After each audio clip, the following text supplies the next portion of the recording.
Yep, I just hit a go live, so we are all set. Okay, good morning, everyone. We'll start with our roll call. Commissioner O'Brien. Good morning, I'm here. Good morning. Good morning, Commissioner Hill. Good morning, present. Great, and good morning, early morning, Commissioner Skinner. How are you? Good morning. I'm here for about an hour and a half until the conference day starts here in Washington. Great. Well, I'm glad that you made it. I hadn't heard how delayed your flight ended up being, but it's good to see you that you got there and all set. So good morning. We're going to get started. Today is April 28th, 2022. It is just after 10 a.m. and it's public meeting number 378. We have some minutes. Commissioner O'Brien. Certainly, Madam Chair. There are two sets of minutes in the packet, December 2nd of 21 and January 27th of 22. I would move we approve the minutes from December 2nd, 2021, subject to any necessary changes for typographical errors or other non-material matters. Second. Any edits or questions, concerns? I'm all set too. Commissioner O'Brien, Aye. Commissioner Hill, Aye. Commissioner Skinner. I'm going to abstain, please. Okay, and I'm a yes, so 3 yeses and 1 abstention. Thank you. And moving on to January 27th, 2022, I likewise move we approve those minutes, again, subject to any necessary changes for typographical errors or other non-material matters. Second. Thank you. Any edits, concerns? All set? Commissioner O'Brien. Aye. Commissioner Hill. Aye. Commissioner Skinner. Abstain. And I vote yes, so 3 yeses and 1 abstention. Thank you. And again, thank you to legal and to Commissioner O'Brien for getting those done so well. Moving on then to our administrative update. Good morning, Karen. How are you? Good morning. Good morning, Madam Chair and members of the Commission. For the administrative update, I'm going to turn it over to Bruce Band, our Assistant Director of the IEB, to give you a site casino update. Yes, good morning, Commissioners. Today, our updates rather quickly. I'll start with MGM. Starting this week, MGM opened up the Costa Bar and Pizza counter. On Fridays, they're starting the free music Fridays in June. Tap outdoor patio will open up May 1st, and the hotel pool will be opening May 8th, even though that might be a little chilly. And I would also like to congratulate Encore for their 5-star rating. And anybody have any questions or anything? 5-star rating by whom? By which group? I believe it was Fortune. Forbes, is it Forbes, Bruce? Forbes or Fortune? I think it was Forbes. Forbes. Okay. Thank you. And it's the hotel and casino for the category. Can you remind us, please? Yeah, it was for the hotel and I believe the operations as well. It's excellent. We look forward. I'm sure they'll cover that for us in their quarterly report next month. Yes, yes, I'm sure. Yes. Congratulations to them. Any further questions for Bruce?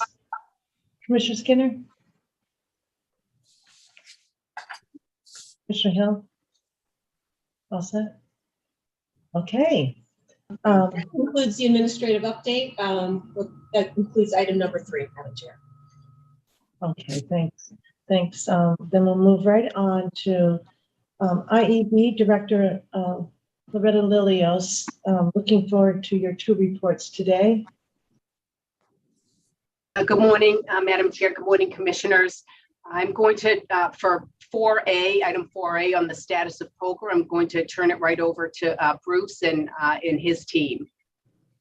Yes, to do the presentation today, I'm having Starl Carpenter, my compliance manager, Andrew Steffen, who is in charge of operations at MGM, and Louis Lozano, who's in charge of operations at Encore, present the poker presentation because they're actually right there on site where we operate these things.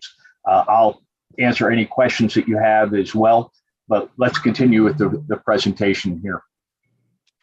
Thanks, Bruce. Good morning, Madam Chair, Commissioners. Pleasure to see you all again. As Bruce said, just a quick reintroduction. My name is Andrew Stephan, one of the senior agents. And today, along with fellow senior agent Louis Susano and compliance manager Sterl Carpenter, we would like to give a brief presentation on the status of poker within the Commonwealth, specifically detailing on some information such as pre and post-pandemic numbers, how a poker room actually makes money, and also how other nearby Northeast gaming jurisdictions are currently managing their poker rooms. But before we dive into all that information, I'll quickly turn it over to Sterl, who will help define some poker terms you may see popping up throughout our presentation. Sterl? Sterl, you're still muted.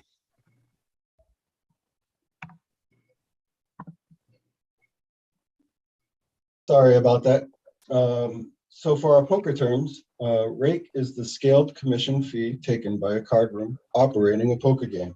It is generally 2.5 to 10% of the pot in each poker hand up to a predetermined maximum amount.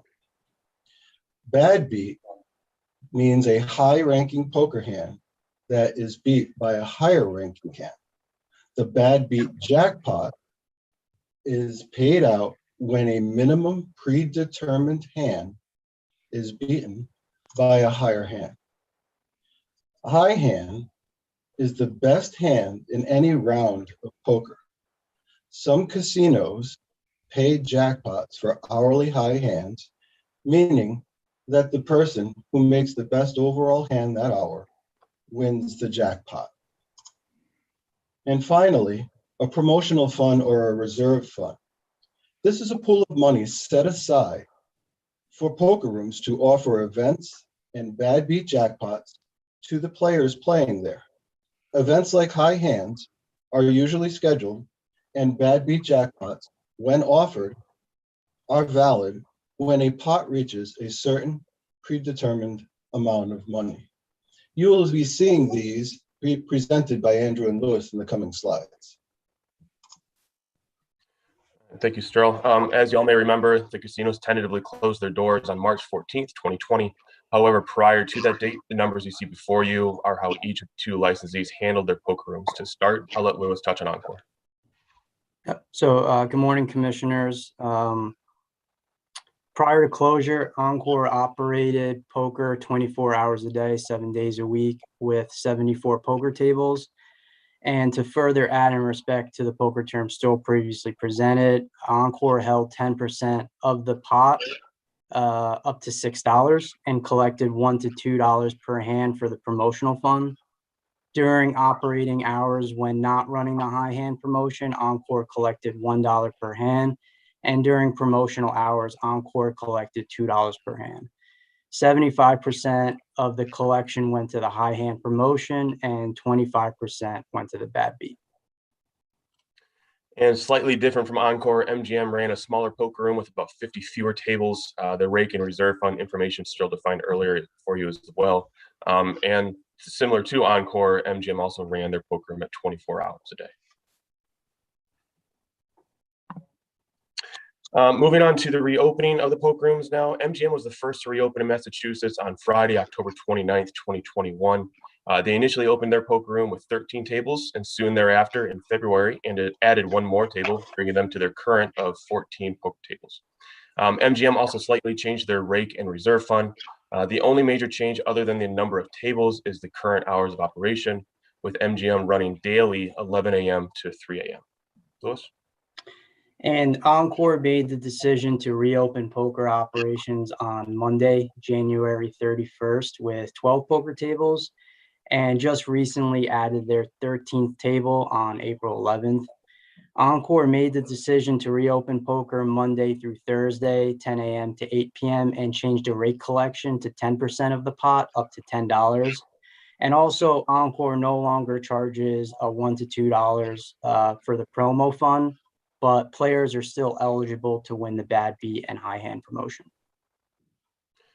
Thanks, Louis. We'll now go through a few slides showing some before and after pictures of the poker rooms. First for MGM.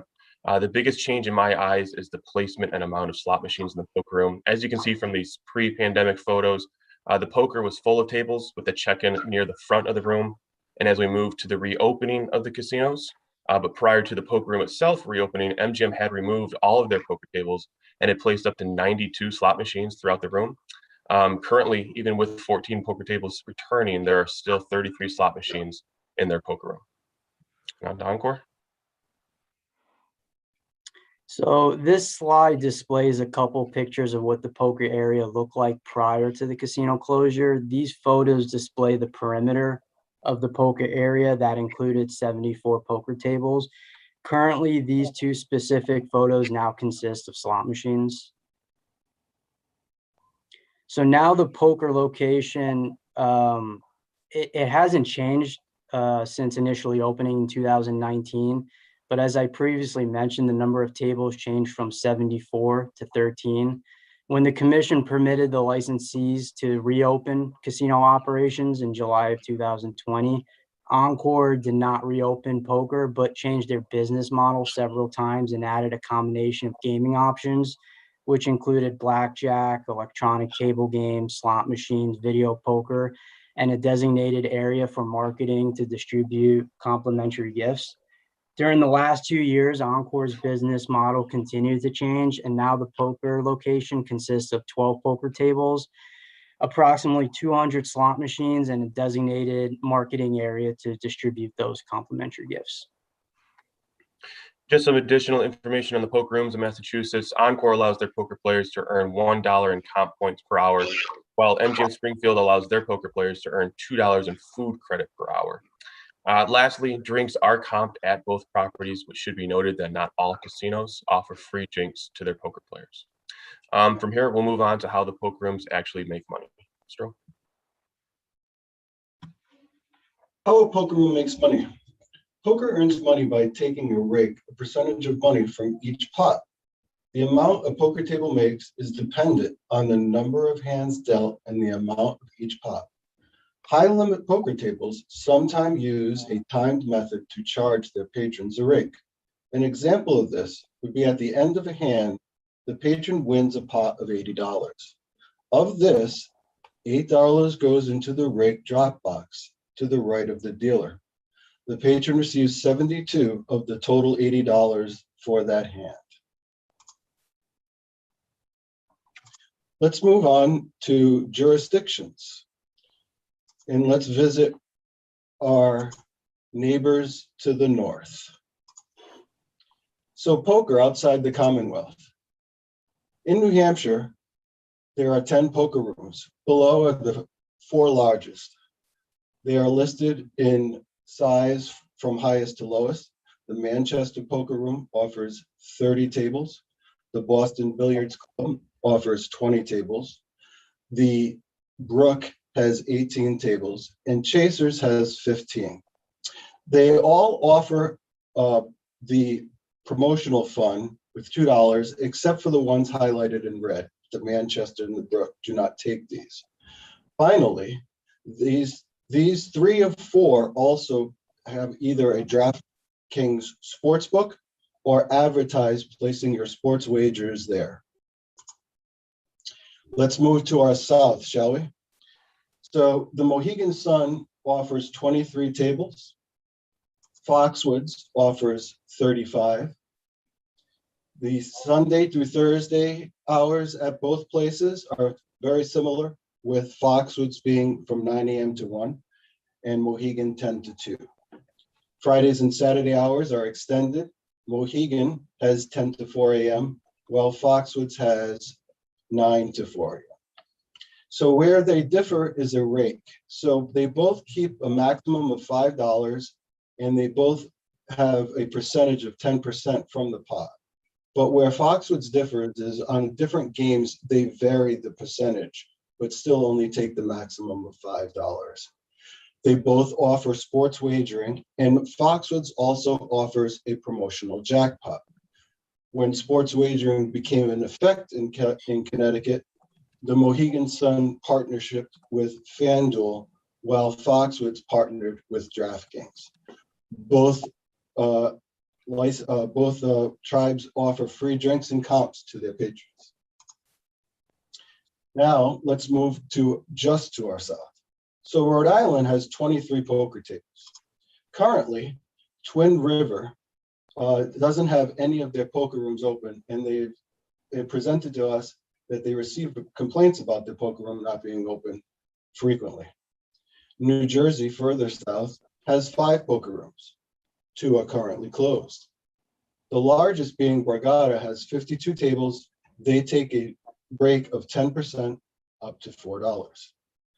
Further south is Maryland. We highlight Live and National Harbor being their 2 largest.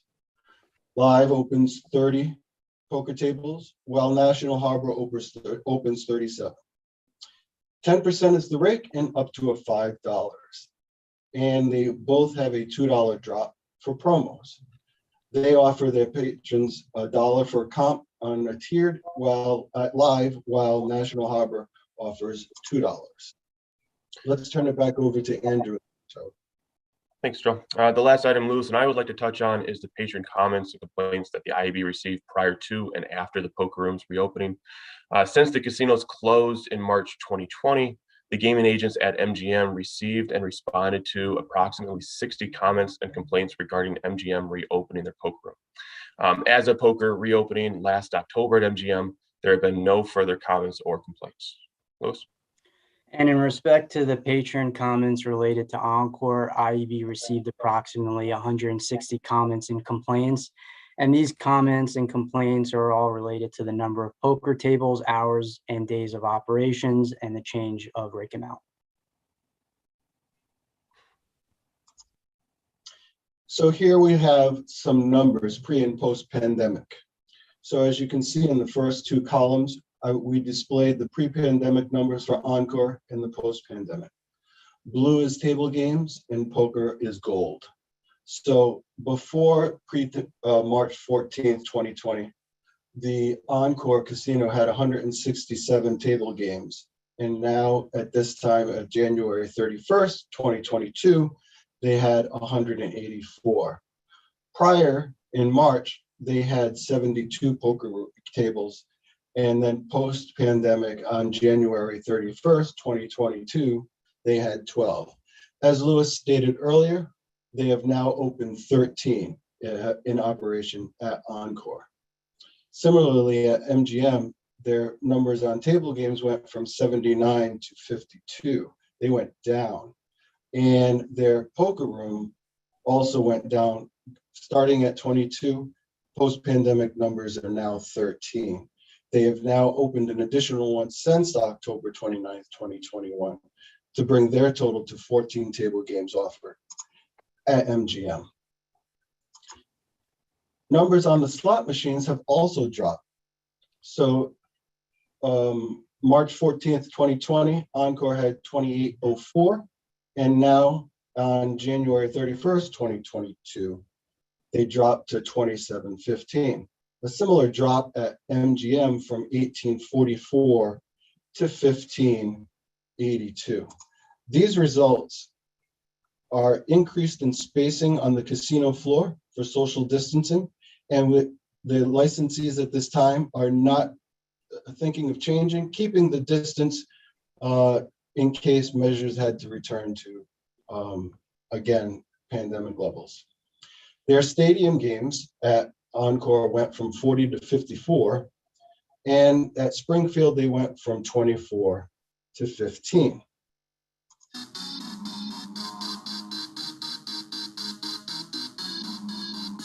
Does anybody have any questions? Cheryl, this is such a great presentation. I hate to poke it down, but it'll be helpful for us to ask questions if you could. Sure. Yeah, thank you so One much. more announcement that I received during the presentation is that Encore will be moving to 16 poker tables in the near future. Very timely. Yeah. I feel like someone's watching. Yeah. So, excellent. Thank you. And thank you so much, Andrew and Lewis and Cheryl, for the presentation. It was very clear. Want to give Commission, yes. Yes, I see for plotting and the same for me. I want to give the commissioners an opportunity to ask questions. Commissioner Skinner, Commissioner Hill, why don't I start with either of you? No questions from me, Chair. Thank you. Okay, great. Commissioner Hill. Well, first of all, I can't believe that those who presented knew that Lady Gaga even existed, and that was a nice ending to the presentation.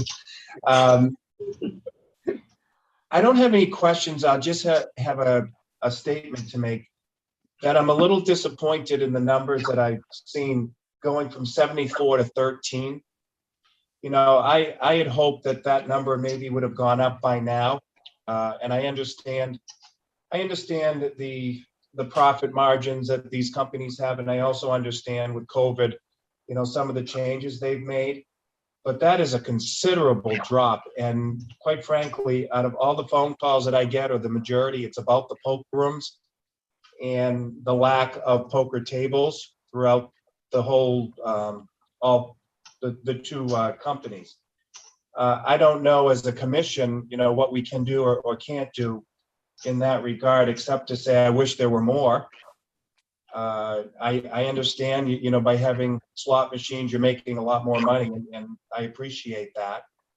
But, you know, one of the things that I remember when we passed the gaming bill was that we were now going to be having these poker rooms right in our backyard. And a lot of people love to play this game, and I'm very disappointed, you know, that we only have, if I'm doing this right, 27 tables throughout the entire Commonwealth. So it's a statement more than a question, and I just don't know what, as a commission, we can do to see that number rise, which I would like to see, but just disappointed is all I can say at this point. I could just follow up quickly with Commissioner Hill's question, Todd. I think we asked that earlier after reopening when we saw that there was really applause on even table games opening up, and not the same number, particularly in Springfield. And then, of course, poker was priority. We looked at whether or not there was anything with respect to the original application. I don't know if you want to comment on that now, and then I want to first go to Commissioner O'Brien, and we can recycle back to Commissioner Skinner. Sure, thank you, Madam Chair, and commissioners, good morning. Good morning. A little while back, we did look at that specific issue. It was tied to the representations made by the then applicant and their RFA2 application as to what their gaming operation would look like, which of course included poker. And they did make some statements relative to poker that the commission took a look at. And ultimately, you'll recall there's a provision in Chapter 23K that requires essentially compliance with all representations made in the RFA2 application. So that is certainly one way that the commission has approached this issue in the past, and could take another look at it, of course, in the coming weeks or months as well. But that's the way that it was approached in the past. Maybe it would be helpful, Todd, for us to receive the actual language, and you may have provided that earlier. I don't want to put you on the spot today, but to get the language, Commissioner Hill, from the original applications, the inquiry, and then their responses, that would probably be helpful. Sure. Okay. And Brad, I can come back to you as you think about the issues. Commissioner O'Brien, questions? Comments? Certainly. Couple comments and one question. Starting with the question, and maybe I missed it, but the New Hampshire rooms, are they comping drinks? No, They're not comping drinks, so none of them in New Hampshire do. not that we found, no. Okay. And then I want to echo somewhat what Commissioner Hill just said in terms of the numbers, because even when you convert those to percentages, it's MGM not quite as stark. They're about 67% of their prior capacity. Encore markedly dropped. I mean, you're going to about 18% of their opening capacity. And even with adding those few that came in during the meeting, you're at about 21%. That's a market drop from the representations made in the application and opening. And I haven't been out to see the new room, but I have to say the photos of the pre and post for Encore, that's a completely different feel to that space. And while I understand they have, business decisions and their post-COVID, everyone is, tweaking their model. They are supposed to be resort destination casinos that offer a number of amenities, poker being one of them. And one of the most striking things to me above and beyond the numbers at Encore is it only goes till 8 o'clock at night, which is odd to me, given that you would think a number of people would want to go out at night and potentially be able to do this. And shutting everything down by 8 p.m. to me, I really don't understand the rationale for that. Would love to hear a rationale. I understand this. The first time I've heard some of the spacing and the drop in some of the numbers and the slots and the tables have to do with maintaining social distancing just in case. I appreciate that. That was news to me. So I appreciate getting that information today. But I wonder if any of you got any sort of rationale as to why during what you would think would be prime client hours, they don't have poker.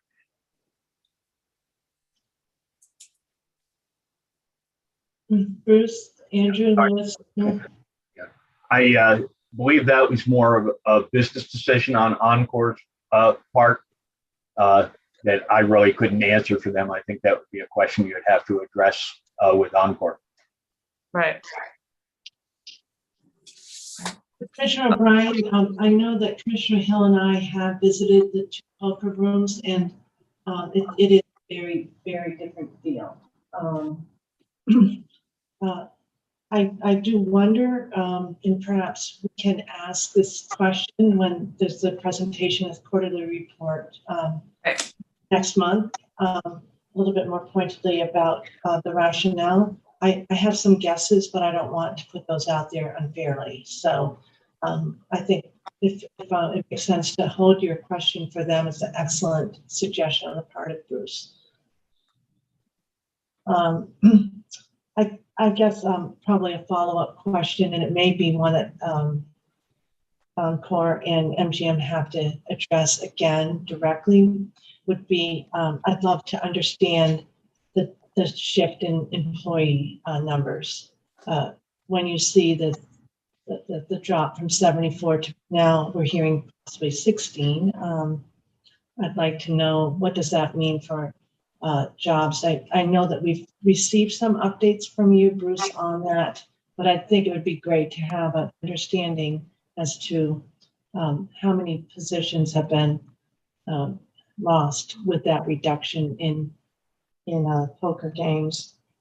I think your presentation did show that table games went up at Encore overall. Sterl, is that correct? Yeah, you're nodding your head.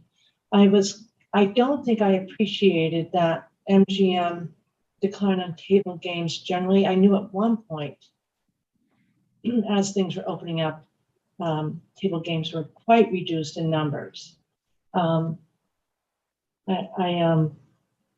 I'm disappointed by that because, again, of the obligation to make sure that these resort destination Category 1 licensees really do keep the full array of options.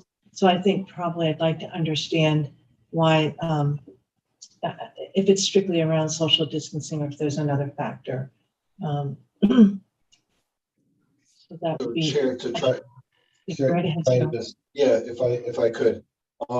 As the poker presentation tried to point out, I guess we didn't hit this, is Twin River's poker room is not open. And what we're hearing from them, it's staffing. So Encore is also struggling with staffing. So I think it's not only, we can't just look at this as pre-post pandemic numbers and business decisions, but as you're pointing out, we can ask our licensees, and I'm guessing they're going to tell you that they are struggling with staffing as well. That's what I'm hearing as well. We're hearing that from MGM as well. Yeah, that doesn't surprise me. Yes.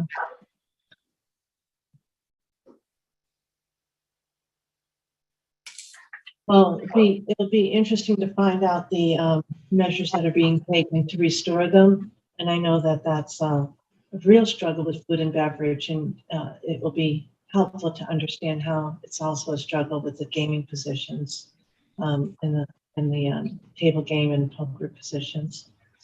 Other questions, comments? Commissioner Hill, you're saying you're all set. Commissioner O'Brien, are you all set? Yeah, no, I'm all set. Thank you. I know I asked you for that. It was a quick turnaround. I appreciate it.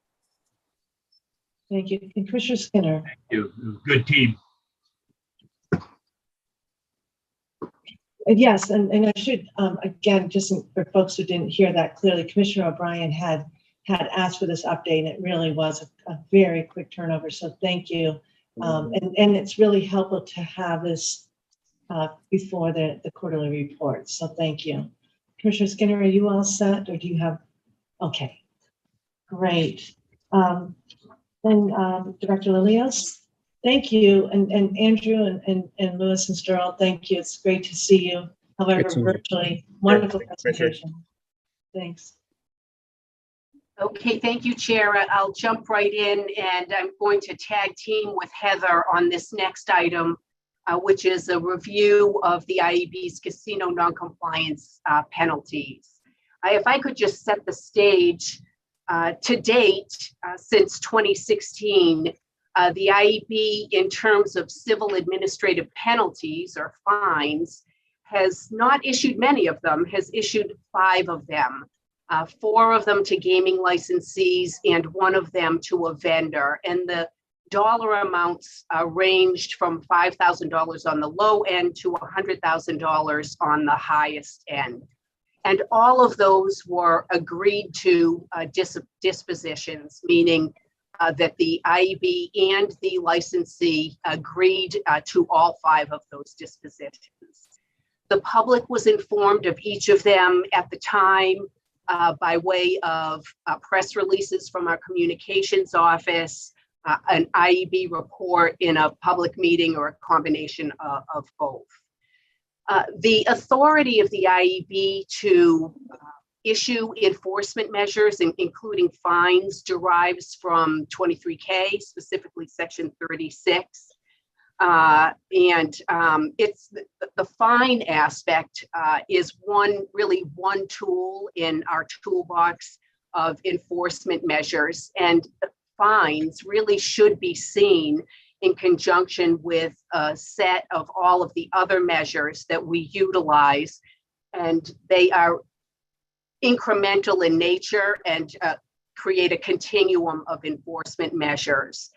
Under the statute, largely, we cannot issue a fine without first having provided written notice of noncompliance to the licensee and given them an opportunity to rectify the noncompliance. Only after the opportunity to rectify, if there's a repeated instance of similar noncompliance, can we issue a fine. To be more precise, there is the possibility in the statute of issuing a fine without prior notice.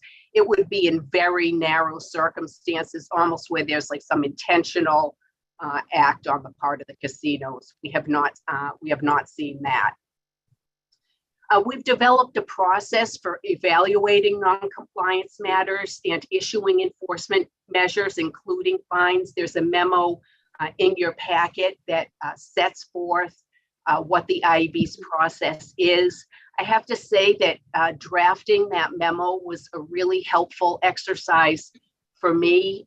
The Bureau has SOPs, we have templates, we have our procedures, but setting the process out in that one document was helpful. I think it's a helpful orientation for any new members of the IEB, and I'm interested in, of course, any feedback that you have. Our process is guided by the overall objective of having the licensee achieve compliance. We took that approach early on with the guidance of the Commission.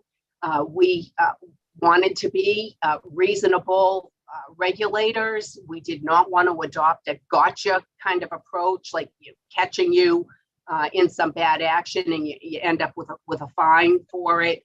We want to be reasonable regulators and help the casinos with our enforcement measures to reach compliance. We are, of course, fortunate that we have 3 world-class operators here. Nonetheless, they run very complicated operations. They have very dense internal controls, and sometimes there is non-compliance, and sometimes it can be repeated in nature. So there have been times where we've exercised our statutory authority to assess fines to address repeated and serious areas of non-compliance, again, as part of overall escalating measures.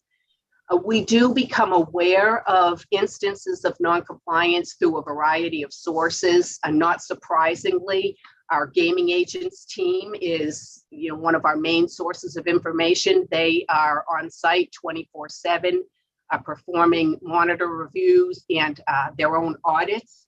So it's not surprising that they are some of the first lines of information overall for the IEB. And of course, we have our on-site GEU as well, which is a source of information. There are also on-site investigators from the Alcoholic Beverages and Control Commission, ABCC. I also don't want to underestimate the importance of the licensee's self-reporting to this process. They do have a duty to self-report to us instances of non-compliance, and that self-reporting aspect is really a foundational aspect of gaming regulatory oversight.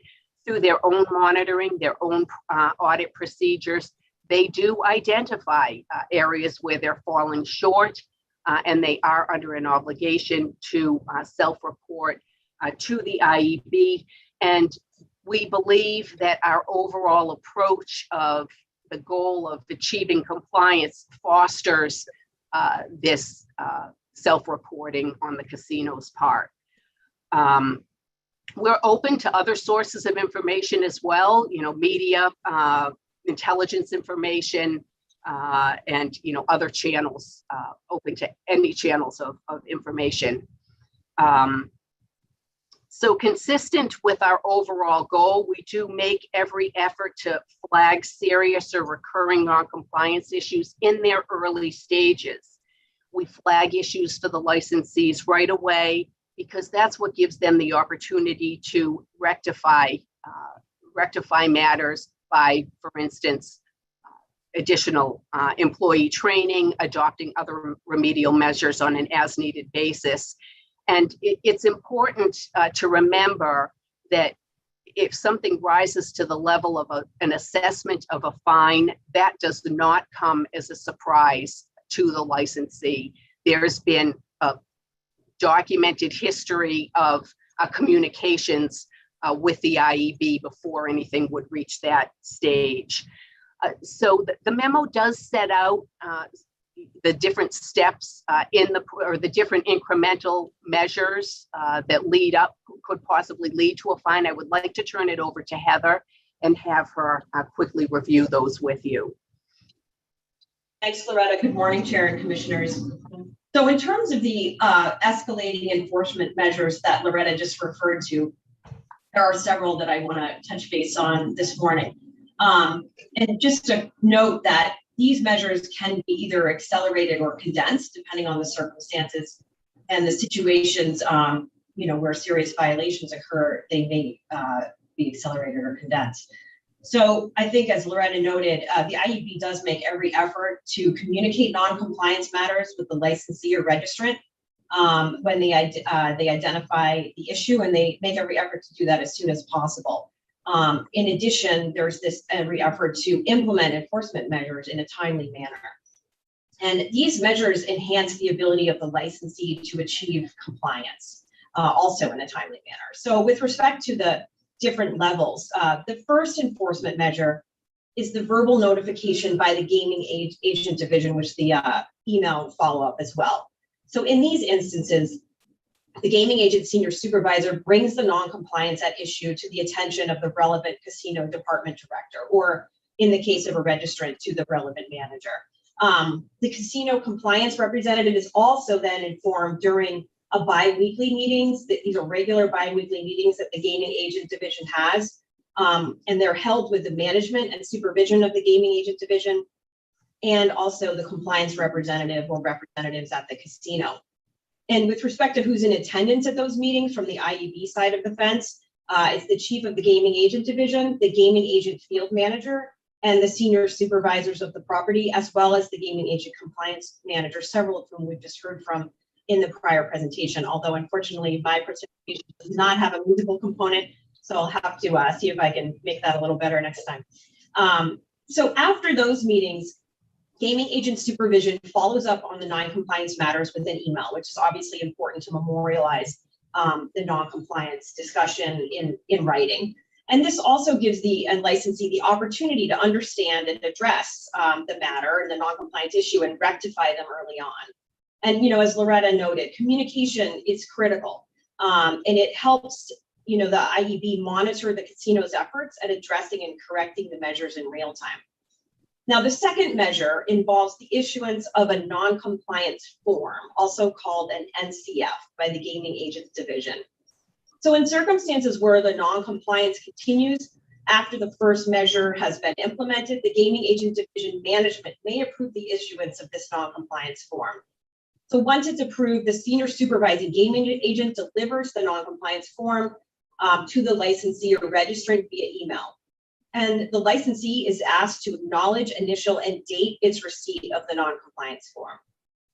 That form also sets out a comment section where the licensee can explain the situation from their side of it. And it also has a corrective action section where the licensee can explain and discuss what steps they've taken to address the matter.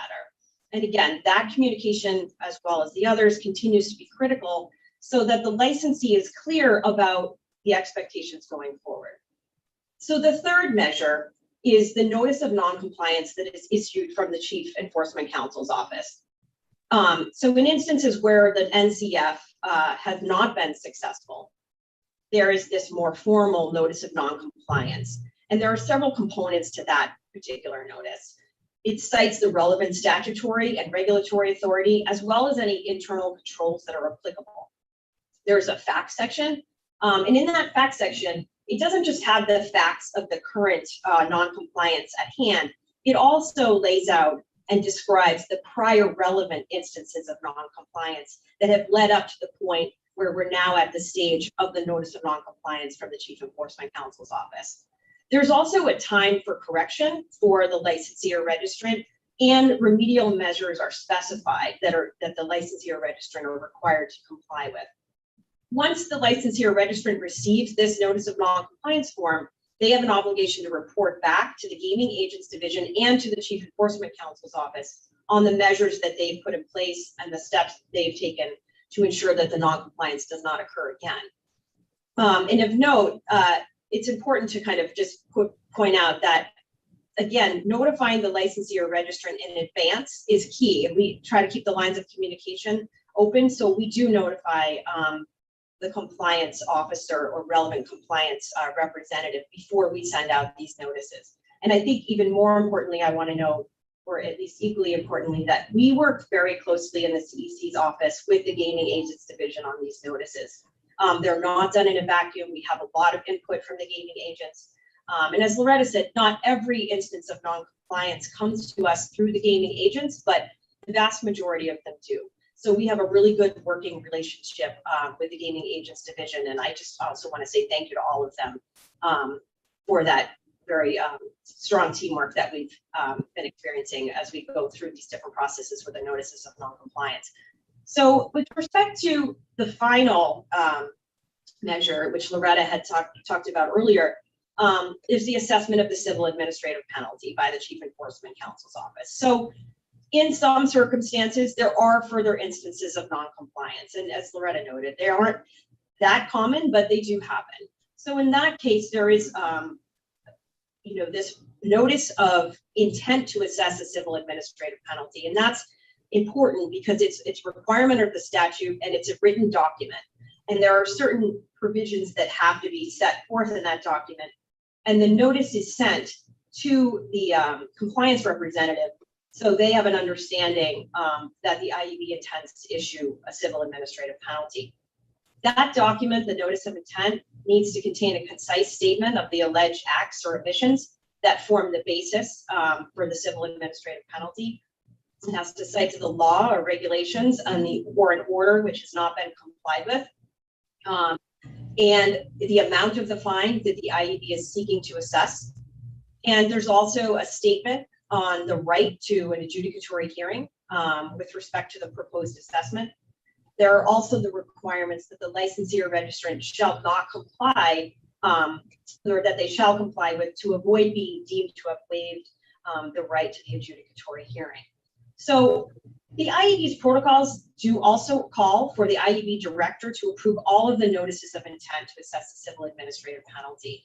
And again, in the vein of the goal being compliance, this written notice of intent invites the licensee or registrant to inform the IEB whether there are any facts in dispute that are in the notice of intent. And it also invites the registrant or licensee to inform the IEB of any mitigating circumstances. This is really helpful at this juncture as part of the IEB's process, because there may be mitigating information, and there may be information that wasn't necessarily observable to the IEB previously. For example, the licensee or registrant may have already taken proactive steps to implement additional employee training. They may have already disciplined the employees involved if it's a related matter, or they may have already instituted changes in the process to address the non-compliance issue that the IEB may not have been aware of. So this information sharing may lead to the IEB to adjust the amount of the penalty, or in some cases to conclude that a fine actually isn't warranted after all. It may also lead to the IEB and the licensee reaching an agreement as to the amount of the civil administrative penalty. And as Loretta noted, there have been 5 instances where the IEB has issued a civil administrative penalty. And with that, I will just note that I know there was some discussion, and if we have time, I can talk later about kind of what other, or at least a sampling of what other jurisdictions do with respect to whether they publicly post their fines. But before that, I will turn it back over to Loretta to discuss possible other outcomes in addition to what I've already described. Thanks, Heather. So I think it deserves a repeated mention now to what Heather alluded to, that adverse actions by the IEB, like fines, that licensees have the right to review. There's a right to review, a right to appeal involved in those. So we are very mindful of the standards involved in reviewing IEB decisions, and that aspect of the notice of intent that invites the IEB to, invites the licensee to identify facts that might be in dispute, provide more information or mitigating information on matters or items that might not have been observable to us. Those are very important steps in the event that we ultimately have to comport with 30A standards or review rights standards. Essentially, these fine assessments, I think it's fair to say that they could go one of 3 ways. They could go where the IEB provides the licensee with the notice of intent and says, here's the facts that we've found and here's the amount that we think is appropriate.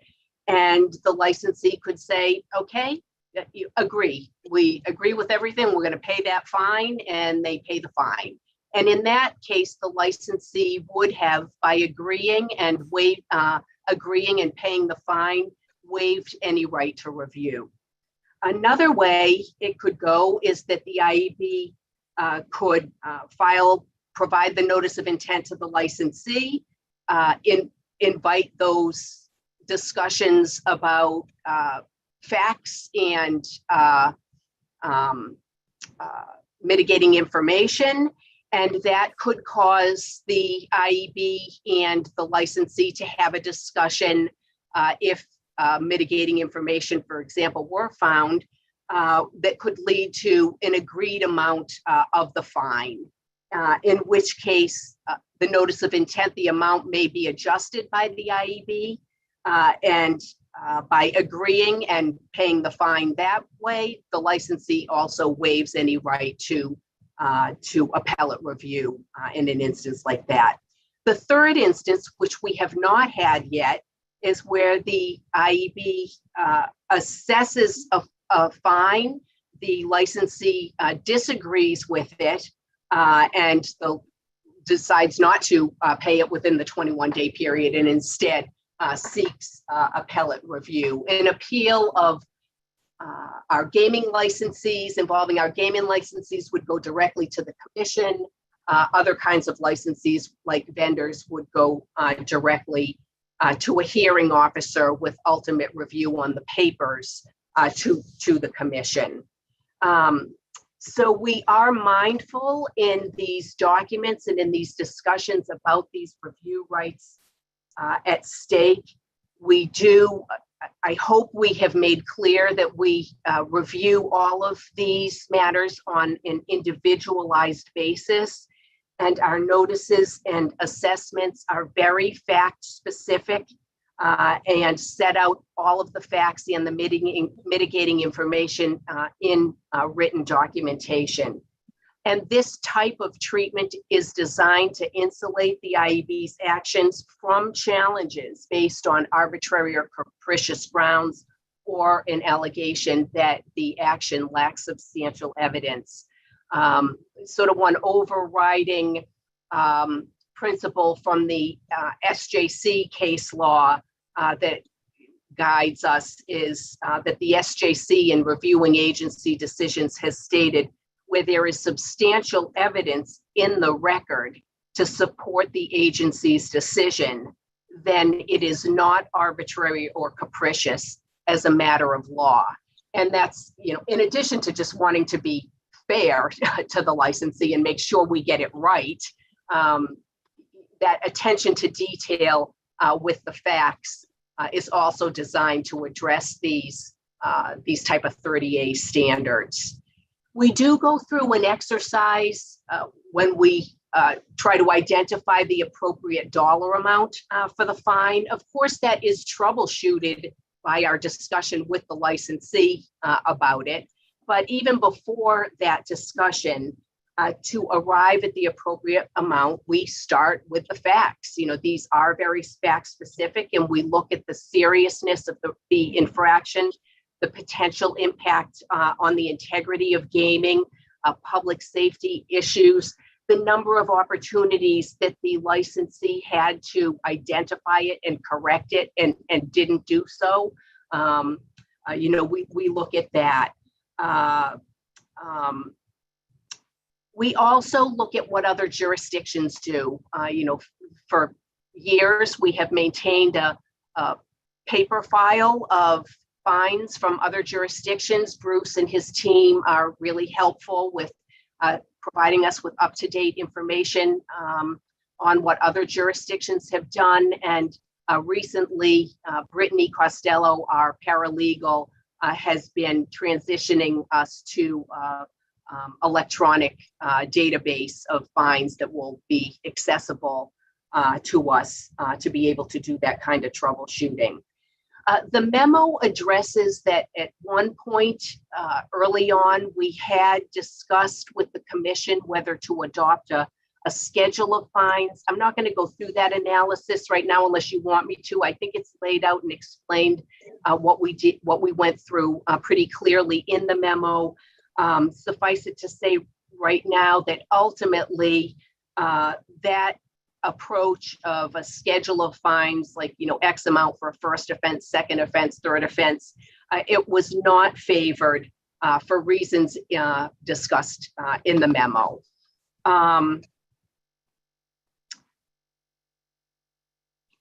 There is in addition to the memo setting out our assessment process, there is a draft of a IEB policy memo in your packet.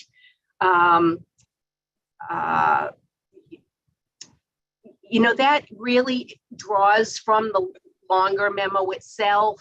I tried to pull the sort of high level pieces, the policy pieces out in that memo. that policy memo is meant to be complemented by our day-to-day SOPs, templates, more protocol pieces, which are more living documents. But this policy memo, which I'm invite your guidance and feedback on, identified the high level objectives of the enforcement measure aspect of our work, the importance of utilizing prompt approach to this to give every opportunity for the licensee to take measures to correct matters, the importance of obtaining their input before we take any enforcement measures, how we consider dollar amounts, and so forth. We have the ability to track our metrics sort of separately, but I thought it was important on the policy memo to get some of these high level pieces in there. As Heather mentioned, we have notified the commission in the past with respect to any fines imposed and notified the public. Kathy, you and I have discussed whether it makes sense to more affirmatively have a placement on our MGC website where fines might be available to the public. That is something I've talked to Tom Mills about, and it's something we certainly can do. Again, Brittany did some research about other jurisdictions, and some do affirmatively post information like that, and others do not. So I really think it's doable from the IEB standpoint. We have been transparent about those matters, in the past. So I'm not seeing any obstacle to doing that. And I think from an operational, mechanical point of view, Tom Mills thinks it's doable as well. So really that is our prepared discussion. I'm interested in hearing any questions, thoughts, guidance that you may have. So thank you, Loretta. I had asked Director Lilios to address this, particularly as we had two new commissioners join us, so that we could really understand the framework for IEB's both operations and decision-making. As Loretta pointed out, the practice is for IEB to notify the commission of its when it does issue in fact a fine.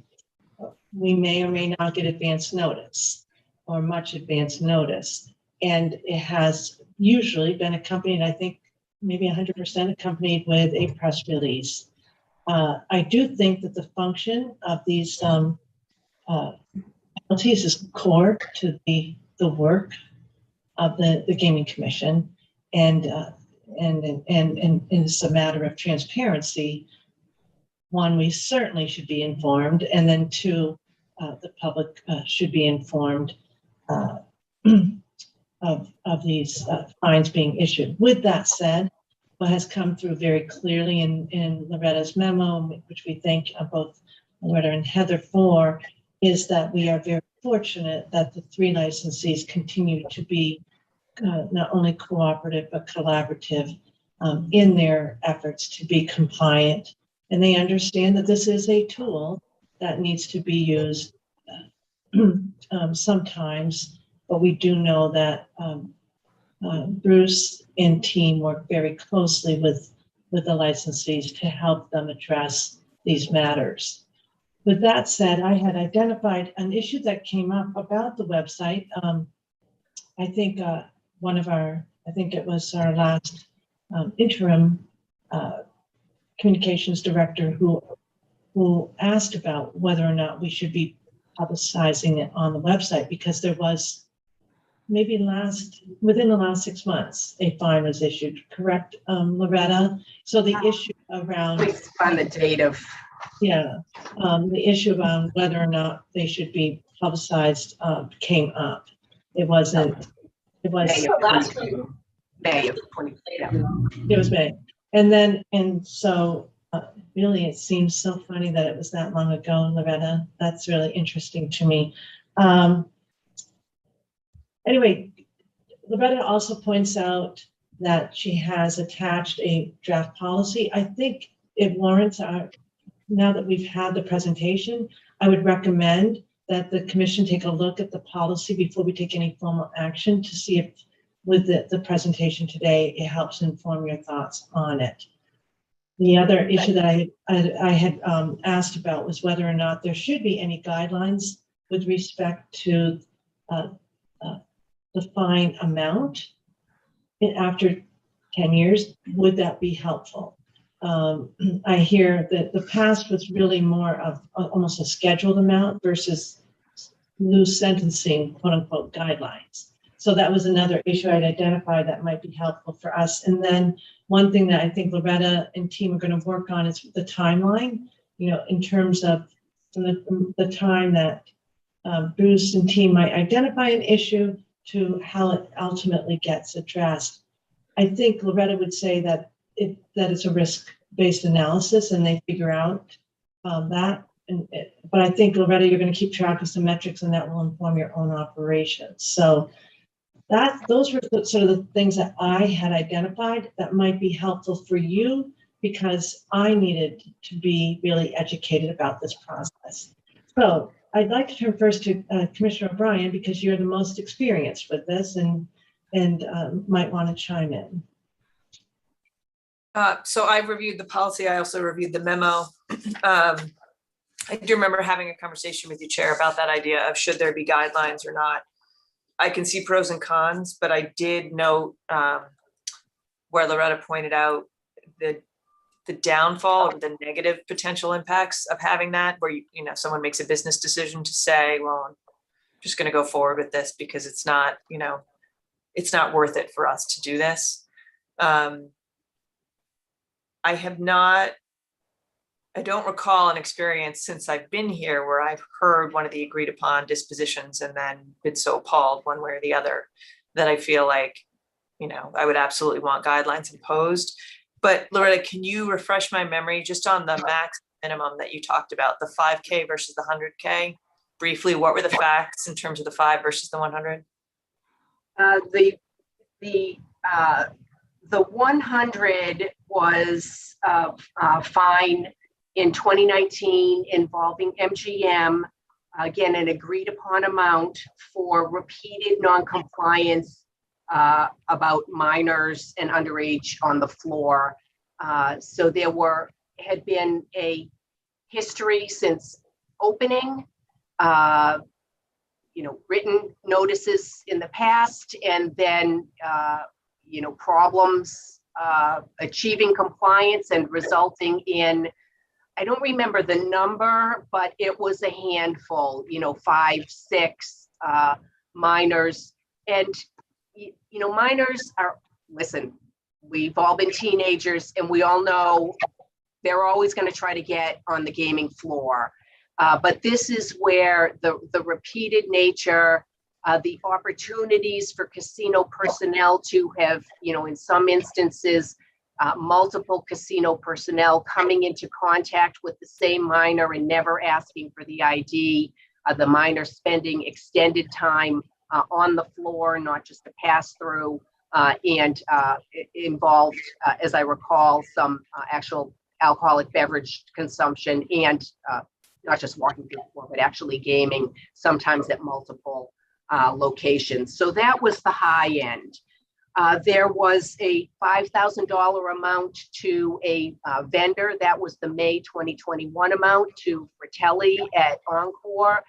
And that was for, again, repeated non-compliance with the registration requirements for employees, despite our agents and our licensing division working with the vendor to achieve compliance there. And there are certain risks there because of the location of that property or that amenity near the floor. But that, as I think I explained in my public reporting, that amount, one of the criteria in reaching that amount was the knowledge that, this is a company that's never been involved in gaming. And, it's a high bar, for a restaurant to have to manage that kind of registration process. There was a $10,000 amount early on to PPC for non-compliance with alcohol beverage storage and distribution requirements. Again, repeated in nature, and the prior measures, we were still having problems. There was a large amount PPC in 2017, a $65,000 amount for violations of minimum security staffing. I think you may recall issues around that security staffing and trying to get that, and thankfully we're they are at a much really good spot on that now. There was an $18,000 amount MGM, again for some underage violations that followed several years after that big $100,000 amount, but they were more minimal in nature in terms of time on the floor and contact with casino personnel. So I think I've summarized all of them. Okay. Yeah, I mean, I think, again, I having had some experience in one of my past jobs in terms of having to assess either sentencing recommendations, fines, that sort of thing. It's an art in terms of, knowing who you're dealing with, who is on the receiving end, I think the policy, they have standard operating procedures. We can certainly circle back to the policy. I'm satisfied with how things are at present. The only thing would be to figure out if there is a certain situation that we as either a group or as individual commissioners felt was extreme one way or the other, how that would best be communicated to IEB, just in terms of their decision-making going forward. If there's a particular area of regulation or discipline or a particular set of facts, maybe we have to figure out how best to communicate that to each other and to IEB. That's really where my response to reaction to the presentation today. And so what you're imagining is not necessarily the amount, but the factual situation that really would indicate our level of tolerance. Is that what you're saying? Right. Just a reminder on our packet, in our packet, page 46 and 47, the memo does outline the factors that IEB take into consideration as they set the amount. And from my perspective, I'll add that I had wondered about the amounts, whether that would be helpful, and I'm very satisfied with the factors laid out in the memo for now. And perhaps I like the idea that we think about where our level of tolerance might require a bit, more serious intervention, maybe even quick intervention. Commissioner Hill, Commissioner Skinner. I don't have anything to add. My thoughts were very similar to Commissioner O'Brien's, and she covered it very well, I think, on my behalf for sure. So I'm all set. Excellent report, by the way. Excellent report. Great. Commissioner Skinner. I think it was definitely an excellent report. Loretta, I agree with you that it was well written, and it details a well documented and well defined process that I think tracks the statute very, very closely. I wondered about the second fine that was issued to MGM. I think initially you said that they were issued a $100,000 fine for service of alcohol to minors, and then subsequently, I don't remember the amount, but there was a repeat violation. I wonder whether those factors that IEB considers should be almost, well, not disregarded, but I think the fact that the $100,000 fine was issued, should that $100,000 fine serve as a minimum for any follow-up fines that might be assessed for the exact same violation? So what was the fine that was issued for the second set of alcohol to minors violation?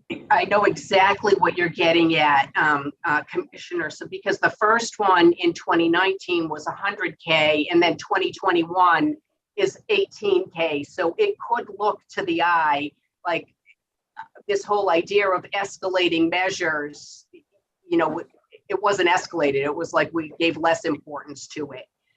But this really highlights the very fact-specific nature of what we're doing. So first of all, that 2019 fine, that was when the fine issued, but it reflected some circumstances, you know, following opening of the property in the early months of 2019.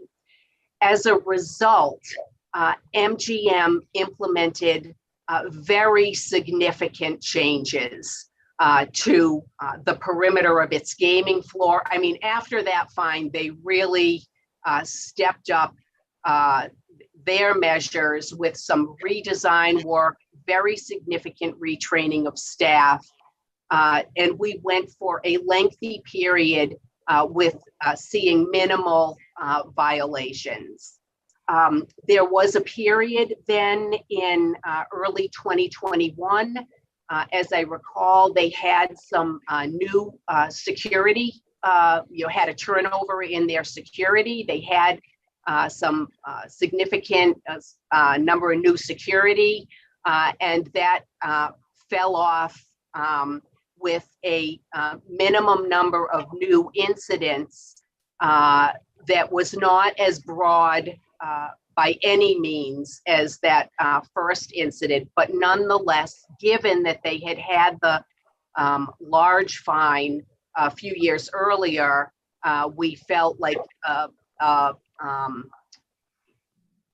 anything short of a fine penalty would not be appropriate. But it was an overall assessment of the overall facts.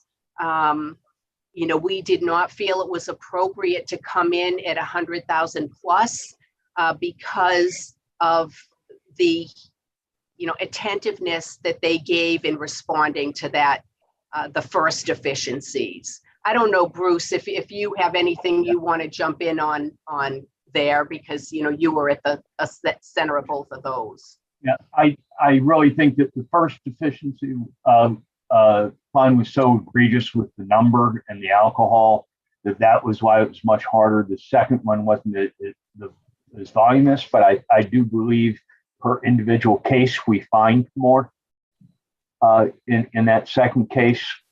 And as well, they were working much better with us in that second case. It was a brand new director of security at that point. A lot had changed in the property. I agree with what Loretta said. So I think that was the reason that we went with that fine. Thank you. That's helpful. I just would suggest that we perhaps consider addressing that circumstance somewhere in the protocol where you have an additional violation post fine assessment, even if it's just to say that the same factors are considered. I think it would be helpful to specify that in the papers. Yeah, I'm with you 100%. Helpful. Thank you. Further questions or comments for Director Lilios or Chief Enforcement Counsel Paul? So this would be my suggestion, mainly because we do have such a robust agenda today, and I want to give our really good due diligence to any kind of an adoption of the policy. Could we reflect upon today's discussion and then bring the policy back to a future meeting for our more formal blessing? Does that make sense? And if we could also consider, first off, I think Commissioner Skinner, your point, it is in sort of a second bullet of document, but I like the idea that maybe there has to be some kind of in the fine itself, recognition of this is a repeat, and at least a certain amount is addressing that repeat of prior similar instances of non-compliance. And maybe it's, you start with that amount, and then you go on to all the other mitigating factors. So maybe rather you could figure out a way to reflect that a little bit in a more refined fashion. And then if we could give some thought as to whether or not this commission wants to have these penalties posted publicly or not.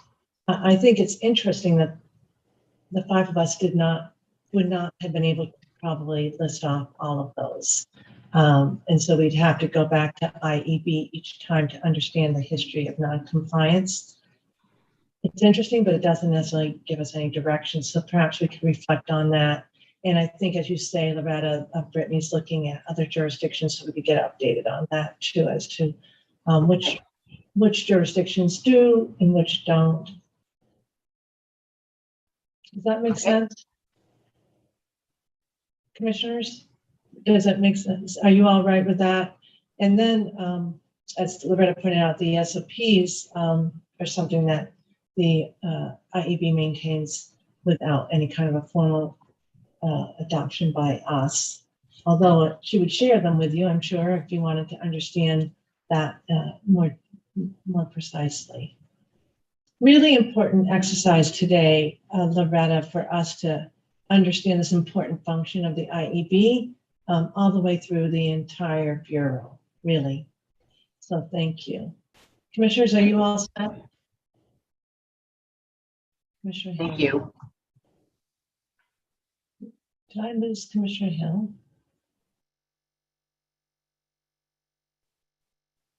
Commissioner Hill, can you wave? Are you unable to, there we go. I wanted to make sure I wasn't missing him.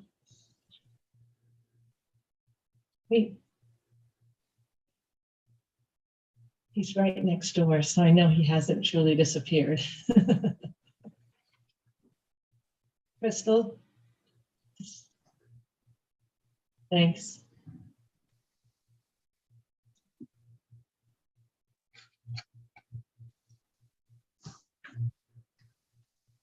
Interestingly, most of us are all right next to each other doing this all virtually. Soon we'll have that. There he is. There you are. Commissioner Hill, I thought I had lost you and I wondered if it was on my end. Are you all set if we just decide to look Computer at had a the, little hiccup, so I'm back. and then you heard, I don't know if you could hear, but the policy, we would just put that on for another meeting. Okay, excellent. You'll give some thought as to whether or not we want to post these publicly or not. And I think Loretta will follow up with some more information on that. All right. If there's no further questions, big thank you. Appreciate it very much. Excellent work. And I'm glad, Loretta, you found it to be a helpful exercise too. Thanks so much. Okay. All right, Commissioners, Crystal's kept us on a tight schedule. We've run a little bit long. Does anybody need to have a break before we move right into community mitigation? All set? All righty. Good morning, Chief Delaney. Good morning. Thank you, Madam Chair and Commissioners. So today we have before you 7 transportation planning grants as part of the Community Mitigation Fund. Just as far as process, I thought what we would do is review each one individually and take questions on each application and then take motions at the end of the presentation. If that works for you folks, I can jump right in. Sounds perfect. Okay, so the first application we have in front of you today is the City of Boston for the Sullivan Square Rutherford Avenue design. They are requesting $200,000 to assist in that effort. And for those of you who have been around for a little while, we have been giving the City of Boston grants. We've awarded them grants on this for the past several years. This is an exceptionally large construction project, over $150 million, about $11 million design fee, and we've been providing them some funds each year. Last year, the city indicated to us that that would probably be the last year of this request. But however, in the interim, after the 25% design plans were submitted to MassDOT, the T asked the city to go back to the drawing board a little bit to try to add center bus lanes to Rutherford Ave from Sullivan Square all the way down to the North Washington Street Bridge. And in doing so, that requires a fairly significant redesign of that section of the road. It's not just a matter of adding striping. These center bus lanes have stations associated with them and kiosks and so on. So we certainly do agree that this is sort of a change in the scope here, and it is probably appropriate to give them some more money towards that effort. Now, of course, we agree that there's an impact of the casino area, as about 70% of the traffic goes through Sullivan Square and onto Rutherford Ave or other points outside of Sullivan Square. So there certainly is a casino-related impact, and these improvements will mitigate those traffic-related impacts. And given the fact that this will really leverage significant federal, state, and other maybe local dollars, we think it's certainly appropriate to do this. So I guess I will open this one up for any questions. Commissioners, questions for Joe? Commissioner O'Brien? No questions, more as a comment that makes eminent sense. I mean, it's a mammoth task, so it makes sense to me. Commissioner Hill? Okay, and I think we should just note too that Encore Boston Harbor has indicated support for this. So it is really critical to the overall traffic considerations there. Yeah, both Encore and MassDOT have their support for this. Yeah. Okay, and you'll continue on then. Okay, so the next one we have up is Chelsea, the City of Chelsea. They have requested $167,600 to do a study of multimodal improvements to Spruce Street in Chelsea. And just if you'll recall, we have awarded Chelsea several grants for the Beecham and Williams Street corridor, which leads from Broadway in Everett through into Chelsea, and quite a bit of casino-related traffic uses that route. In fact, Chelsea had done traffic counts both before and after Encore's opening to document how much traffic that road receives.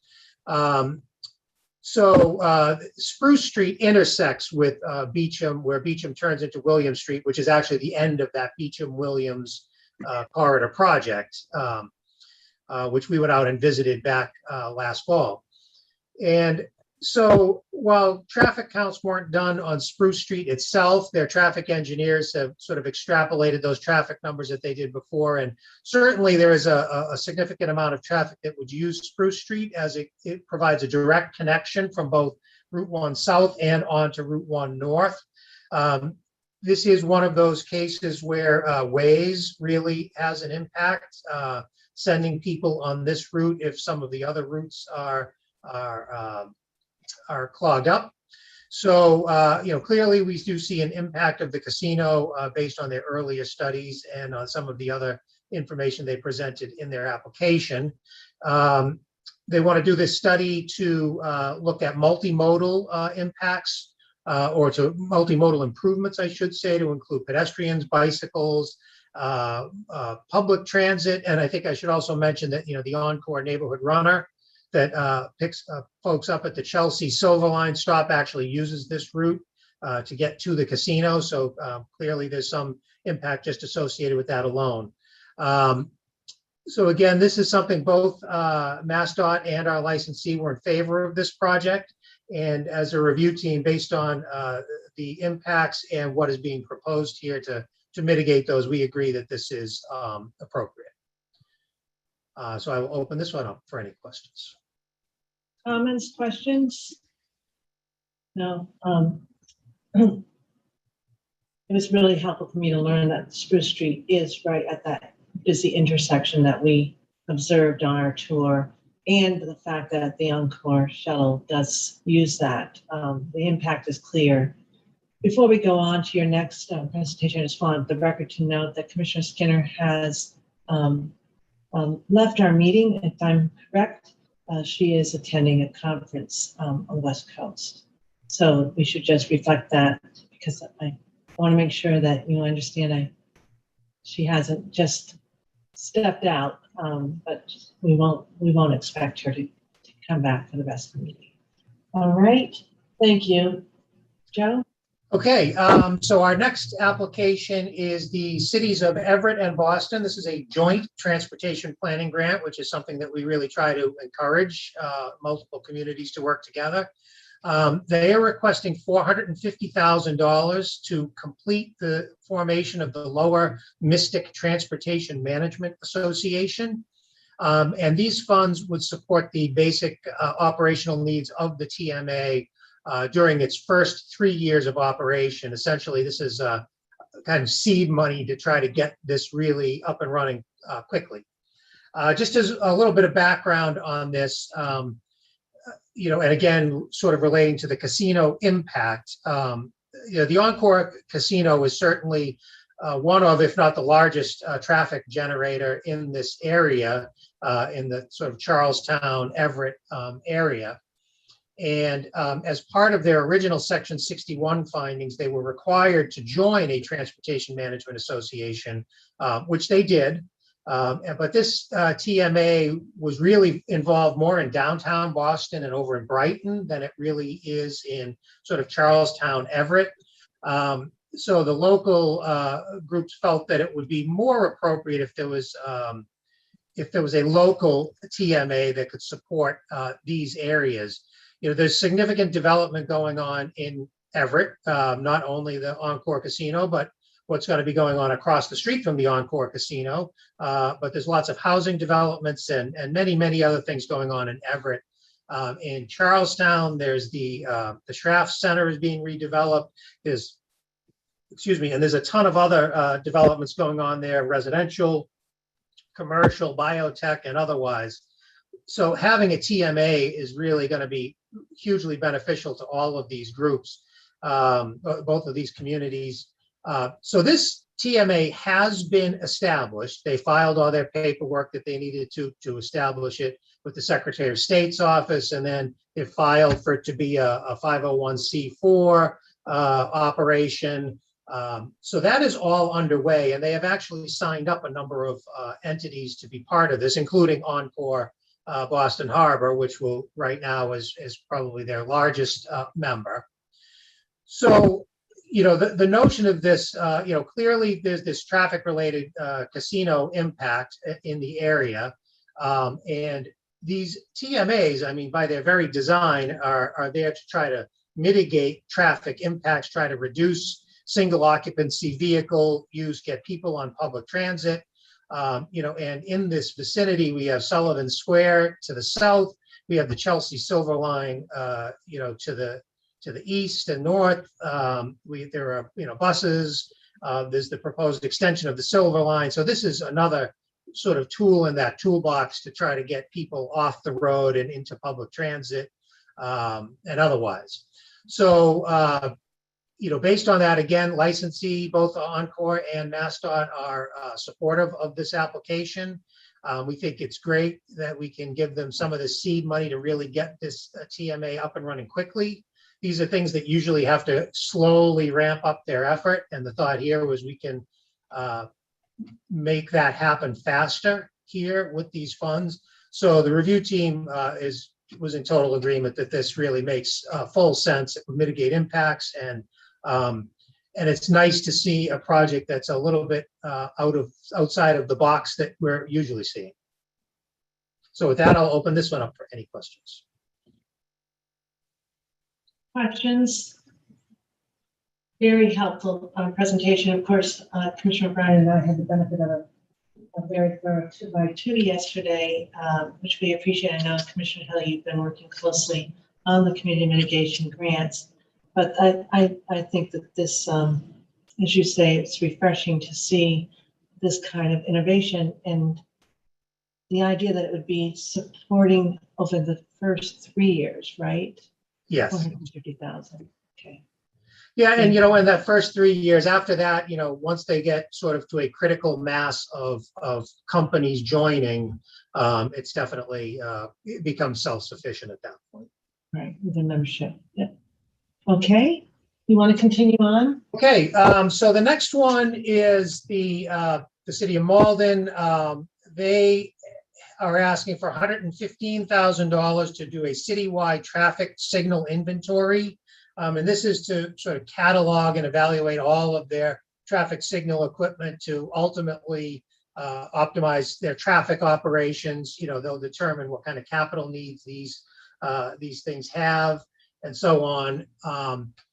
So, in general, we like the notion of doing these kinds of traffic studies, but of course we have to look at what the impact of the casino is associated with that. And, in doing so, Malden, of course, lies north of Everett. And in the original traffic studies that were done as part of the Encore development, it indicated that there certainly would be some local traffic going up through Everett into Malden, specifically up the Main Street corridor and the Broadway corridors, and then kind of splitting off into a couple of different spots in Everett. In Malden. And then, and also there's, the Fellsway roads are right on the edge of Malden, as well as Route 1 on the other side, which certainly would carry some traffic as well. In doing this evaluation, we realized that, well, it said, about sort of 4% of the traffic would be from Encore would be finding its way up through Malden. And absent any newer information, that's really all that we have to go on. And when you look at sort of what the traffic generation numbers are at Encore, what this really comes down to is that this is really a pretty minimal amount of traffic that's going up into Malden. And now, of course, any increase in traffic is certainly an impact. We agree with that, but the impact here is pretty small. So the review team was a little bit uncomfortable saying that we think that we should be funding a study of every traffic signal in town. We thought some of those sort of more major corridors, the Main Street corridor, I think on Route 99 and Ferry Street were a couple of the others, and maybe the Fellsway as well, although that's I believe a state-owned road. But anyway, and then there are some of these roads that kind of cut across the main roads. There's Route 60, and there's a couple of other main sort of arterials that cut east-west through Malden. And so the review team really felt it was probably more appropriate to just look at those sort of major corridors. And in the application, they identified about 70 traffic signal installations in the city. And sort of rather than micromanaging this, our recommendation is to provide half of the funding on this project, where it could look at sort of those major corridors, and rather than maybe some of these traffic signals that really wouldn't see any impact at all from the casino. If the commission approves this reduced level of funding, we will go back and, as part of our contract documents and so on, ask for sort of a revised scope on how they will fit their study into these funds. But so that is our recommendation at this point, is that we provide 50% of those funds, which would be $57,500. So with that, I will open that one up for questions. Oh, and also licensee, Encore and MassDOT did support this as well. But, obviously MassDOT's not looking particularly closely at what the impact of the casino is. They're more looking at it from a traffic study standpoint than sort of on a direct casino impact. Because I recommend the full funding. Commissioner O'Brien? So I'm in agreement with what the team has said. I guess I'm just looking for maybe a little more precision on the language in the recommendation from the memo, which seems to,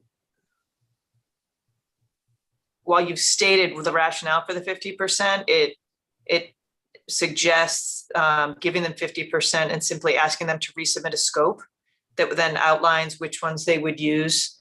Can we give a little more guidance on that, saying specifically that consistent with the findings, that the scope we expect to see is the north-south and possibly certain east-west, so that they don't say, okay, well, we're going to do the 50% you didn't necessarily want. And then I just feel like that might need, whatever we're moving on, if we're referring back to the memo, I feel like should have a little more precision in the scope of what the 50% can be allotted toward. We could certainly do that, but I think, well, firstly, we have, as staff, has to approve every scope that's submitted to us. So I guess, we already know what we want to see, and I think we would translate that to Malden by saying that, these are the things that we consider to be important, and ask them to do that. But if you wanted to do that in a decision, you could do that as well. Yeah. So for us, what we're voting on today, to me, I just want to see a little more clarity on what you guys have already expressed in the memo, which is, you don't want to micromanage them on the one hand, but on the other hand, the approval for the 50% is based on essentially the north-south and possibly certain east-wests. Yep. So as long as that's, and it can be this conversation you and I are having right now, if the other commissioners are okay with it, I just want some clarity and direction in the record that that's what the funds are for. So the scope has to come back with the funds we're giving them primarily dedicated to the north-south. Yeah, and I think that was the intent. If it didn't fully come across that way in the memo, I apologize. Right. No, that's why when I read the two lines again, I just highlighted it as something that, for the record, I want that clarity out there, so there's no confusion on the grant recipients part either. But it makes sense to me. Thank you, Commissioner O'Brien. Any questions, Commissioner Hill? No, I'm okay with the suggestion from Commissioner O'Brien. Yeah, I think she's lining up a nice motion for us. So there we go. Oh no, this is all Commissioner Hill's motion. And Commissioner Hill has certainly been through these discussions with us as part of our review team. So he is in a very good position. Right, and yeah, exactly. We appreciate all the efforts. And just again to note, and Joe, you made a quick reference to it, is that MassDOT does recommend the full funding, but they don't have the same parameters that we have with respect to having to consider the impact, the level of impact, not just an impact on from the casino. So. Yeah, absolutely. And that's something when we do talk with them about that, and they do try to consider the casino related impact, but it's, obviously that's more of our focus than their focus. Honestly, MassDOT usually, if somebody's doing a study of traffic signals and is going to improve traffic operations, they're going to like it. Yeah. And they're going to like it if we can help fund it. And I appreciate all of that. So exactly.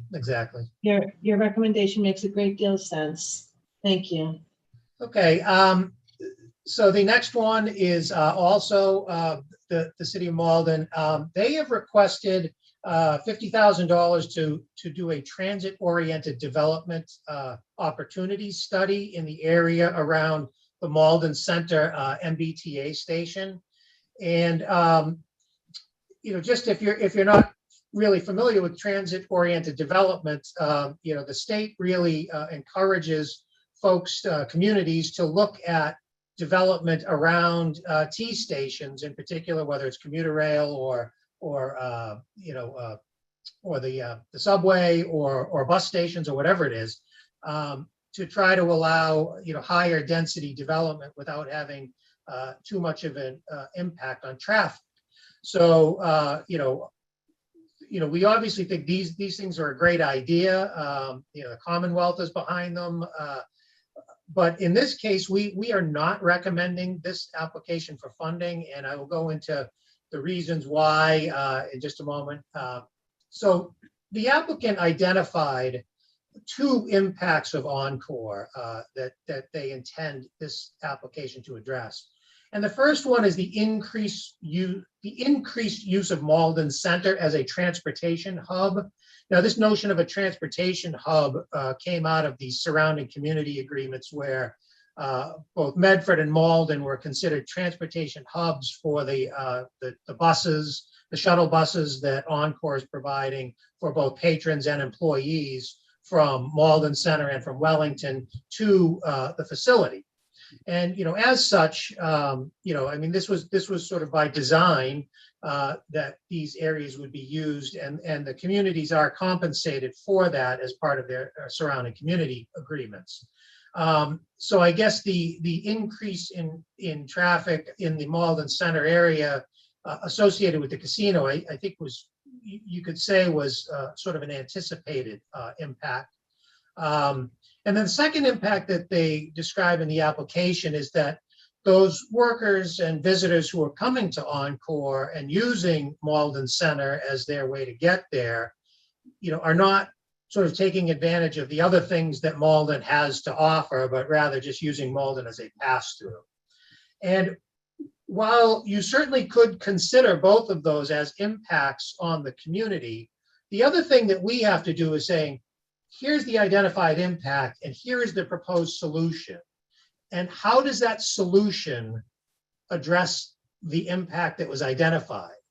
And so this transit-oriented development study is really looking at economic development. They're looking at what other things can we sort of build around Malden Center. Can we utilize the MBTA parking lot and put housing there, or a parking garage and more housing, and an awful lot of this transit-oriented development revolves around housing, because you're saying let's provide housing at a T station where someone won't need a car to get around. So an awful lot of this typically is around housing, although there's some ancillary, usually commercial and retail kinds of spaces that go along with that. But so, this kind of study that's looking at economic development opportunities, we're just having a really hard time trying to figure out how this would mitigate traffic in the area. Now, we gave the Malden a grant last year to do this transit action plan, which was going to look at sort of revamping bus lanes and things around the Malden Center Station. And we could see how that certainly had connections to trying to reduce traffic congestion and improve traffic flow in and around that. But this study of economic development doesn't really seem to relate to the existing issues associated with traffic. And similarly, looking at economic development opportunities, we're not really sure how that would necessarily encourage patrons and employees of the casino to maybe explore Malden Center and see what it has to offer. So we just really, it really came down to, we think these kinds of studies are great and that every community that's around a T station really should be looking at them, because it's a great idea for the community, for the public transit system, for everybody. But we just don't see this as addressing an impact of the casino. And that's where we have the problem, is if we can't make that connection, we can't really recommend giving out a grant for this. This type of development might possibly be better under the community planning application, but even then, and look, the community didn't argue that it should be in that category. We asked the question and they indicated they felt it should be under the transportation planning category. Even if it were under community planning, I think there's still a lift there to make a real connection between this type of study and an impact of the casino. So with that, essentially, I think we go into a lot of this in a bit more detail in our memo. But for those reasons, we really can't recommend it. And with that said, Encore and MassDOT did recommend it. And again, MassDOT's looking at this from the perspective of, hey, we love these developments around transit, so we're not adding new cars to the road and so on. But again, there's sort of this question of connection to the casino. If I could chime in, Joe, I heard you say that it might be a heavy lift if it were shifted over to community planning. I think I agree with you in terms of that maybe Malden missed its mark by making this a transportation, putting it in the transportation bucket.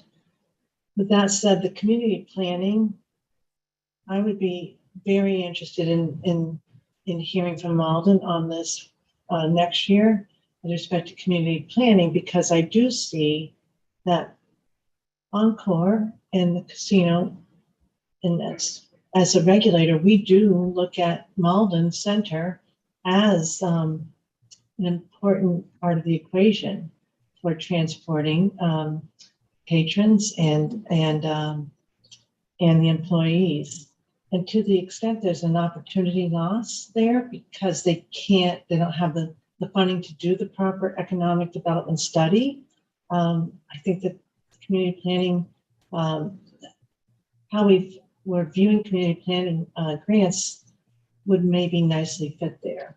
I would like for them, the patrons and employees, to take advantage of what Malden offers when they're shifting in their transportation, and to the extent that we could maybe help on that front, do a study or work down the end. I think at least I would be very interested in seeing that kind of an application.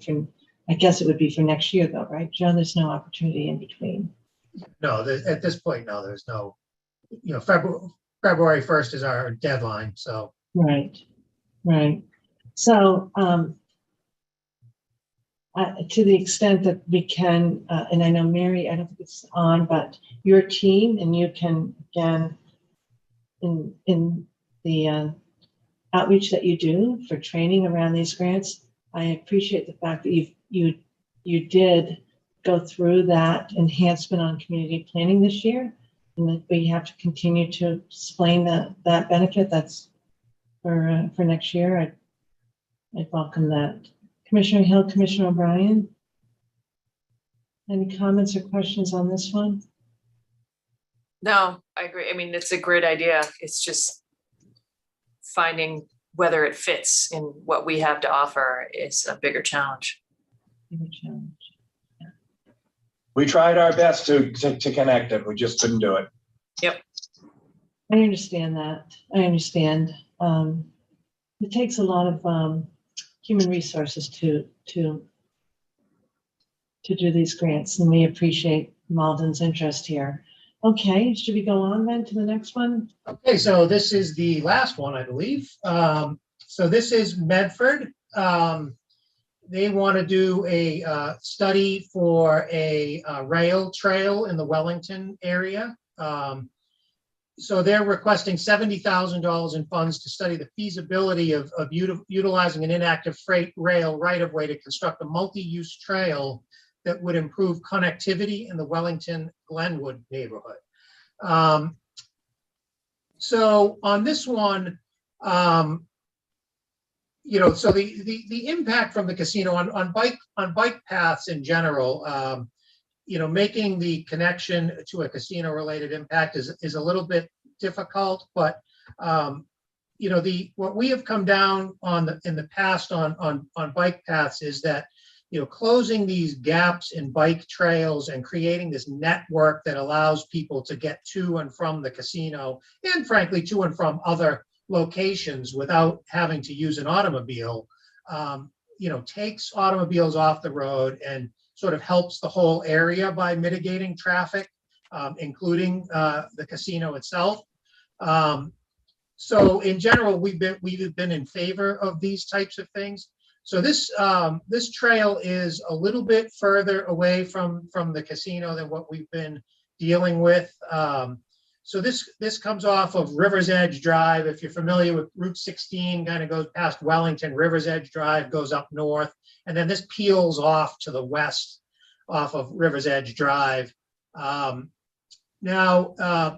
so there are existing bike paths along River's Edge Drive, which lead you to Route 16, which has bike paths as well. And then that takes you into either the Northern Strand or some of the bike paths that are being constructed now through the Gateway Park and through the Gateway Center and right to the casino. So this again would close another gap, and it provides some protected access for those folks in that neighborhood. Particularly, they would be able to cross the Fellsway on this without having to cross, there's an existing bridge.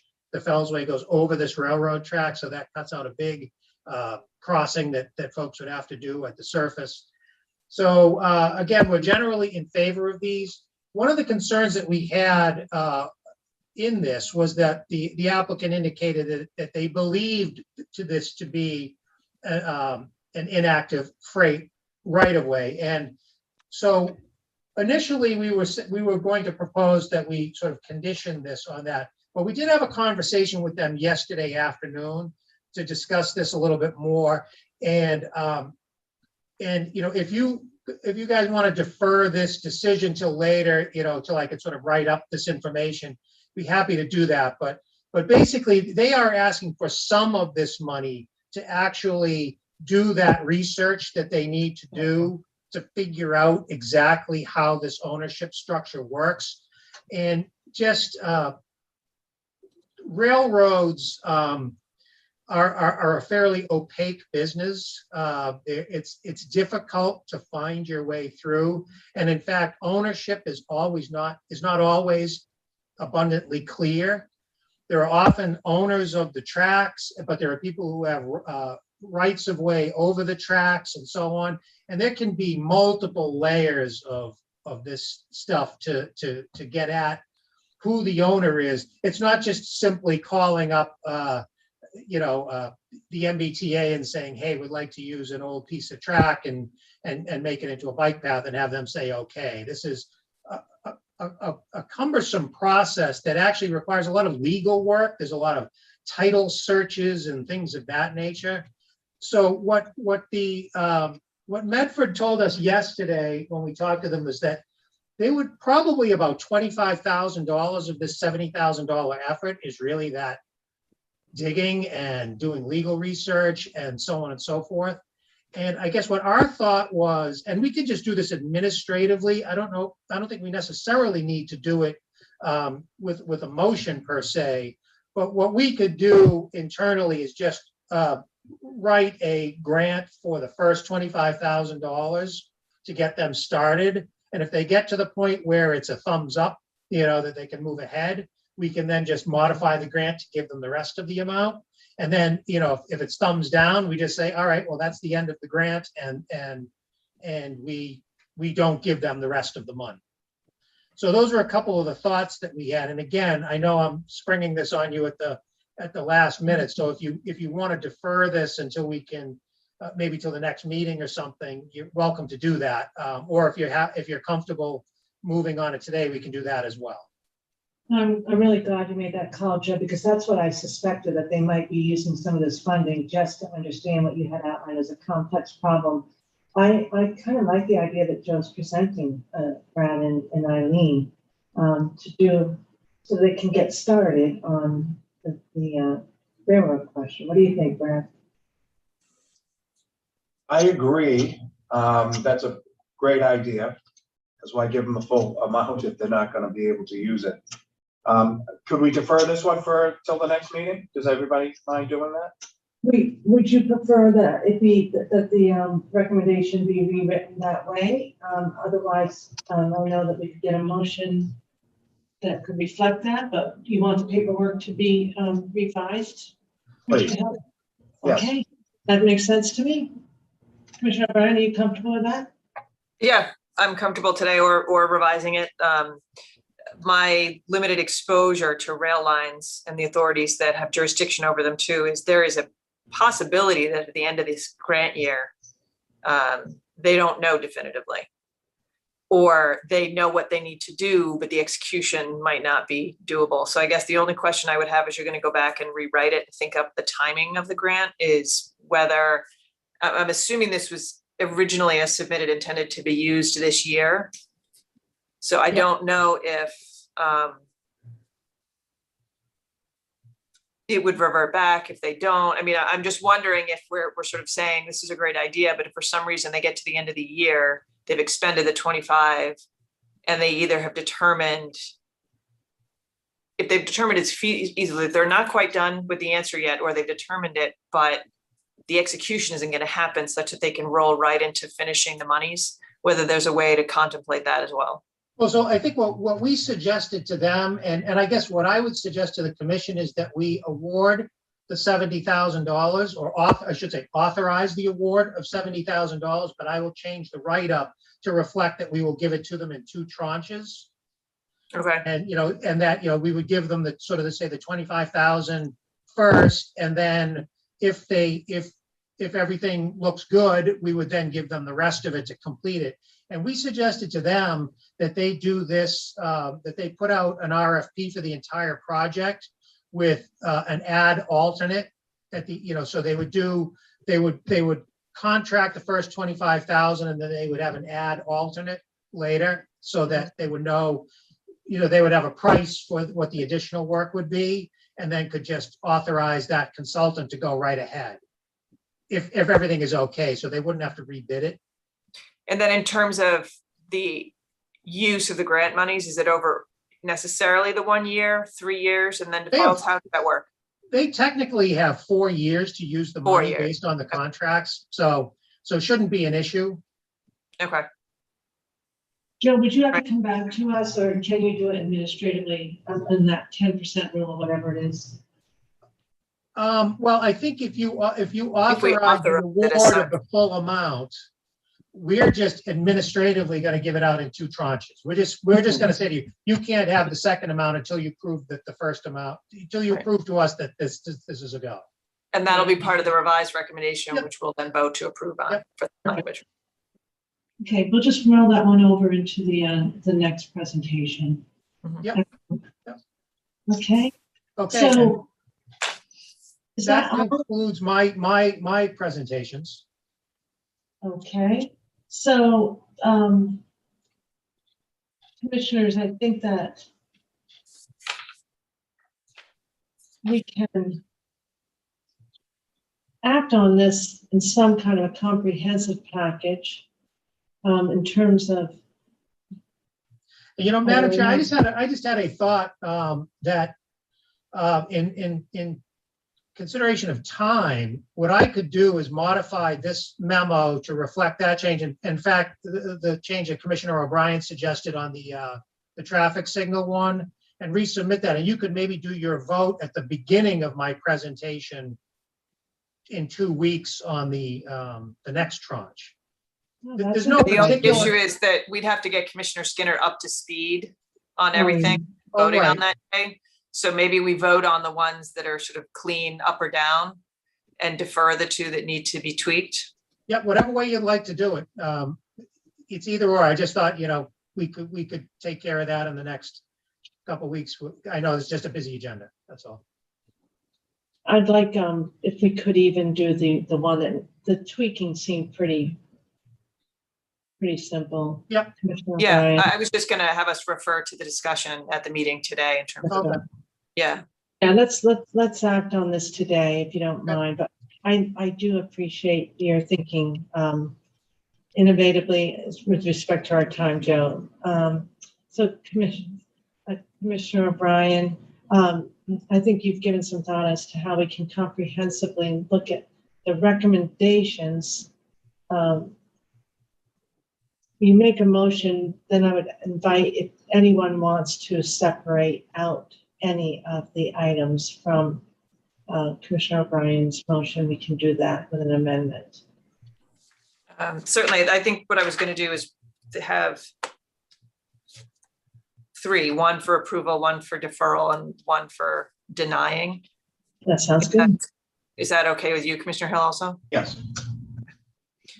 So given that, given the presentation, Madam Chair, I move that the commission approve the following applications for funding from the community mitigation funds in the amounts specified for the purposes described in the submitted applications and materials that were included in our packet today, and for the reasons described during our discussion here today. Specifically, 1, the City of Boston for $200,000.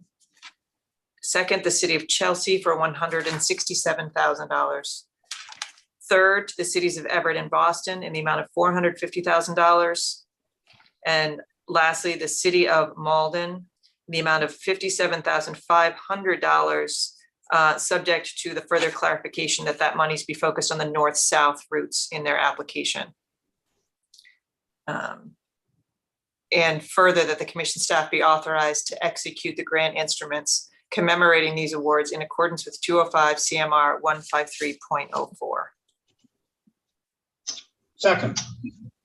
Excellent. Any edits, Commissioner Hill? Oh, Commissioner, it looks like Chief Joe. Delaney wants to chime in. Yeah, just on the Chelsea, the amount is 167,600. 600. Okay. Yeah. Thank you. Don't want to rip them off of that $600. Yeah. No, absolutely not. So the motion will reflect that edit. Commissioner Hill? All set. Yep. Thank you. So the second was with that amendment? Yep. Good, thank you. Okay, any further discussion? Commissioner O'Brien? Aye. Commissioner Hill? Aye. I vote yes, so that's 3-0. All right. Moving to Whether I don't know if I need to formally move, but I can, Madam Chair, that we defer adjudication of the request from the City of Medford in terms of the rail trail for the reasons discussed here today. Second. I think that makes sense. Commissioner O'Brien? Aye. Commissioner Hill? Aye. And I vote yes, 3-0 on that deferral. And lastly, Madam Chair, I move that the commission deny the application for funding from the Community Mitigation Fund in connection with a transit-oriented development opportunity study presented by the City of Malden, as there does not appear to be a clear nexus between the use of the funds requested and the impacts created by the operation of the gaming establishment. Second. Thank you. Any edits on that? We're all set. Commissioner O'Brien? Aye. Commissioner Hill? Aye. Vote yes, 3 ayes. And we are all set with one deferred discussion. We'll roll that over. Thank you so much, Joe. We appreciate the thoroughness of your presentation today and the good education you gave us yesterday too. So thank you. Thank you very much. And I'd just like to thank my whole review team. I won't go into all the names, but a lot of help from a lot of folks on this. You know what? At the end, please do make sure you have a complete set of names. And of course, you've got Mary and Lily who are helping you along the way. But yeah, we want to definitely give everyone a shout out. It's a lot of work, but Commissioner Hill, thank you. Okay, so you're all set then, Joe? Yes, thank you very much. Thank you. Then I think we have time still to hear from our CFAO. We're planning on about a half-hour lunch break at 12:30, commissioners. If that works, we have the independent monitor coming in at 1. Good afternoon, Derek. How are you? I'm good, thank you. Good afternoon, Madam Chair and Commissioners. I'm joined today by members of the finance team, Agnes Bollier, Douglas O'Donnell, Noel Lowe, and John Scully.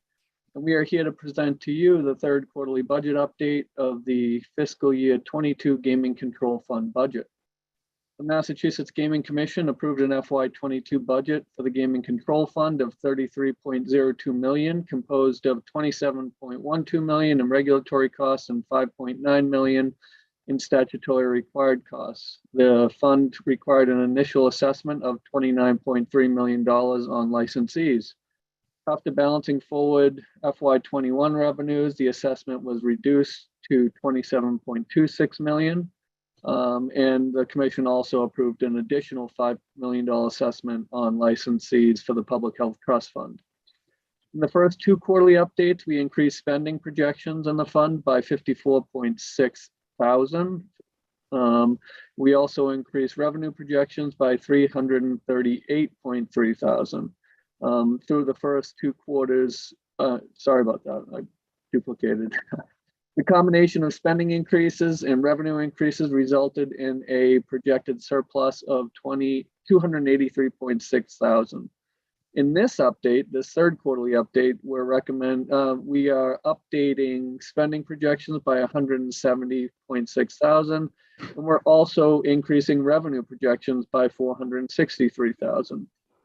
Page 2 of your packet has a table which will discuss some of the changes to the spending increases. It's actually a combination of increases and decreases, but an overall increase. So we are increasing our turnover savings by another 125,000, which brings us closer to a total of 750,000 on the year. We continue to see people moving in and out of the office, as well as delays in hiring. We're decreasing our travel projections by 10,000. To date, we have spent only 25% of our total travel budget. We do anticipate some people will come in towards the end of the year with full year travel requests, so that's why we're only reducing it by 10,000. We are decreasing our contract employee spending by 40,000. We think that'll leave a small buffer through the end of the year in case we need our contracted civilian investigators to step up efforts throughout the last quarter of the year. Fringe and indirect is an assessment, a percentage assessment of A&C, so that just carries down from the savings of our contract employees and our full-time employees. Independent monitor expenses are 505,000, and that reflects the invoices paid during January, February, and March. It does not necessarily reflect the effort in January, February, and March, as we operate on a modified cash basis of accounting. We are decreasing MSP straight time by 300,000, even though we're projecting additional savings there, because the team is down close to 8 FTEs as you look at people coming in and out. So we anticipate they'll need some of the savings that we're projecting for overtime at this time. In the Plainville GEU, we are increasing their costs as a result of conversations with their town administrator and their chief that they had not been charging off the full cost of the GEU to us as the Gaming Commission. We've given you a overview of some of these detailed costs in your 2x2s. We can open it up for a further discussion at this point if you'd like to on the spending areas. Chief Lennon, if I think you just happened, maybe, I don't think it was purposely, skipped over the 10% indirect. Just a reminder, that's not a very big amount there, but overall, it's over $2 million in our full budget. So per attachment A in your packet, I don't have it up right now. I'll pull the, oh wait, I do. Sorry, I keep getting lost on my computer here. For attachment A in your budget, we pay a total of 2.26 or so million. So it's 10% of all of the A, C, H, J, and U spending, less the U07, which are contract employees under IT. So it is a big chunk of money. And the only reason it's only 20,000 here is because we have a lot of decreases in the A, C, and J, but those are outpaced by the H consultant spending, which threw the assessment up a little bit for indirect. Garrett, can you, on our list of to-dos, have Yeah. you circle back on indirect costs? Because I do think that's a continuing conversation we should have in terms of advocating on our behalf there. Absolutely. Thank you. In FY22, licensing fees continue to stabilize. We're recommending a small overall fee projection decrease, which has to do with we're seeing just less billing on the renewals for primary gaming vendors. That's a good thing. It means our team is getting much more efficient at what we're doing. And we're just seeing those fees go down a little bit compared to projections, but we're seeing the employee licensing fees get back to where we'd like to see them, which means casinos are hiring and we're getting more people into those positions. We are also increasing revenue projections by $505,000 to offset the independent monitoring expenses that we incurred during that period. So it becomes a wash to all other licensees, and the costs are borne solely by Encore Boston Harbor. Combination of the budget increases of $170,600 and the revenue decreases of $463,000 results in the Gaming Control Fund having revised spending projections of $33.25, relying on revised revenue projections of $33.82 million. This represents a projected surplus of approximately $576,000 in the Gaming Control Fund. At this point, we're not recommending change in the assessment because any amount that we don't spend will be a credit to the licensees' next year funds.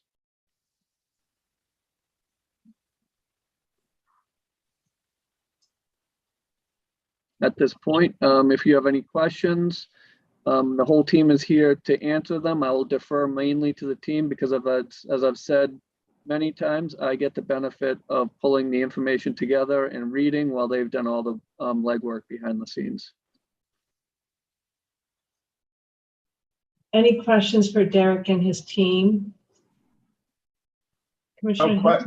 No question, just an excellent report as usual. Good job to the whole staff, and the meeting we had yesterday giving us an update was very, very good. Thank you. Thank you. Yeah, I would reiterate that. The few questions that I did have, they had the answers right at their fingertips and almost were waiting for me to ask them. So no questions. Thank you. Thank you. Excellent report. I had the benefit of a very robust discussion. And so thank you. No questions that need to be addressed now. But I do want to circle back on the indirect costs of that we pay. It's, I think Commissioner Hill would be interested in that discussion as well, given his past experience as a legislator. All right. It'll be good having John on our team too, because he has the connections over at the comptroller's office for the discussion on indirect rates. Right. You know what? That's absolutely true. Thank you. We knew you'd bring that experience to us directly, Jay. So thank you. All right. We don't vote on this today. This is an update, and next in June we'll have the budget to vote on. All right. Correct. Thank you. Derek, excellent work. Thank you, John, Agnes, Doug, and Noel. Appreciate it. Okay. And then I think what I'd like to be able to do, we had given notice to our legal team, Todd, that we might be able to get a bit more work done before our 12:30 break, if that still works for folks. Are we okay? All right, commissioners, thank you for hanging in there. We have the 3 regs for us to look at. Todd, good afternoon. Good afternoon. We can go right over to Carrie, who will present these 3 for you. Here she is. Good afternoon. Good afternoon, Madam Chair and Commissioners. So we do have 3 regulations for you today. First, in your packet, you have a draft of amendments to 205 CMR 133. This is the voluntary self-exclusion regulation, along with a small business impact statement related to that regulation. The background on this is that Director Vanderlinden and his team have worked with IT to develop an electronic app to be used for submitting voluntary self-exclusion applications and for maintaining the list, as opposed to everything needing to be done on paper. and these proposed changes update the regulation to include the use of that app. So specifically, the changes add language identifying the process for electronic submissions and maintenance of the voluntary self-exclusion list, in addition to a couple of cleanup changes. So if you'd like, I'm happy to walk through the red line, or Director Vanderlinden is also here if you have any specific questions. So however you'd like to handle this. Any questions on this particular regulation? We've had the benefit of the discussions earlier. Commissioner, I heard no from Commissioner Hill. Commissioner O'Brien, are you all set? Yeah, the only question I had is more curiosity than anything else, is when you redlined out problem and replaced harm, was there a legal reason for that, or was that just more a word choice? Yeah, I think. Go ahead. I'm sorry. Good afternoon. It's really just kind of updating the language. It's a more commonly used term now, so we are just kind of modernizing it. Okay, thanks. Okay, other questions from Mark or Chair? Just a statement that we had a hearing on this morning and nobody spoke for or against the changes. So I think everybody's pretty cool with these moving forward as proposed. Apologies, Commissioner Hill. The hearing was for the next two that I'll bring up. I'm sorry. So this one is just, we'd be seeking approval to begin the promulgation process, and then we'd have a hearing coming up. Thank you, Carrie. Sorry about that. I jumped up one. So this, right, so this is going now to public comment. Exactly. Yep. This is the first time you've seen it, and then we'd begin the process and it will go through comment, and we'll come back to you after the hearing. My apologies, Carrie. No problem. I'm just looking.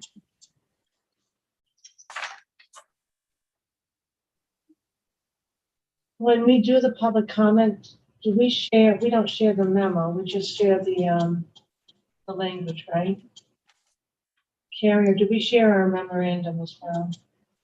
I don't believe we have a memo for this one. I mean, no, just the cover sheet. The cover sheet.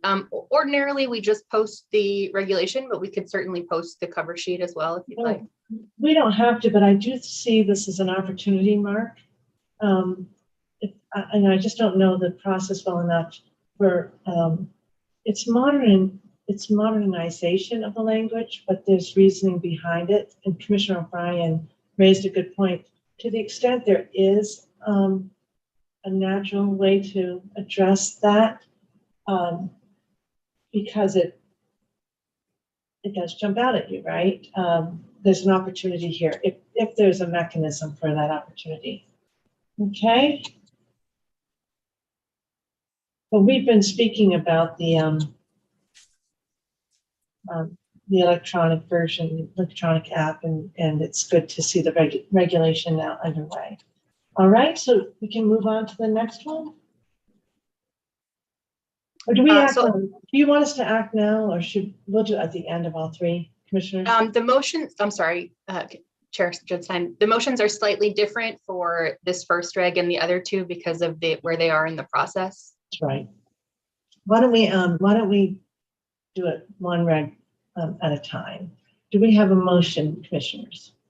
I'll move that the commission approve the small business impact statement in version of 205 CMR 133 as included in the commissioner's packet, and authorize staff to take all steps necessary to begin the promulgation process. Second. Okay, we're all set on comments and edits. Commissioner O'Brien. Aye. Commissioner Hill. Aye. And I vote yes, 3-0. Carrie, thank you for that. And thank you, Mark. Okay, great. So next in your packet, you have a draft of 205 CMR 138.26 related to the licensee's keys for dual locks, along with an amended small business impact statement. Associate General Counsel Young brought this draft to you on March 3rd, along with Director Band, Senior Supervising Gaming Agent Kane, and Regulatory Compliance Manager Carpenter, and you voted at that time to begin the promulgation process. A public hearing was held on this regulation this morning, presided over by Commissioner Hill, at which we received no public comment. And I can just take the second one as well if you'd like, since they were handled together. The second one is a draft of 205 CMR 147 related to uniform standards of rules of the game, along with an amended small business impact statement. This was also brought to you on March 3rd, at which you voted to begin the promulgation process. And this was also part of the public hearing, which was held this morning, and we received no public comment. So at this time, we'd be seeking approval to finalize the promulgation process on these two regulations. Did everybody have a chance to remind themselves of this? Okay, great. And Commissioner Hill, do you want to add your comment now? There were no comments today, pro or con. Or con. And the physical inventory has increased to 3 for the keys. All keys, locking devices. And we have Bruce Band here if we need any reminder as to why that was important. Or Sterling. All set. Commissioner, go ahead, Bruce. You want to? Oh, you're on mute. Yeah, I have no additional comment really to add. This was important to the industry in both cases. And yeah, we're in good shape. Okay. Any questions then for Carrie? All right. So, Commissioner O'Brien, Commissioner Hill, we can move on them separately or together, whichever is clearest. Separate's fine with me. I think so too. Okay, good. So I will move that the commission approve the amended small business impact statement in version of 205 CMR 138.26 as included in the commissioner's packet and authorize staff to take all steps necessary to finalize the promulgation process. Second. All right. No questions added. Commissioner O'Brien. Aye. Commissioner Hill. Aye. And I vote yes. 3 ayes. Thank you. And on the last one? I would move that the commission approve the amended small business impact statement in version of 205 CMR 147 as included in the commissioner's packet and authorize staff to take all steps necessary to finalize the promulgation process. Second. Okay. No questions, no edits. All right. Commissioner O'Brien. Aye. Commissioner Hill. Aye. I vote yes. 3 ayes. There we go. Nice work to the legal team. I know that Judy's not here, recognizing her earlier work. And Carrie, thank you for finishing it up. Thank you, Todd. Nicely done. Thank you. So it is 12:25. Crystal, I think that you let the racing division know that we probably would not be bringing up their matter before our lunch break. I would say that we reconvene in half an hour and our independent monitor will be joining us by that time. We can probably even get started a couple minutes before 1 if they're all here. Does that make sense, commissioners? That's fine. Team? Yeah, Karen, does that make sense for your? Okay, I got a thumbs up from her. Thank you to everyone who joined the meeting today. So far, we've covered a lot of territory and a lot of good work went into the preparation so that we could be swift today and yet make meaningful decisions. So thank you so much. All right, commissioners, we'll see you just about in the half an hour, just 5 minutes of 1, and we'll get going again. Okay. Yep. Thank you. No. Careful not to leave the meeting.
Thanks, Dave.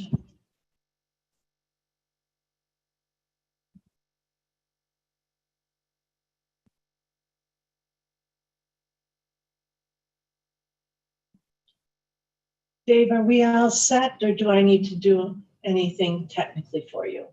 I think we should be good. It looks like my screen has stopped sharing, so. Sorry, Dave, that was me. Oh, okay. I was gonna say, I was like, I didn't do anything, but it looks like we're all set. Ready, I jumped in. You guys are a team. There we go. And I do see that the independent monitors team has arrived.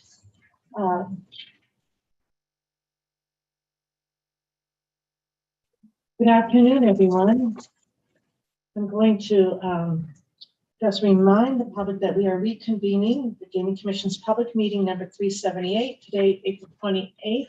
And because we are meeting virtually, we'll do our roll call. Commissioner O'Brien. I am here. Commissioner Hill. Present. And we're all set. And for those who are attending, we are using the virtual format, which is working ideally for today's meeting, but the three of us are all actually in a row sitting together. So ironically in front of our screens, but it's nice to be in the office with my fellow commissioners. Good afternoon, and we are going to commence with the independent monitors report, and I'll turn to Councilor Montenegro Alamonte to do the introductions. Hello, Alejandra, how are you today? Doing very well, Madam Chair. How are you today? Well, thank you. And I think I see all of your team is here, so I'll have you start with introductions, and then we'll go right into your report,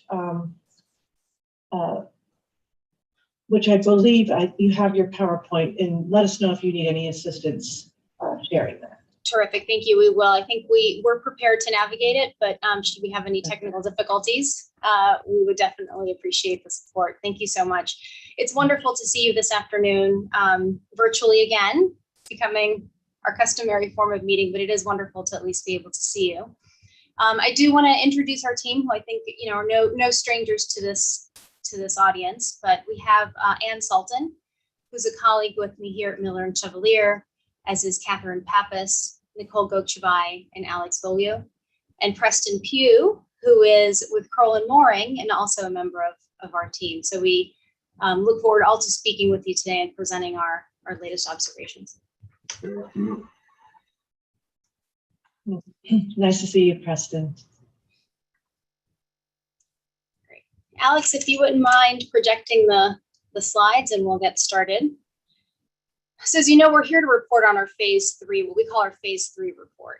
We're now 2.5 years into the monitorship and have been consistent with the decision and order, providing updates to the commission on at least an annual basis. This time, I think it's a little different. We met with an interim report back in September, and we look forward to providing an update from that interim report to you today. So if we start with the agenda, we're going to begin just to reorient ourselves with the goal of what our phase 3 review was. We're going to walk over an overview of some company changes that we've seen, which typically in this case involve personnel changes. We will summarize for you the review and testing activities that we conducted over this period. We'll provide some overall observations, both where we think things are going really well and where we continue to see opportunities of improvement. And then we're going to go, as we've done in the past, with high-level summaries of each of what we call the hallmarks, right? All of the elements of the compliance program that we've been monitoring and testing to give you an update on where those stand. We'll conclude with general observations, and though we have Q&A listed here last, we absolutely welcome questions and comments from you during the course of our presentation. It really does make it more enjoyable, at least for us, to be able to have a conversation on these important topics. So if we can go to slide 3. Our goal for this phase consistent with what we've done in other phases, is of course to continue now to evaluate the company's implementation of recommendations that we've made in the last 2 annual reports. There have been a number of recommendations that have been made that have required a significant lift from the company, and we're happy to see the company making progress in implementing really the majority of those recommendations at this point. To remind everyone what it is that we consider the key elements, and this is based, of course, on Department of Justice and other agency guidance on what constitutes an effective compliance program, in this instance, a human resources compliance program.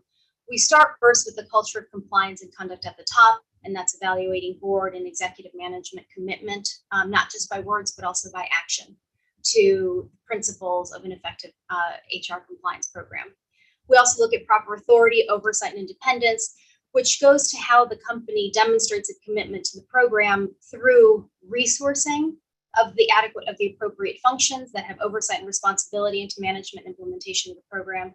And also critically important is independence. To be effective, the roles and the functions that have oversight over a compliance program really need to be independent from management to be able to really drive compliance in a manner that is effective. Policies and procedures, the structure of the program, where the company documents its expectations on compliance, ethics, its values, and the procedures that it develops to help drive those policies forward. Third-party relationships in this context, of course, extends to traditional third parties, consultants, attorneys, other externals that the company engages to provide services. And also, as we raised in our baseline report, we include in this category the company's relationships with its patrons, its guests that frequent its properties. Training and guidance is how the company trains and educates its employees on its compliance expectations and their obligations as members of WIN, of personnel's WIN, to drive these policies and procedures forward. Internal reporting and investigation, central, of course, to some of the issues that the MGC reported on in its decision and order, is ensuring that the company has in place an internal reporting mechanism that allows employees to raise allegations and concerns, particularly in this instance related to harassment and discrimination of all kinds, and more importantly, that it has an appropriately resourced and experienced investigation function. Different functions can play these roles, starting with employee relations and HR, to timely and effectively investigate allegations that are raised. Incentives and discipline is a category that we see many companies really try to understand is how to incentivize compliance when, of course, the expectation is that employees are going to behave in an appropriate manner. And then, of course, importantly, to discipline in a way that is appropriate, uniform, consistent across the organization, and critical for all compliance programs, but of course, in this instance, is really understanding that no one is above discipline, that policies and procedures apply to executives across and all employees and personnel across the organization. Risk-based reviews require companies to review its risk profiles around its compliance, around compliance areas, and then, of course, to monitor and test its program to ensure that the risks that are identified are properly mitigated and that its program is operating as it should. And then lastly, controls environment, which in this case we view as a combination of the policies and procedures that the company is developing to govern its HR issues and to oversee them, and also corporate governance issues that really reflect how the executive management, how leadership governs itself, and how it holds itself accountable to the principles and values that it's setting forward in its HRCP. We can go to the next slide. So over the course of the monitorship, we've seen a lot of changes in the business, some organic, some which of course we've all experienced as a result of global pandemic that hopefully we're soon starting to come out of. Most notable in this phase, we saw some ongoing changes to senior management. We saw, of course, the departure of Matt Maddox as Wynn Resort CEO. We saw the addition of an executive director of global compliance, or the replacement rather, of that function critical to this role. the company has a new president at EBH, a new executive director of HR, also at EBH, a new executive director of security and investigations, again at EBH. So a lot of the leadership team that has been central to driving and managing this program, we've seen a shift in the Boston property. And in Las Vegas, a new president who's not new to the organization and not new to the property, but of course, Brian Goldbrandts, who left Boston to return to Vegas. I do want to pause, it's a significant turnover. A lot of the turnover has come in areas that are relevant to the HR function. But I do want to pause to comment on the departure of Matt Maddox, which of course was a significant change. We spoke to many employees at all levels of the company and across both properties. We had, of course, spoken with Mr. Maddox quite a bit during the course of our monitorship. And, we were quite pleased to hear employees at all levels say many positive things about Mr. Maddox, especially about his commitment to employee well-being during the pandemic. And in fact, many of the employees with whom we spoke, especially in Vegas, credited Mr. Maddox with real cultural changes on issues related to corporate values that touch on the HR program. So of course, we're quite interested to see that the commitment that grew under Mr. Maddox continues to be reflected in the new leadership. We have, of course, spoken to Craig Billings, the new CEO, and are pleased to see that the commitment that we saw when we first started 2.5 years ago, we see that commitment reflected in conversations that we've had with Mr. Billings. So we look forward to seeing him continue to build upon what the changes that we're seeing in place. The company has been actively recruiting at all levels of the organization. I think as many industries have seen, there's been a lot of turnover in employees, a lot of opportunities for hiring at both properties. There's been a significant emphasis on ensuring that the numbers ramp back up to be able to service fully operating properties. We can go to slide 5, please, Alex. The type of activities that we engaged in during this phase, again, are similar to what you've seen in the past. I do think numbers tell a story.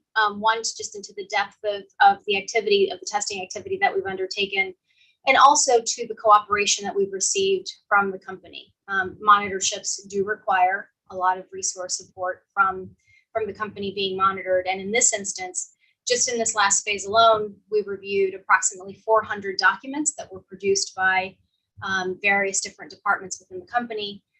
We were really pleased to be able to return in person to conduct some of the testing that we'd had to pause, at least in person during the pandemic. And we're able to conduct 37 on-site interviews, 6 virtual interviews.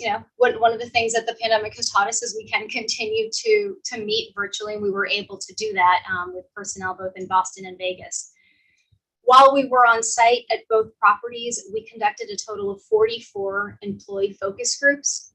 And just to remind everyone, that is truly a random selection of employees across both properties, grouped by function so that there is some similarity in their experience, that allows us to have conversations with employees on how they are experiencing and perceiving the changes that the company is making to the program. The focus groups take 2 parts. One is a conversation that's facilitated by members of the monitor team, focused on the areas that we report on that we report to you. And then there's also a confidential written survey that goes through the key aspects that we're interested in gleaning. And we've now done 2 sets of focus groups. As you've seen in the report, we're able to start reflecting where there is movement, where there isn't movement across our areas of focus. We were able this time finally to participate in a meeting of the board of directors. We did so virtually, but we're able to see board engagement, management reporting to the board on some of the HR program aspects that we're interested in seeing, and that we hope to see the board continue to receive information on, and more importantly, engage proactively on. And we continue to observe compliance committee meetings. And for both of these meetings, we of course attend the portions of those meetings that are relevant to our program, to our monitoring. We had reported in the past on the internal audit's risk assessment process and testing of the company's HRCP. We're now in the second cycle. The company's now in the second cycle of that process. And we were able to observe 11, we were able to shadow 11 interviews conducted by the company's chief audit officer as part of their HRCP assessment program. So really valuable for us to be able to see how the company is testing its own program from an audit standpoint. If we can go to slide 6, please. So overall, I think the message, over the past 2 years continues to be a positive one. We have seen the company continue to make meaningful improvements in key areas of the HRCP. And what's important for us is that we're seeing this progress both in regards to our recommendations, and more recently, we're encouraged to see the company taking ownership and developing their own initiatives to help continue to build the program. And we really do think the company should feel quite proud of these efforts, as should the commission of what the company is accomplishing. Specifically, we've seen the company strengthen its compliance committee, which is an area that was of keen interest both to the commission and to us. They've done that through the addition of a new member of the committee who comes with significant combination of HR and related corporate governance experience.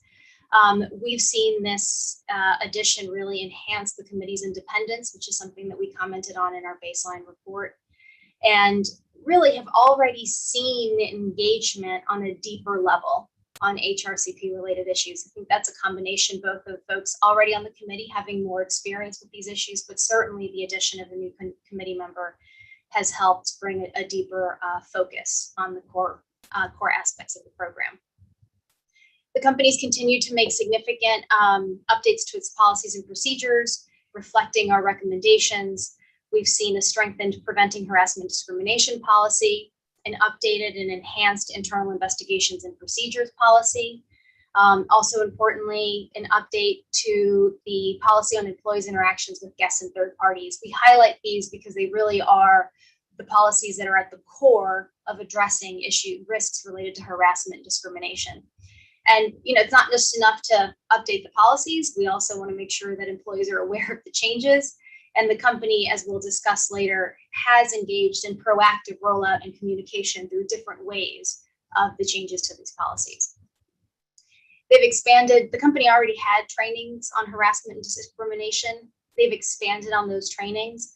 Most meaningfully, they've developed some focused trainings that address key risk areas that we've discussed before, primarily interactions with guests, and also around internal investigations focused on those groups that are responsible for responding to allegations and investigating them. And then last and certainly not least, we really have seen the company increase its proactive and I'll say organic communication on HRCP issues. They've taken advantage of their expansive communication channels that they have with employees. They've leveraged the we shifts, which are the meetings that managers have and supervisors have with teams as they begin their shifts. Through those communications, reinforcing HRCP messaging. They've also creatively developed what they call pop-up compliance events.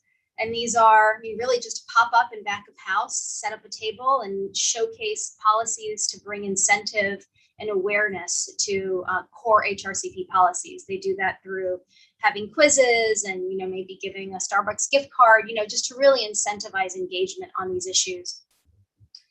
And we've seen pictures and they look quite lively. If we could move on to slide 7. And of course, this continues to be a work in progress. And I think, in many ways, the easier part of the exercise is nearing a close, which is the design of the program. Now we really will be looking at the enhancement and maturing of the program that the company is building, and more critically, really testing that the program that the company has built is sustainable, right? So that the effort that it has put into the last couple of years survives not just the monitorship, but the current leadership, and really is able to operate on its own through succeeding leaderships and management teams. So what do we mean by that? And we turn back to critical questions that we take from the DOJ guidance on compliance, on evaluating an effective compliance program. And in this space, the DOJ really asks three questions. The first one is the corporation's compliance program well designed?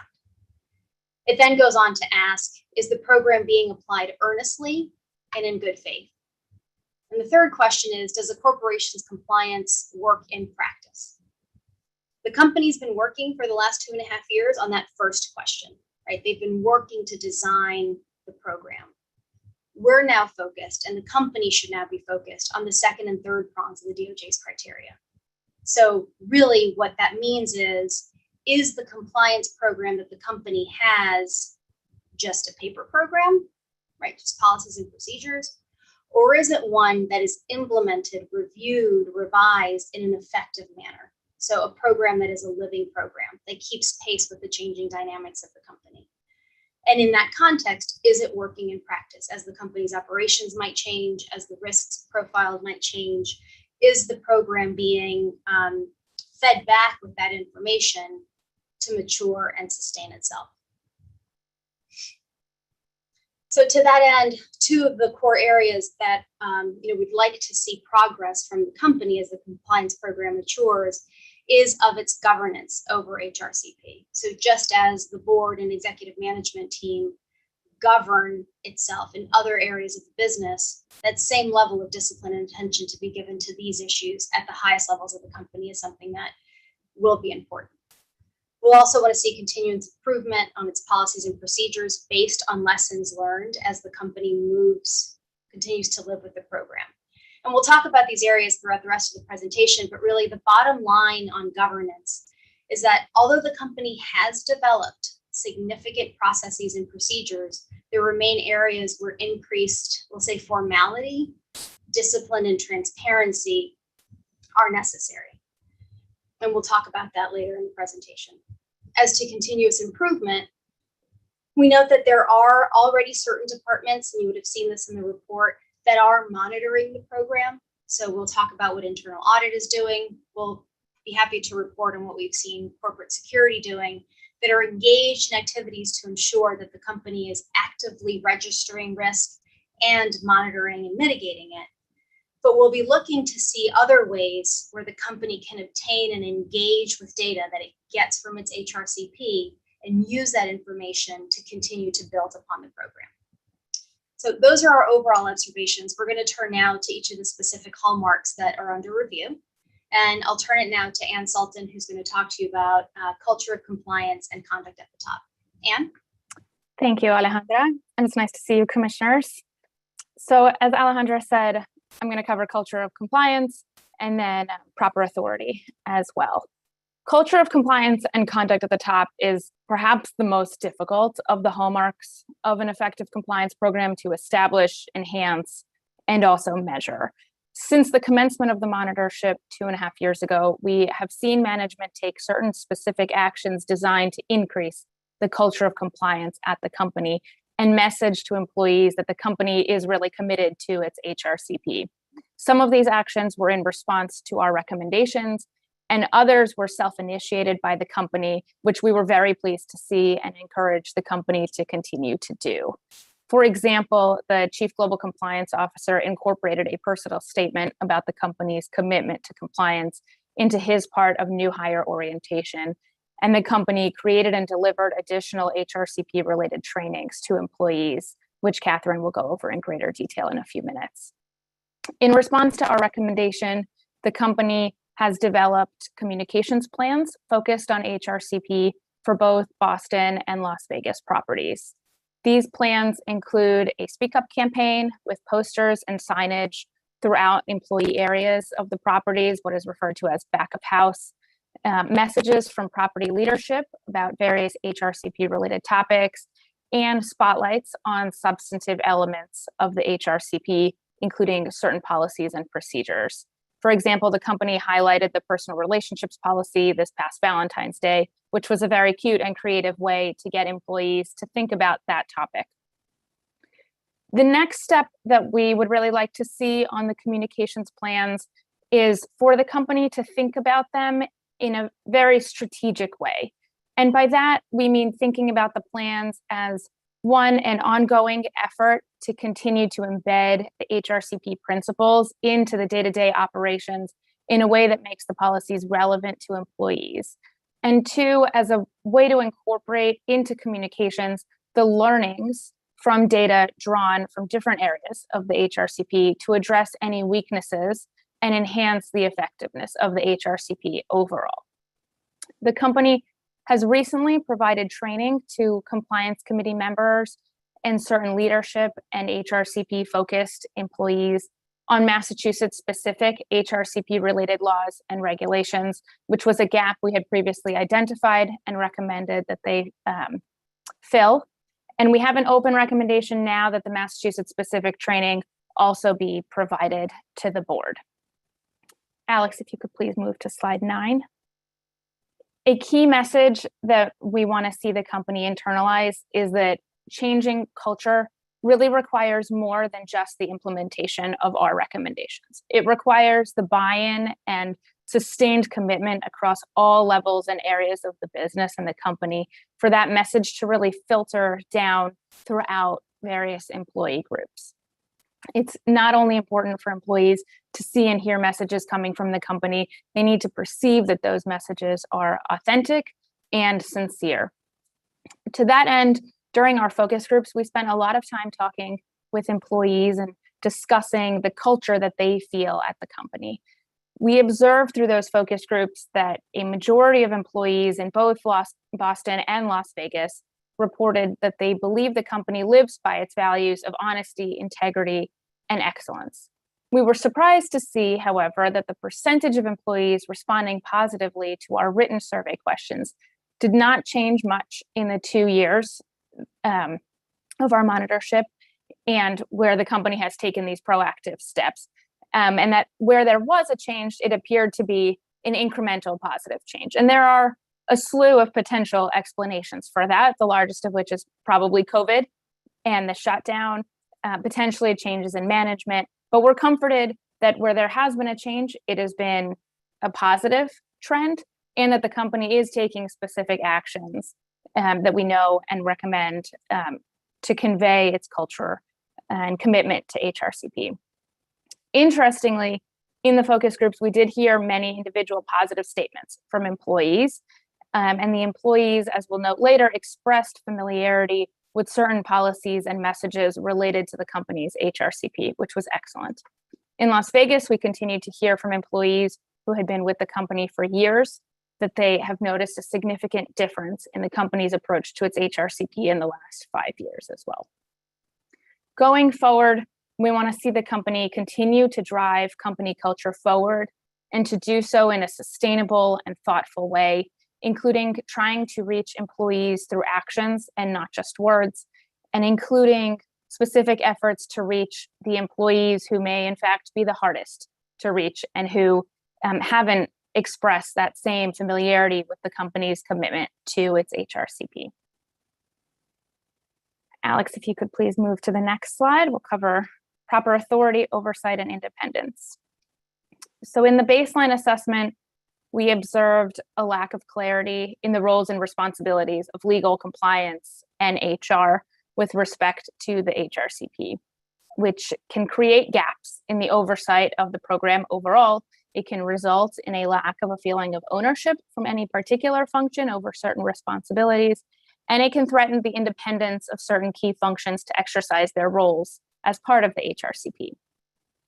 Thus, one of our main recommendations previously was that the company complete a self-assessment of its HRCP-facing roles so that the company could clearly delineate the various roles and responsibilities of those functions. The company has now completed that self-assessment. In short, they have reported back to us that after that assessment, legal is responsible for the development and refinement of the company's HRCP with guidance and input from HR, the Chief Global Compliance Officer, and the Compliance Department. HR has responsibility for the implementation of all aspects of the HRCP with the assistance of the legal department on an as-needed basis. And compliance is responsible for ensuring that the company adheres to the HRCP through the monitoring of cases reported to the compliance committee or through the hotline, as well as general adherence to company policies. The company can leverage each of the roles to grow and mature the program with maximal efficiency and effectiveness, with each function taking ownership of specific aspects of the program, but continuing to work in concert with each other to inform and feed into the operation of the program as a whole. And we will, of course, in this upcoming phases, be monitoring and testing how each function begins to really take ownership of its specific role within the HRCP. We're pleased to report that the company has satisfied the other prior recommendations of this hallmark on proper authority, oversight, and independence, including the appointment of a new member of the compliance committee who has substantive and substantial experience in HR. The company made that appointment last summer, and we are already seeing positive effects from it, including more robust and forward-looking discussions at the compliance committee in the meetings that we were able to attend. Similarly, the company completed an evaluation of resourcing of Encore Boston Harbor's HRCP-related functions, including legal and HR, and is in the process of making staffing adjustments in HR. In the next phase of the monitorship, we are going to specifically focus on the roles and responsibilities of the compliance function in the company's HRCP. As we've reported previously, there were significant changes in compliance at the company with the departure of the previous Chief Global Compliance Officer in September of 2020, a few-month gap, and then the hiring of a new Chief Global Compliance Officer in 2021. We want to ensure that throughout the compliance function is monitoring the company's HRCP so that the process is sustainable and also evolving as it should be. And in the next phases, we are also going to be reviewing and testing the staffing and structural changes recently made to the HR function at Encore Boston Harbor. And now I'll turn it over to Nicole to cover policies and procedures unless there are questions. Commissioners, do you want to just take a pause to ask any questions here? Does that make sense, Alejandra? I know that there's a lot to digest. Absolutely. Please do. We welcome questions at any time. Right, this might just be a good time. Commissioner O'Brien? I don't have any at this time. I'm taking notes about particularly the compliance committee in terms of, and I'm sure you'll speak to it later, but in terms of the assessment of is it being done earnestly and in good faith, and does it actually work in practice? I have more questions prospectively on that than questions about substance of what's been presented so far. I'm all set, Madam Chair, to move forward at this time. Okay, thank you. Thanks, Anne. Good afternoon. Hi, Nicole. Happy to be here. So this brings us to policies and procedures. The company has made significant progress on its policies universe and has satisfied 7 out of the 11 monitor team recommendations in the baseline assessment and phase 2 report.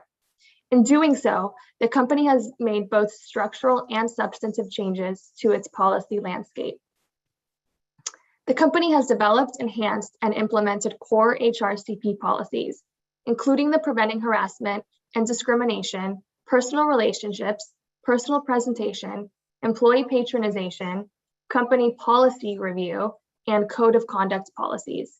These are important developments that will help serve as the foundation for the company's ongoing efforts. As Anne discussed previously, the company also implemented and continued communication of these policies through a communication strategy.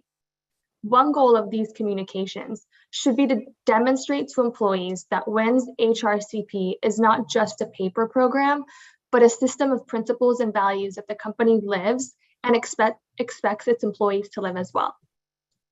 Our on-site testing showed that the company's efforts to communicate its core policies are working. For example, large percentages of the company's employee base reported in our anonymous surveys that they had reviewed the company's employee interaction with guests and other third parties policy, and also the preventing harassment and discrimination policy. Going forward, we'll expect the company will satisfy all outstanding recommendations, which include some further substantive policy changes, and take further steps to communicate updated policies to employees. Alex, if we could go to the next slide, please. Thank you. Now we have third-party relationships. In the baseline assessment, we identified patron misconduct as the company's highest risk factor for sexual harassment and discrimination. We are pleased to see the company make meaningful progress in this area, having satisfied most prior recommendations. In addition to enhancements made to its employee interaction with guest policy, the company also implemented tailored training and communication initiatives to creatively address certain risks to employees from patrons and develop a plan to track and monitor data collected from offending patrons. For example, the company utilized banners and displays on napkin holders, emphasizing its Speak Up campaign throughout the back of house. It also issued We Shifts to communicate expectations that employees report offending conduct by patrons. Going forward, we expect that the company will implement all outstanding recommendations, and we will test communications on core components of the employee interaction with guest policy, the sustainability of the training program, and employee perceptions of the company's stance on patron misconduct. We will also be testing the company's implementations of procedures established in the policy for avoiding conflicts of interest, particularly as it applies to third parties. And with that, I will hand it over to Catherine, who will discuss training and guidance. Thanks, Nicole. Good afternoon, commissioners. So in training and guidance, during the last period, we've seen that the company has continued to implement training on its updated preventing harassment and discrimination policy. They've also developed and implemented an online training on its updated employee interaction with guests and other third parties policy. And as others have focused on, the company has also continued to leverage existing communication channels in order to regularly reinforce messaging from training. We received and reviewed a large sampling of We Shift messages from the company, and those generally include some specific messaging around the core HRCP policies. As Alejandra mentioned up top, the company has also worked to creatively develop other ways to test and reinforce messages from training. These include training corners, which appear in We Shift policies, compliance pop-up events, and monthly features of key HRCP policies.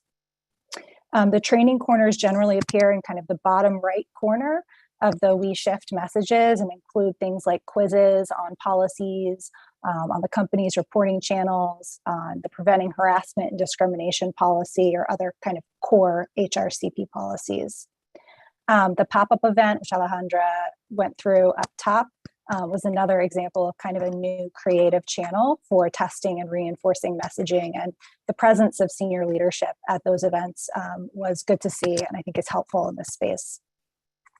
And this year, the company featured the personal relationships policy as one of its monthly compliance policy highlights. And what that meant in practice was that there were digital and printed displays regarding the policy and other communications regarding the policy to reinforce messaging.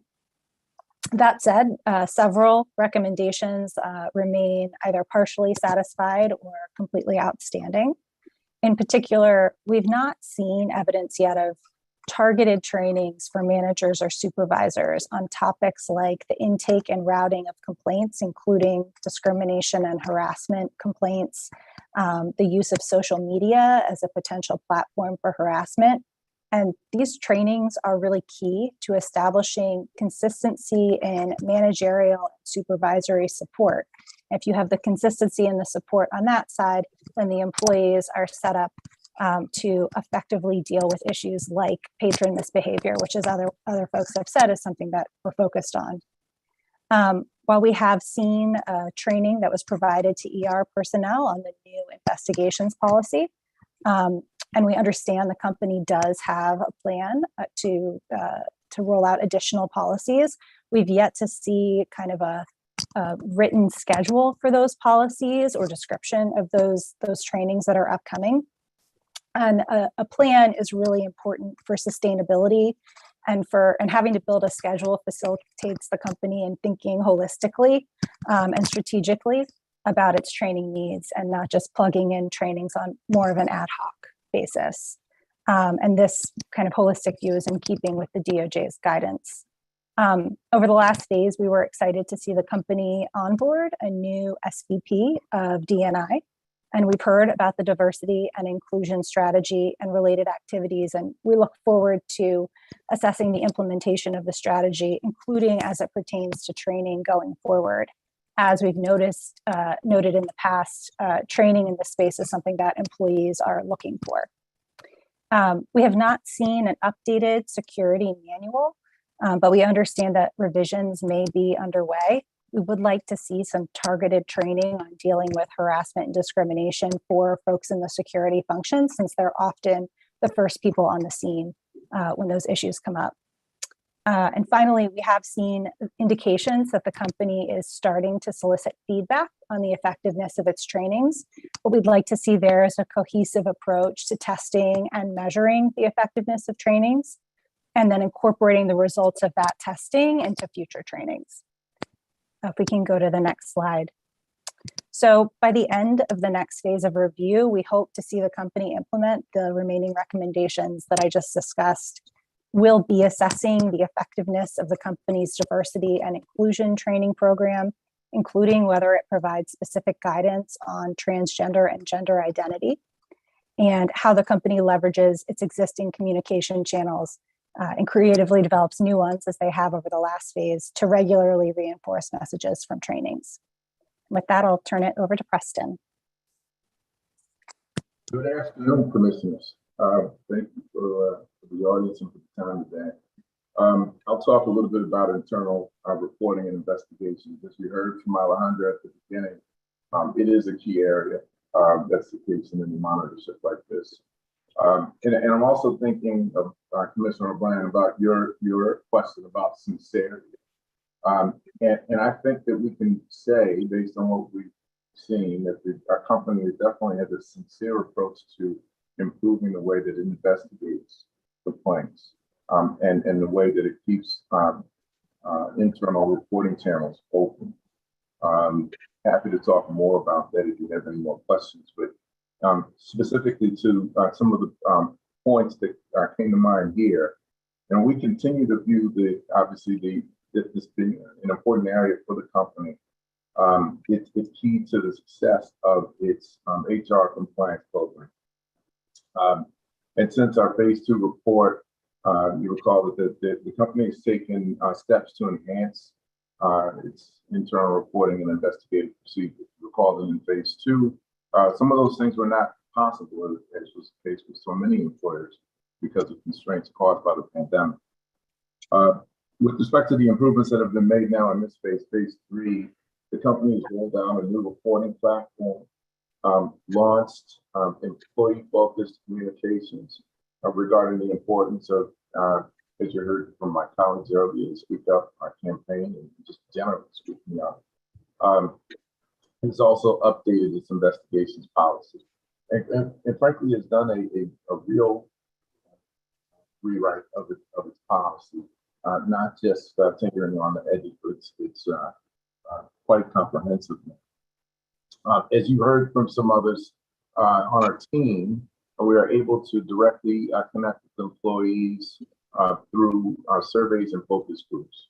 And as you know from our prior discussions about the importance of focus groups, that is really key for us, right, to gauge how the company is doing in this area. So you're doing more than just looking at the outcome of investigations. You're hearing from employees about whether they even feel free to raise their hand, or whether they feel the right steps were taken in investigations.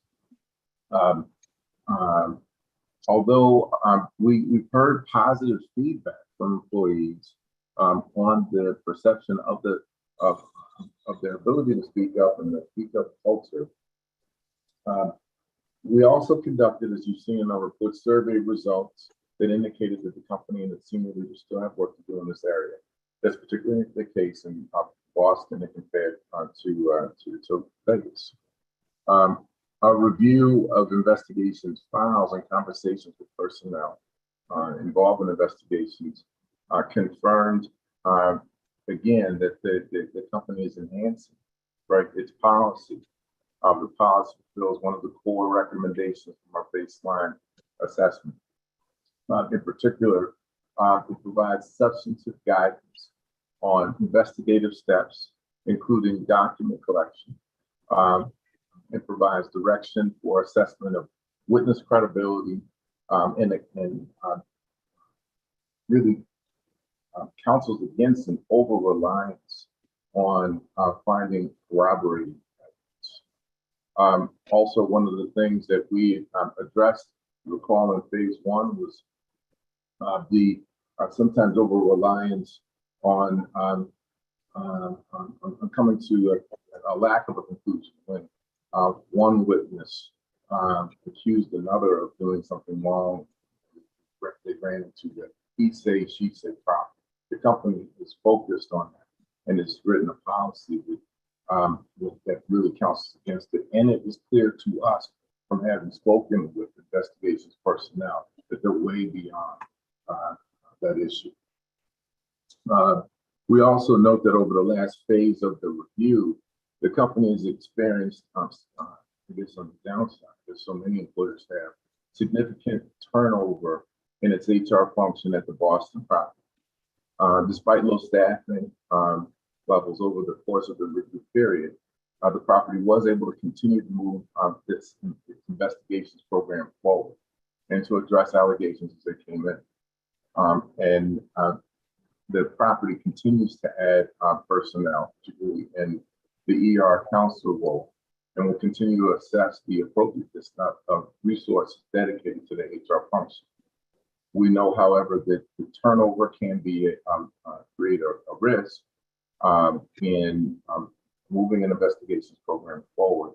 And I think we think the company is focused on that. As the company turns to implementing its enhanced reporting and investigations framework, we've made certain follow-up recommendations.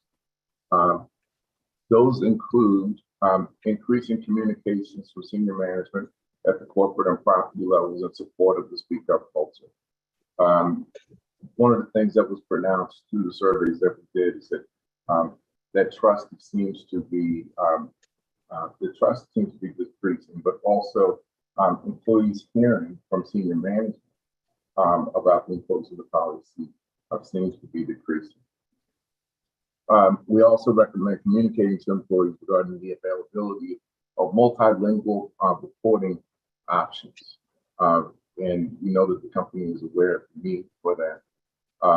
But it was something that we continue to hear through the surveys that we did. If we can go to the next slide, please. Now, going forward, what we plan to do to address this is, as you see here, we will continue to test the effectiveness of the Speak Up communication campaigns.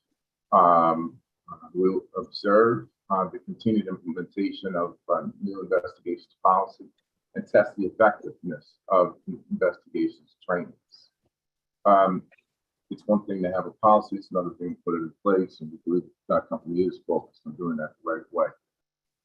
We will test the efficacy of multilingual reporting channels, and we'll do that in a number of ways, most notably through focus groups.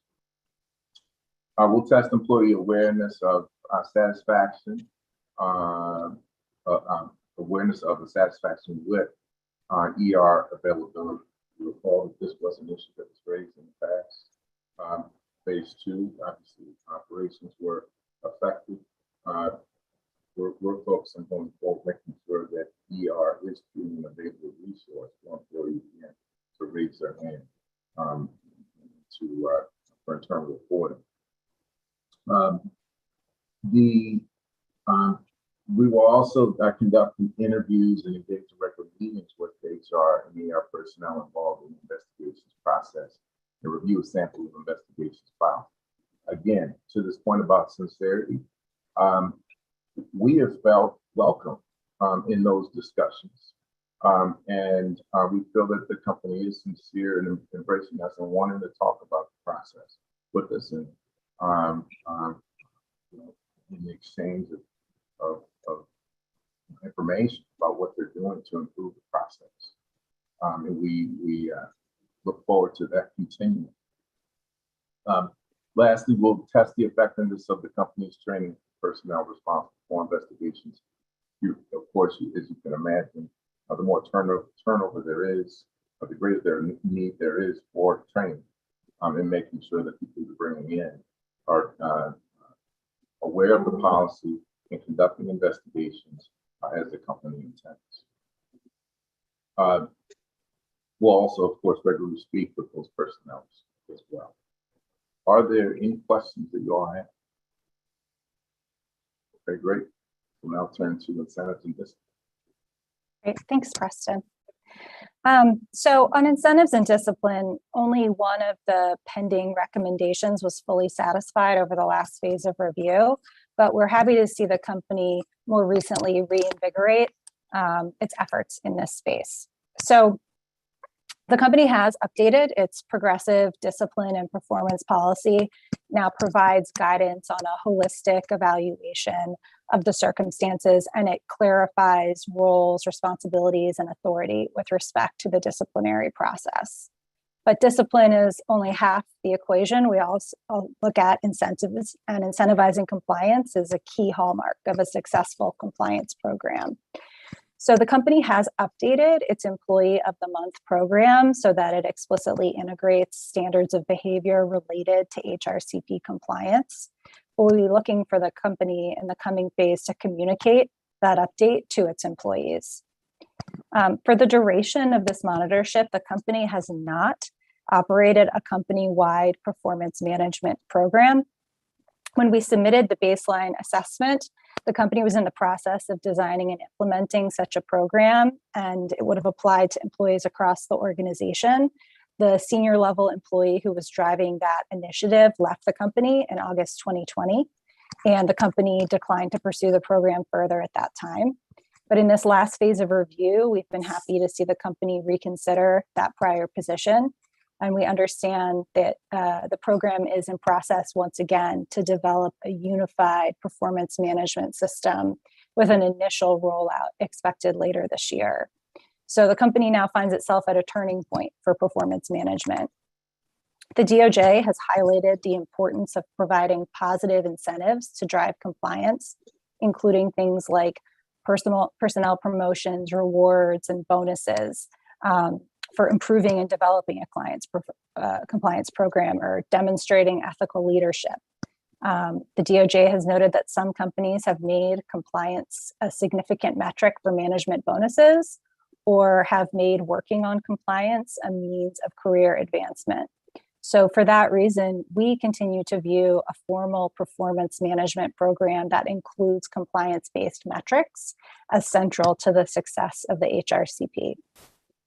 So by the next phase of the review, we're expecting the company to incentivize compliance by communicating the updated standards of behavior that I mentioned that are incorporated into the Employee of the Month program, and also developing a plan for this unified performance management system. So over the next phase of review, we'll be testing the consistency of discipline in the harassment and discrimination space by reviewing discipline imposed in those matters.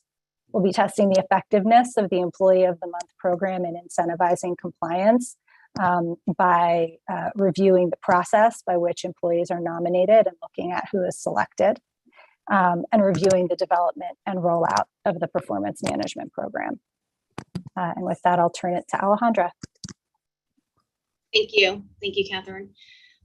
So now we're going to move on to the last sections of our analysis, which really do go to the heart of the theme that you've seen here, right? Which is that maturing of the program, sustaining of the program, and overall corporate governance that we want to see over the program. So first of all, we move to risk-based reviews, right? And here we go back to DOJ guidance.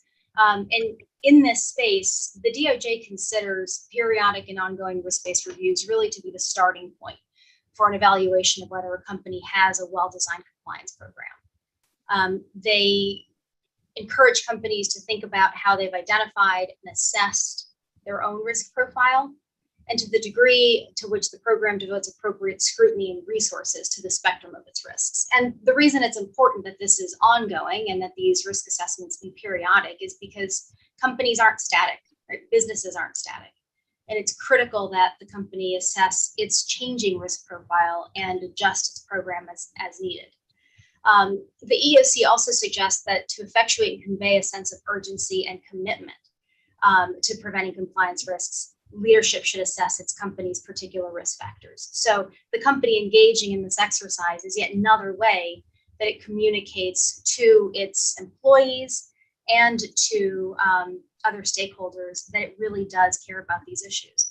And this is where I think, we begin to see the role of the board of directors and the board of the compliance committee provide opportunities for growth in the way that both bodies really demonstrate to management their urgency in ensuring that management is taking its responsibility in this space and moving it forward, and asking those types of probing questions so that both bodies have available to them information to inform them of the risks that the company might be seeing in this space, or decisions that the company is making that could expose the company to risks in this space. So it really is a bottom up and a top down approach that we see in this space. Since the baseline assessment, the company has developed and implemented, as we've said, a risk assessment program that is driven primarily by the annual audit cycle. We really do think it cannot stress what a critical development this is for the company to do this through an largely independent function within its group, right? That reports to the audit committee, that reports to the compliance committee on these risks. It provides a natural, a synergy, a natural point of contact between those two bodies and audit to give visibility of transparency where there might be opportunities for risks to go undetected, or perhaps opportunities for better implementation of its program. We've also seen the security department conduct security risk assessments, so physical assessments that go to identifying risk of harassment and discrimination. And for purposes of protecting the sensitivity of these assessments, we're not going to go in too much detail, but the heart of it really is that the company is keeping in mind not just policy risks, but also physical risks that its employees and its guests encounter in the spaces of harassment and discrimination, and ensuring that the security measures that it has available to it and the tools that it have available to it are being deployed, one, to detect security risks or security violations when they happen, but equally important, if not more important, to prevent these risks from materializing. And of course, we've seen corporate security use those tools to help reinforce and enhance the investigation of these occurrences as well. Going forward, what we want to see, of course, is a continuation of the HRCP audits that internal audit is leading. And on the security side, really encourage the company to document its current processes. The security reviews that we're referring to, I think, are largely developed as a matter of practice. The risk with that is that the individuals driving those practices, should they leave the company tomorrow, there's a risk that those practices leave with them. And in fact, we see opportunities for corporate security to develop what it's doing, to share information between both properties and how it's developing these processes and develop a more uniform approach to these security-driven risk assessments. But we were very pleased to see, and frankly, the way that we got some of that insight was through sitting through some of these shadow interviews that we conducted of the internal audit risk assessment process.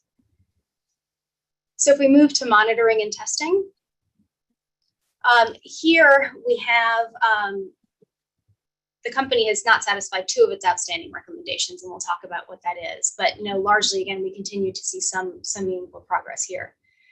Monitoring and testing, as you've heard throughout this presentation, really are essential for the maturing and sustainability of the compliance program. And this really goes to that third question that the DOJ asks is, does the corporation's compliance program work in practice? Monitoring, testing all aspects of the program is really the only way that the company can ensure that its program is working. And so the company's monitoring and testing program is becoming and will continue to be an increased process and an increased focus of our future reviews. We began in the baseline review really focusing on how the company monitored its harassment and discrimination allegations and investigations. And it's implemented an annual, it does so in large part through the audit department, but also we want to encourage them to look at other ways to do it. And we've given some examples in prior reports, and we're going to give some examples here, right? Training is an important part of this program, and we want to make sure that the company is monitoring and testing the effectiveness of that particular element of its HRCP. It's begun to do that. We know the company tests completion rates, right? That's important to understand that its program is working and that it's getting to all of the employees that need to have it. In addition to monitoring completion rates, we also think it's important for the company to look at other data behind training. So the speed with which trainings are completed. Are some departments, for instance, are we seeing delays in some departments that we're not seeing in others? What is the root cause of those delays? It could be a whole potpourri of issues that leads to these delays, but it could be technical issues that are affecting some departments, or it could be something more serious, like perhaps a manager or supervisor in that department not prioritizing these types of trainings. So important for the company to be able to unpack that so that it can address it and ensure that its trainings remain effective. The company's been moving, we've seen the company deploy some online trainings. That provides a fantastic opportunity for the company to ensure that its employees are learning what the company intends them to learn through these trainings. So truly, are the trainings effective in communicating the company's priorities to employees? We've seen the company include in, for instance, its interactions with guests policy, questions at the end of each of the training modules. And you've probably sat through trainings that do this as well, where the trainee is asked to answer questions about what it just learned. And if it doesn't answer correctly, it can't move on. Really important to drive knowledge, but it would be really helpful for the company to also monitor whether or not employees have to retake certain modules more frequently than others, whether there are certain questions that seem to be getting repetition because employees are struggling with them, to ensure that maybe the way that the messaging is being communicated can be updated, and in that way it keeps its trainings developed and focused. And you've heard us talk also before about how the company monitors its actual claims on discrimination and allegation. And the company spends a lot of time looking at the specific complaints that come in, and that is commendable. The compliance committee spends a lot of time looking at each complaint that comes in. We've seen it, we've observed the compliance committee look at the reports. We've seen them hone in on specific issues that are of interest to them. That's a very important monitoring exercise. But what we've advised, what we've recommended the company do, is also take a higher level analysis of the complaints and allegations that it is receiving, so that it begins to understand trends. Are we seeing certain types of claims more frequently in some departments of others? Are we seeing certain number of claims against some individuals more so than others? Similarly, tracking investigation trends. How quickly are allegations being responded to? How quickly are investigations being closed out? Those sorts of monitoring and testing aspects of the program, there's an opportunity to develop that as well. And we'll, of course, be looking at how the company continues to do this in the future phases. Any questions so far before we move on to controls, which is the last element?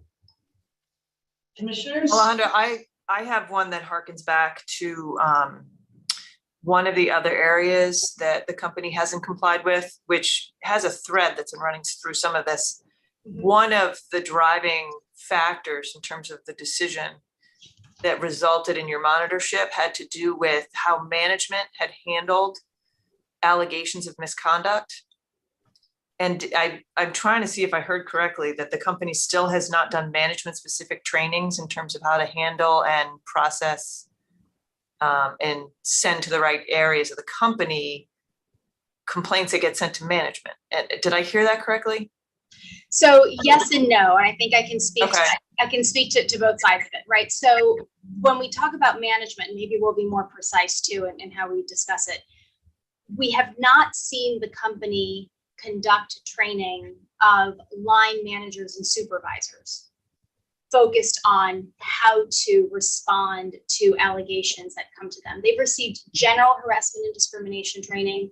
They've been trained that they have an obligation to report. But what we hear in focus groups, and you heard this in the baseline, and we continue to hear it in this phase, is that employees have different experiences based on who they're interacting with.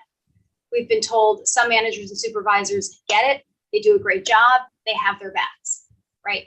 Other managers and supervisors, regrettably, are not as responsive, or revert back to behavior that we've seen, that we've heard reported in the past, which is, well,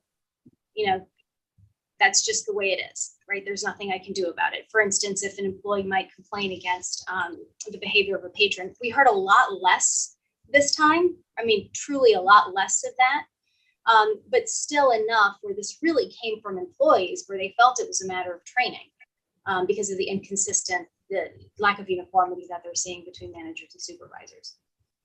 And was there any sort of breakdown? Was it more or less likely to happen given the area of employment in terms of, because that was an issue that we had early on too?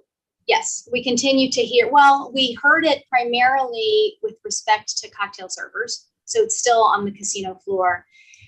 Interestingly, we did start to hear from other areas, employees from other areas. So kitchen staff, for example, housekeeping staff, or employees that deal with in-room dining who might themselves encounter problematic interactions with third parties. And we're hearing mixed messages on how to handle that. And what was interesting to us is when we speak to the heads of those departments, because in this phase we actually spoke to management across all levels, there was a disconnect in what department heads thought they were communicating, which is consistent with what we expect to hear and what employees themselves were perceiving. And so, we think a direct way to address that is really focused training on that level of management supervisor that has that direct one-on-one contact with employees when this is actually happening, so that they know how employees are perceiving their reactions, what they should be doing. We're giving employees like cocktail servers, the company's giving them very specific tools on how to respond to third parties. That level of detailed training, which again, we see some of in the interaction with third parties, but I think it needs to go a little bit deeper. Yeah, and I'm concerned about, what I'm concerned about is not wanting to see sort of an ongoing lack of empowerment to speak up, which is kind of what landed us here in the first place in terms of the monitorship. So you talk about the sincerity of the company, and there's a lot of improvements that they've made. This is an area for me that it's disturbing that it's still there to the level that it appears to be. So I'm wondering, and you can speak to this in terms of going forward too in the next phase. Alejandra, is it different between Boston and Las Vegas? It's largely the same. And, I would say, I think we saw, and, the team can remind me if I'm getting my numbers mixed, but we saw, I think, more room for improvement in Boston than we saw in Vegas. That's what your report suggested. Yeah. Can I just ask a follow-up question to Commissioner O'Brien? Am I misunderstanding that the company has established for all employees at least a channel of communication that will go directly?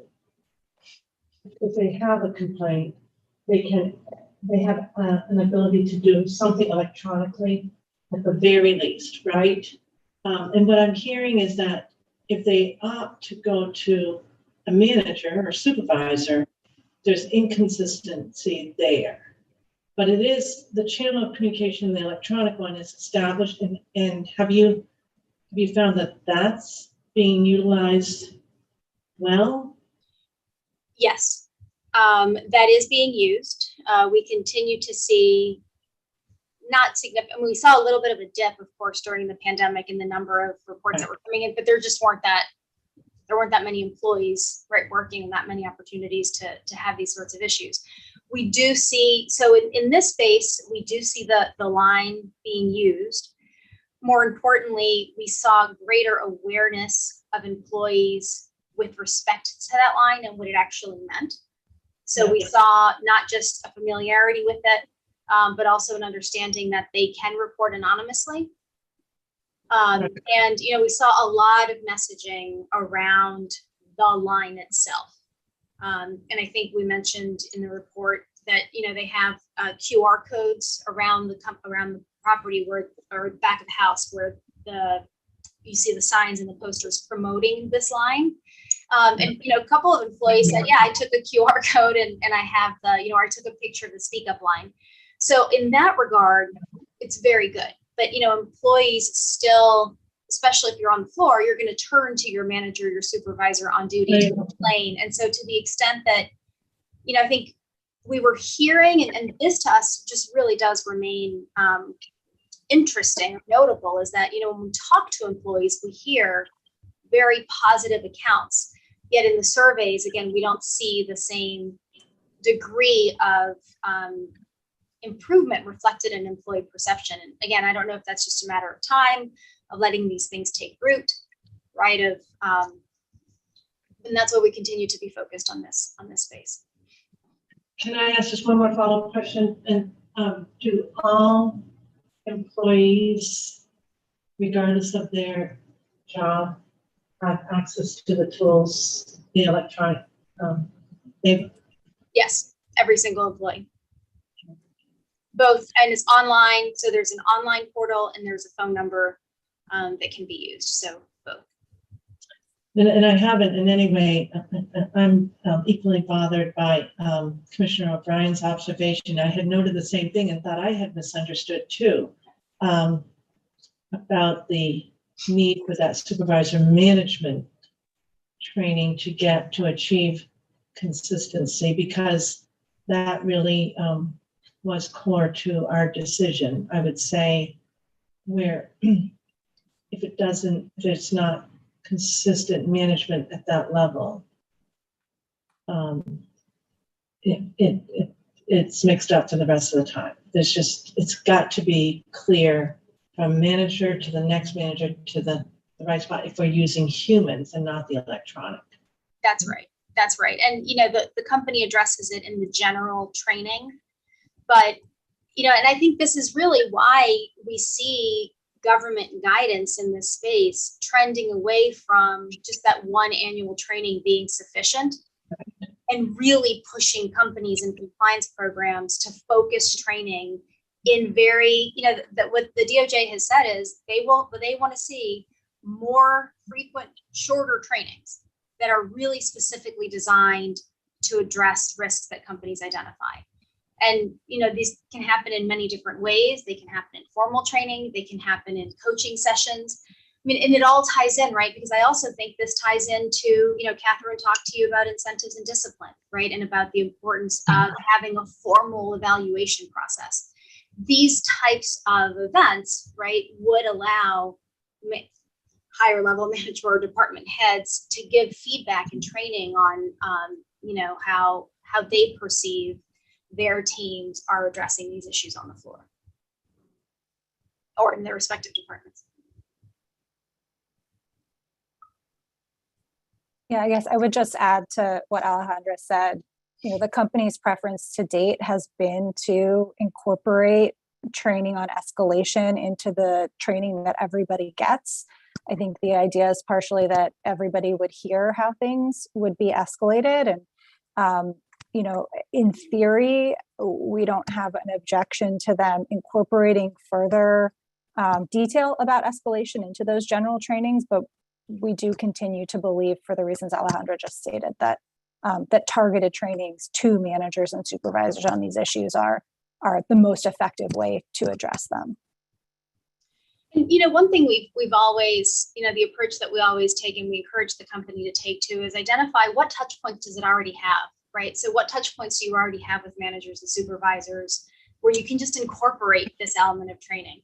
And we've seen, you know, the company deploy other trainings directed at managers and supervisors, folded into that, right? I mean, it's the more organic training and the discussion, the more organic, hopefully, the behavior becomes.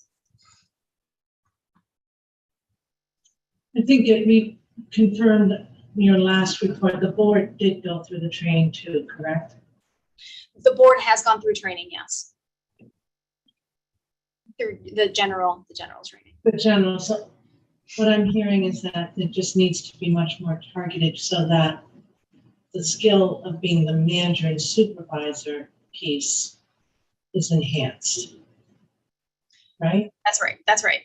That's right. And in line, frankly, with the changes that it made to its third party, its employee interaction with guest policy, because in that policy, they are much more specific. The policy is much more specific in the expectations, giving, you know, timeframes in which, you know, if a manager or supervisor receives a complaint within, you know, Nicole, correct me, 24 hours, it has to be reported to, you know, ER. So the expectations are there.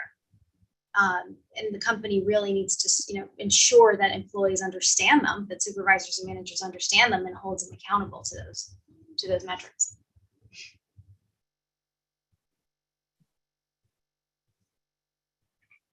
Commissioner O'Brien, other questions on that, or Madam Chairwoman? No, not right now. Thanks. Commissioner Hill, you all set right now?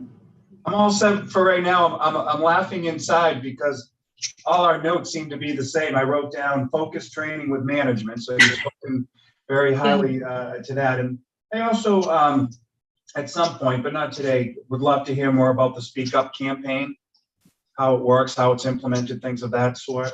And then I also wrote down, I think Catherine was speaking to us about how 3 out of the 8 prior recommendations have only been satisfied. So that was a red flag for me to see that moving forward. But I think you touched upon that a little further. So I'm all set at this point, Madam Chair. Okay, thank you. Well, I think it just stood out because I feel like we might have missed that the last time around, or maybe it's just evolved with the focus groups that you're really now seeing that there's a gap there. So thank you. Well, I think it's that. I do think it's that, right? We had highlighted at the beginning, and I think we're re-emphasizing it again because the benefit of doing this periodically is, you know, you get to see where things have moved and where things haven't moved. And, you know, Commissioner Hill, I'll just say on the Speak Up campaign, you know, beyond what it really, it's been physical and also, you know, just integrated into, so very visual and also integrated into different forms of communication. But that's where we have seen a trend, or we have seen a change, a positive change, where employees are telling us they really do understand the company wants them to speak out. And we hadn't seen that before. You know, we heard many, many more employees tell us that they didn't feel empowered to do it. But we're happy to, you know, go as in detail on those questions that you have, Commissioner, as needed. I have one follow-up question unrelated to that, but I think related, maybe close enough in time to bring it up now. In terms of the performance, I wish I could read my writing right now. Management, performance management, thank you. And it looked like engagement, that didn't make sense. Performance management, that includes the recognition of HRCP compliant behavior. Who oversees that performance management program? So the program hasn't been rolled out yet. And so exact kind of roles and authority, I don't think are set for sure. Currently, it'll be from the SVP of HR, who sits kind of in a role that oversees Las Vegas and Boston, as the person who's kind of spearheading the development of the program. But we have yet to kind of see the specifics on how it would be executed. So I think she's, you know, well established to be in a position overseeing it, but I'm not sure that the exact layout of authority has been set. So it's not necessarily the Chief Global Compliance Officer, right? Right. Thank you. So if we turn then now to slide 20, Alex, please. Which takes us to controls environment. And here our review on controls environment initially started really at focusing on ensuring that the company had appropriate controls to prevent the recurrence of certain of the risks that were identified in the MGC's decision in order and the IEB's investigation. That really meant a focus on policies and procedures governing the types of agreements and payments that were identified in the course of that investigation. So, we've made recommendations with respect to the review of settlements with employees related to claims of harassment and discrimination. We've seen clearer guidelines to avoid, and the company has implemented those changes. We've seen clearer guidelines on how to avoid conflicts of interest with the engagement of external counsel to avoid the recurrence of the risks that we saw with respect to Mr. Nguyen, where company counsel, external counsel, were also being engaged by Mr. Nguyen in his personal capacity. They're blurring the line and creating a conflict of interest that resulted in the misconduct that you identified. We also reviewed separation and employment agreements to ensure that confidentiality provisions are appropriately scoped and reported to you in the past, that those recommendations have been implemented, and we view those confidentiality provisions to be appropriate. The remaining area was the use of arbitration, of compelling arbitration of claims of harassment and discrimination. In our phase 2 report, we noted that with respect to the EBH employment agreements, they were in fact not carved out. We've made recommendations that those clauses be corrected and brought in line with the Las Vegas employment agreement. We have had discussions with the company. I think that there was some confusion about what exactly we meant because the separation agreements also come into play. And they're now clearer on what the changes should be. And those changes we understand our concerns are being addressed. And we'll be able to see that in short term.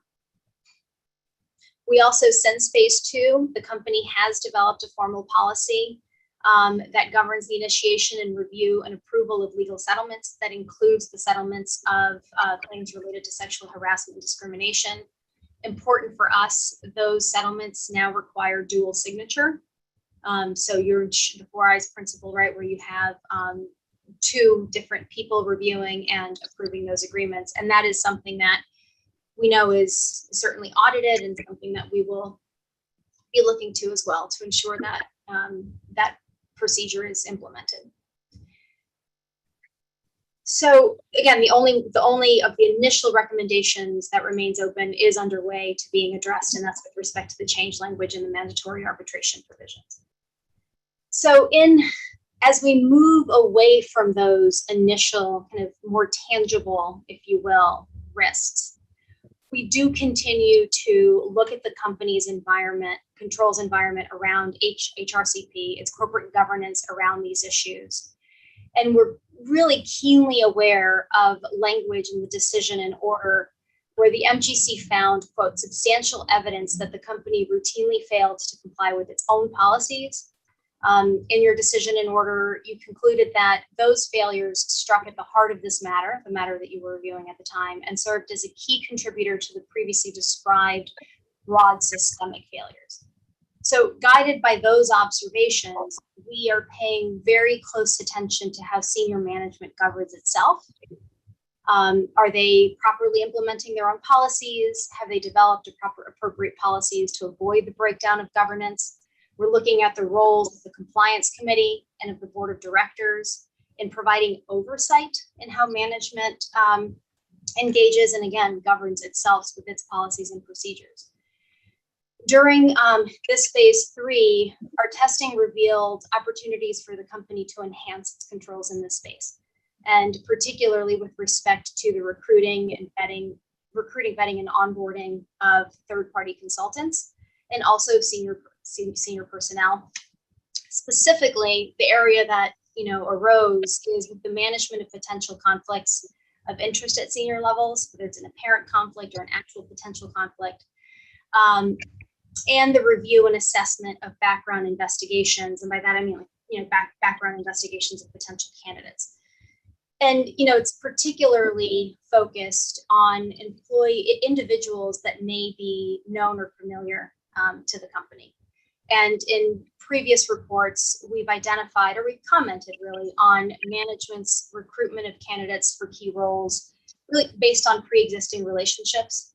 And we've cautioned that absent formalized processes, that practice could compromise the independence of key roles. It could create a perception that there's an inner circle at the management level in a way that could delegitimize individuals, so on a micro level, and really on a macro level, create this reappearance of, what was described to us when Mr. Nguyen was, so that kind of founder-led mentality of having an inner circle. Now, I want to stress, right, there's nothing inherently wrong with recruiting people that you know, right? I mean, that happens every day. There's nothing inherently wrong with that. But we are tasked to evaluate those practices in the context of past issues to ensure that, to the extent that that continues to happen, as it will, that the company understands that greater formality, greater discipline is needed to ensure that the risk of reemergence of the culture that existed under Mr. Nguyen, which the MGC described as placing loyalty over the best interests of the company, doesn't resurface. And, we think that how companies hire, particularly at the highest levels of the company, just from a practical and even optical effect, really is critical. How you hire is critical to preventing that risk as a whole. So the company really should ensure that it has processes designed to consistently subject all candidates to the full extent of its vetting procedures, that it assess each candidate with due objectivity and with appropriate degree of deliberation required for that position. That includes not just internally as a management team, but also ensuring that for key positions, that vetting and deliberation involves the compliance committee and the board of directors. Absent that, I think there could be an appearance of favoritism in the most benign result, but still harmful to the overall culture. Or, as I said before, the creation of an inner circle. And in a worst case scenario, right, you're creating, again, a circle of loyalty that defers to leadership without probing or questioning. And I'm not suggesting this is what's happening. It's, if it goes unmonitored, that would give rise again to the risk of, that resulting in individual wrongdoing. Again, not suggesting that we're seeing any indication with this leadership team of that risk, but there is a level of, continued just familiarity and trust as happens in small management groups, particularly in industries that are smaller, regional focus, and it's natural to slide maybe outside of a formal, more bureaucratic way of governing yourself into one that's more familiar and trusting. But it does carry inherent risk. And, as we've said to you before, and, we've certainly said to the company, we evaluate the program. That's it. Not the program as implemented by the people who are here today, right? Or the people who are here today themselves. It's, when this management team that lived through the difficulties of the issues that came before you, clearly understands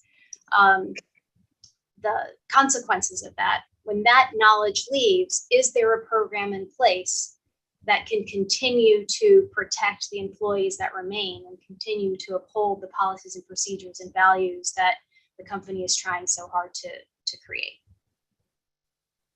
And, the company has taken numerous steps as it transitions away from a founder-led culture to develop a more mature program. And as it continues on this path, we want it to be mindful to develop clear processes and controls that apply to the highest level, not just at the operational level, which is where the focus is right now.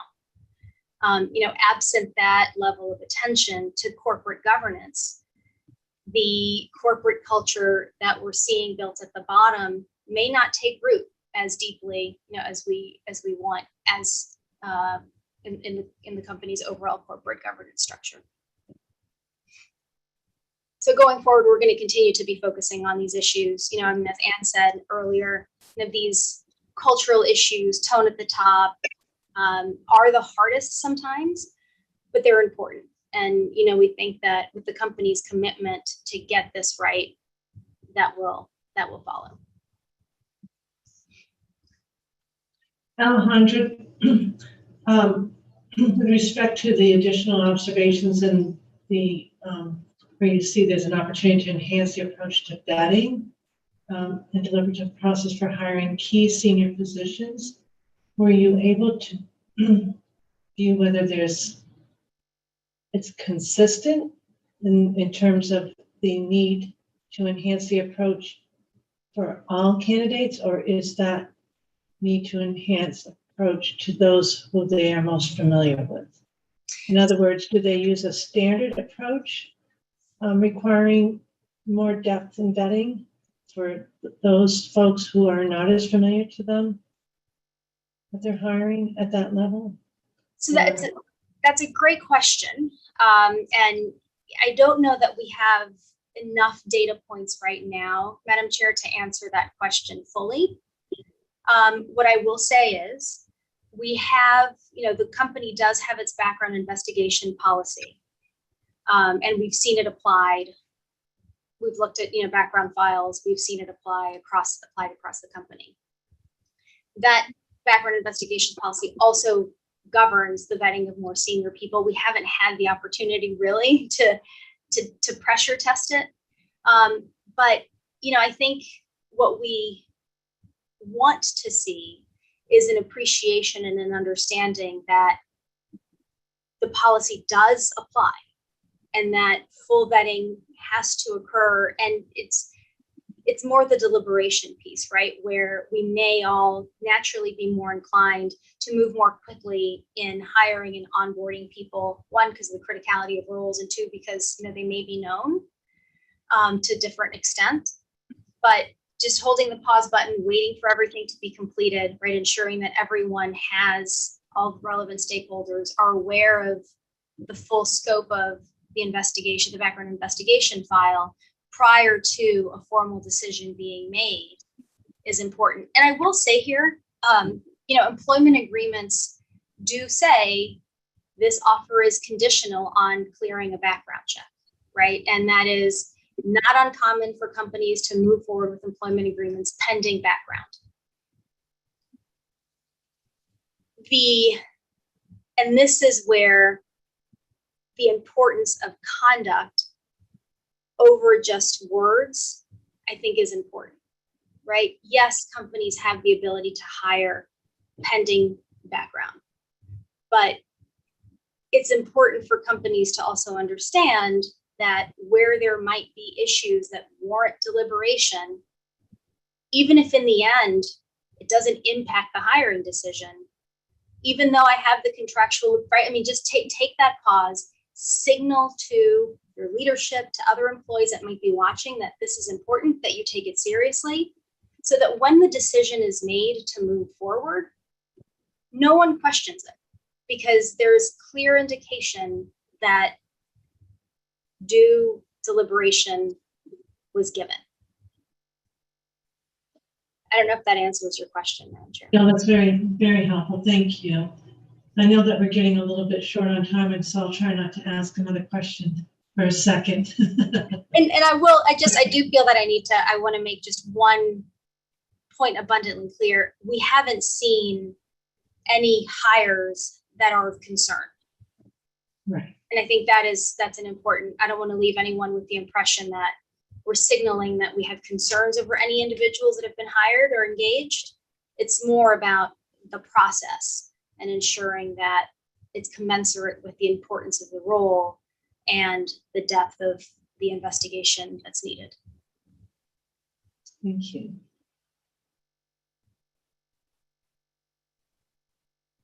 Any other questions on the And I know we're stealing time from you, so I apologize for that.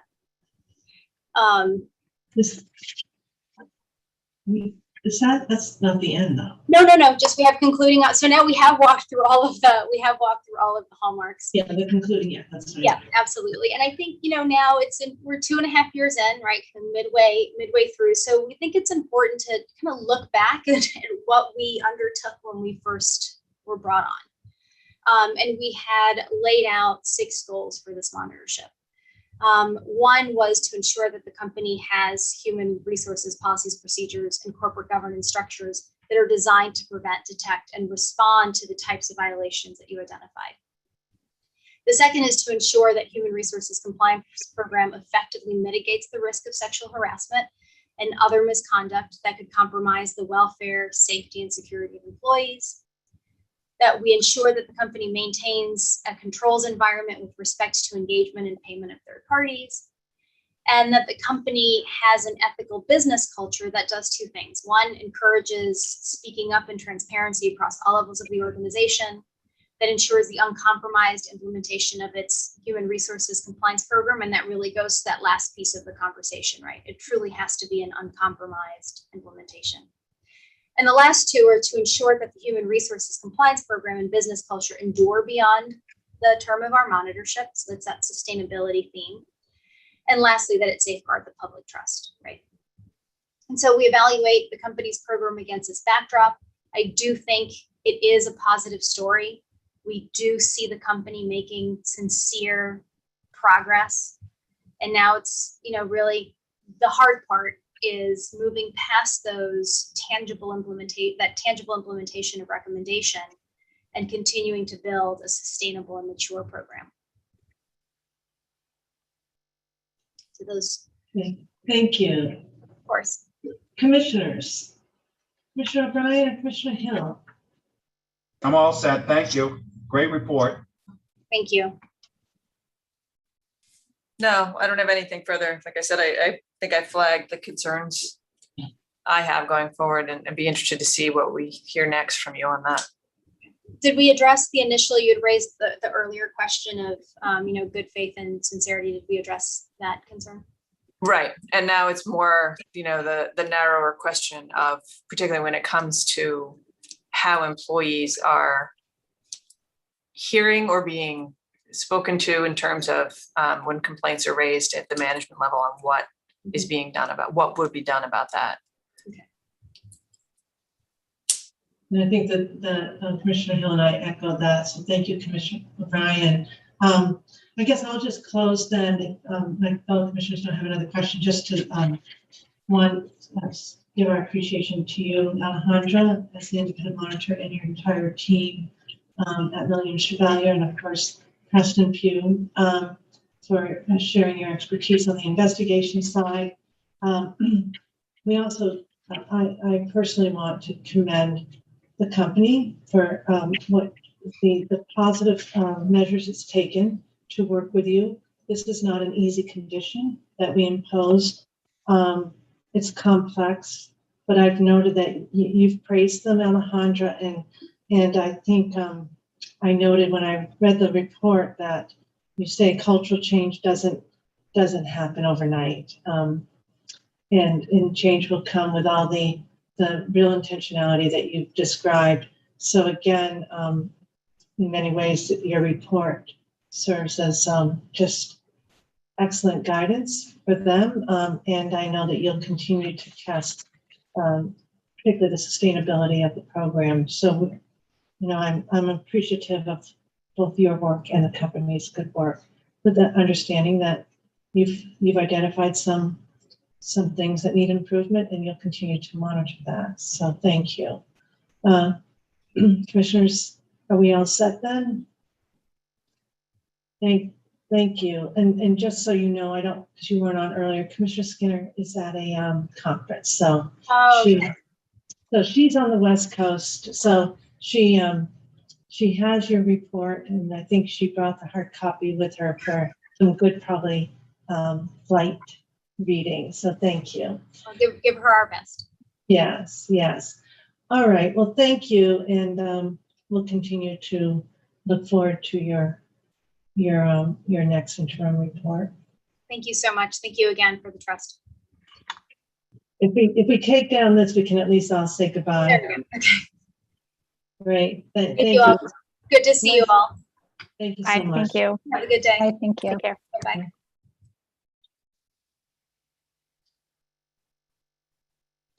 Probably could have each asked about 3,000 more questions, given the length of the report and its depth, but we can save them up too. Now it is 10:40, and we have responsible gaming, research and responsible gaming, and we have racing division. Do we need a break before we proceed? I need about 5 minutes, Madam Chair. Okay, then that makes good sense. So it is 2:41. What time would you like to reconvene? I just need 5 minutes is fine with me. Okay, we'll do it 2:50. I have to round Okay. up. Okay. Thank you. Thanks. Okay, we'll be at 2:50. Thank you, everyone.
Hi, Dave, we're all set.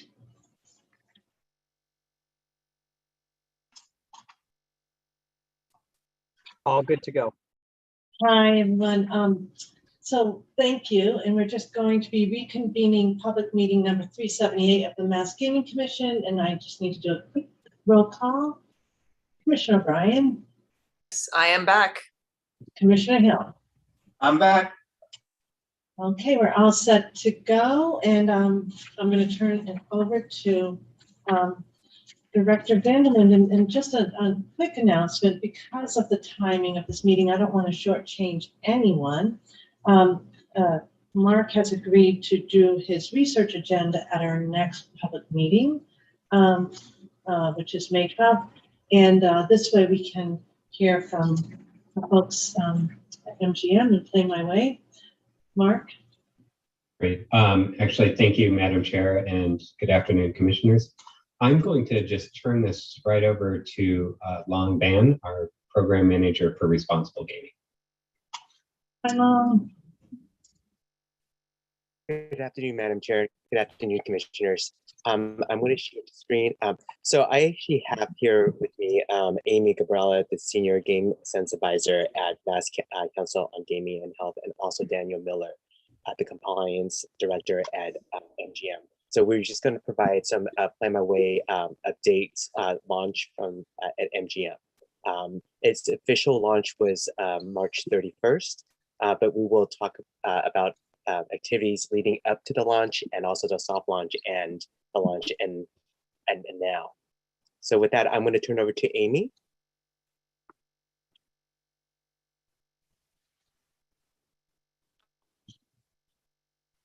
Well, Amy, are you on mute? Let's try again. Good afternoon, there everybody. We are. Hello, good afternoon, Amy. How are you? Very well, and I hope you all are too. Been a long time since I've seen some of you. Thank you so much for giving us this opportunity this afternoon to talk to you a little bit about the launch of Play My Way at MGM. Successful launch, I might add. Very exciting. And as you guys know, these things take a village, and they don't just happen on launch day. There's a lot of lead up to these things. There's a lot of prep. Nothing good in this world comes easy. It comes with hard work. So we definitely had a lead up to launch day. So throughout March, for about 2.5 weeks in March, we really focused at MGM on training MGM staff in strategic departments that have a lot of customer facing, that are in the slots a lot, that may be asked about Play My Way. So we focused on that, and with the help of Dan Miller and the heads of these departments, it was a success. We trained 171 MGM staff members, and these came specifically from certain departments. We trained 33 members of the cage department and that's great because they got an awful lot of questions about Play My Way, and specifically about the food credit, the incentive. We did 27 members plus another 34 members of the slot department, which obviously very strategic. They are in the slots. They have been helping us sign people up, answering questions. They also got training specifically on the interface from IGT, which was awesome. And they also had the luxury of having Jeremy as their leader, who has experience in Play My Way from PPC, and then added on, of course, with us as the cherry on top. So lots of training went to the slots department. We did 37 members of food and beverage, mostly beverage servers, who again are right in the trenches there, and 40 members of the security team. And additionally, just to add, we had 6 MGC agents who on their own came down and wanted to learn about Play My Way. We trained them. That was of their own free will. That was not something I had even worked out. And I really, really appreciate that interest and wanting to know about the program by those guys. So a special thank you there. And just so you know, all of these Play My Way trainings also, from the GameSense perspective, we did a reminder about the GameSense live chat, which we reached 500 chats just a while back. So that's been very successful, as well as the remote BSC option for both Playridge Park and MGM, especially during the off hours when the GameSense Center is not active. So it worked out perfectly for us that the end of PGAM rolled right into the launch of PMW. So it was the perfect place for us to start educating guests. It was the perfect opportunity for us to meld these two things together. Obviously, PMW is a pre-commitment tool that speaks to responsible gaming. So it was kind of like that perfect storm of, this is awesome. We're going to be able to kind of glide right into this. So during PGAM at MGM specifically, we really focused the last couple of weeks for sure on Play My Way introduction to guests. We briefed and spoke to over 1,500 guests during PGAM about the upcoming Play My Way program and got people excited about it. Take on top of that, over 2 million views that were generated through direct digital advertising and on-site advertising both on the floor and back of house. We had everything from bifold cards that explained the program, what it was, how to sign up. We had stuff in the employee dining room on the napkin holders and in placards. So we had advertising for this going everywhere, and it was definitely a success. I'm going to turn it over to Long. Correct? Thank you. Yes, thank you, Amy. So I'm going to continue on with the marketing and the communication plan that we did. Like Amy talked about, the Mass Council had some, MGM had some, but with MGC, we also partnered with KHJ to do some communication. So this here is actually the Play My Way marketing. We had some pull-up banners that were available for the day of the launch, and also poster boards that we had around MGM to advertise and market to patrons. The next slide. So before I get into this creatives, I just want to sort of define some terms. So geofencing and retrofencing are both virtual geographic boundary around an area by means of GPS or RFID technology that enables software to trigger a response. In geofencing, the response will be triggered when a mobile device enters the area. And in this case, we set it to be about a quarter mile out of the casino. However, in retrofencing, the response will only be triggered when a mobile device first enters and then leaves the area. So, with that said, so geofencing is if you go into an area, retrofencing when someone goes in and leaves. So with that, we had different campaign strategies. And so these were the campaign strategies for each ads. And so here are the outcomes of our marketing strategy. First, I'd just like to address the low volume of the geofencing and acknowledge that this data set is actually from between March 31st to April 21st.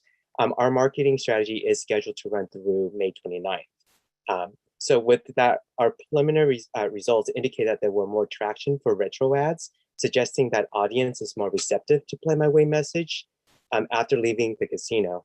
However, you see that the geo ads had a much higher click rates.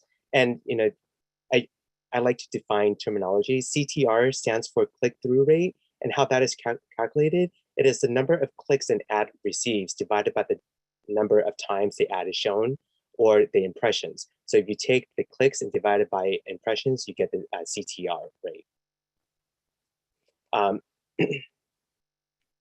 Okay, and so here, social carousel. So social carousel are ads that appears within a social media platform like Facebook feed and looks like an advertiser's post. There are multiple images like a slideshow that you can scroll through with highlighting different images and optionally a different message.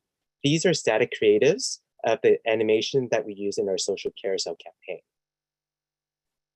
And I will show you what an animation looks like. So here, social story is different. It is when someone views the story section on their social media platform, like Facebook feed. The ad appears in between the content of the stories and the viewers follows on the social media.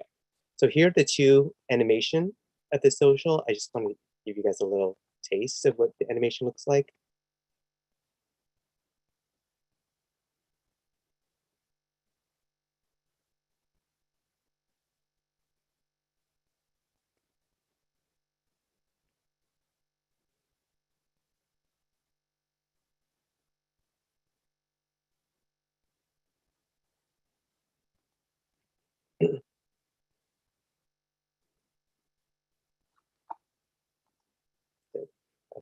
So here, and I just want to talk about the data, what we found. Our data indicates that the carousel geofencing had greater impressions, but the click-through rates were greater with story ads. This indicating that there were more opportunities with carousel ads, but stories had greater engagement. In summary, we were very excited with the preliminary results as they were our best in practice and indicate that we are targeting the intended audience. So with that, I'm actually going to turn it over to Daniel, who will talk about the actual launch. Thank you, Long. Good afternoon, Lady Chair and Commissioners. So going through the idea of a soft launch, that was something that both our own corporate IT department wanted to roll this through from a technical perspective, and the IEB were very, very supportive of it too. Clearly this was a new program, nobody had used it before, didn't want to take any chances that it could have any kind of adverse effects to the open slot floor. And of course it didn't. The nice thing was that we went, zone by zone throughout those 3 days. And even though at the time through our marketing, we were saying official launch was March 31st, as the slide depicts, we had actually what that would work out to be is we had 264 people enrolled in those 3 days. I base that off of when you take the 257, add the 12 and then take the 5 back away from it, you're at the 264 total. And anecdotally, what I've heard through Plainridge when they rolled this program out, the uptake on the incentives, I guess, wasn't as successful as it appears to be with us. Here you can see the number of 248 versus 257. People really are, signing up and using that incentive. And the reason I bring that portion of it up, early discussions with Mark, there are sort of 3 ways that a program like this can be rolled out. Either it can be mandatory, which may not obviously strike the right tone, or it can be entirely voluntary as well. And that too may just be a little too laissez-faire. Whereas striking the right tone here of an incentive to sign up, but then also from our perspective, making sure all of our players understand this as a benefit of being an MGM Rewards member, that it's just one more tool in the shed that they can use to their benefit. They can keep play fun when they're here. So seeing that incentive uptake, and the final point that I'll make on that was our buy-in to that incentive was matching the MGC's contribution. So it's 5 from you, 5 from us, that obviously we will continue to do going forward. Long, if you would like to take the next slide. Then came March 31st, of course, and I was very lucky that I managed to jump on with you very quickly and give you sort of a bird's eye view of what was going on down on the floor at the time.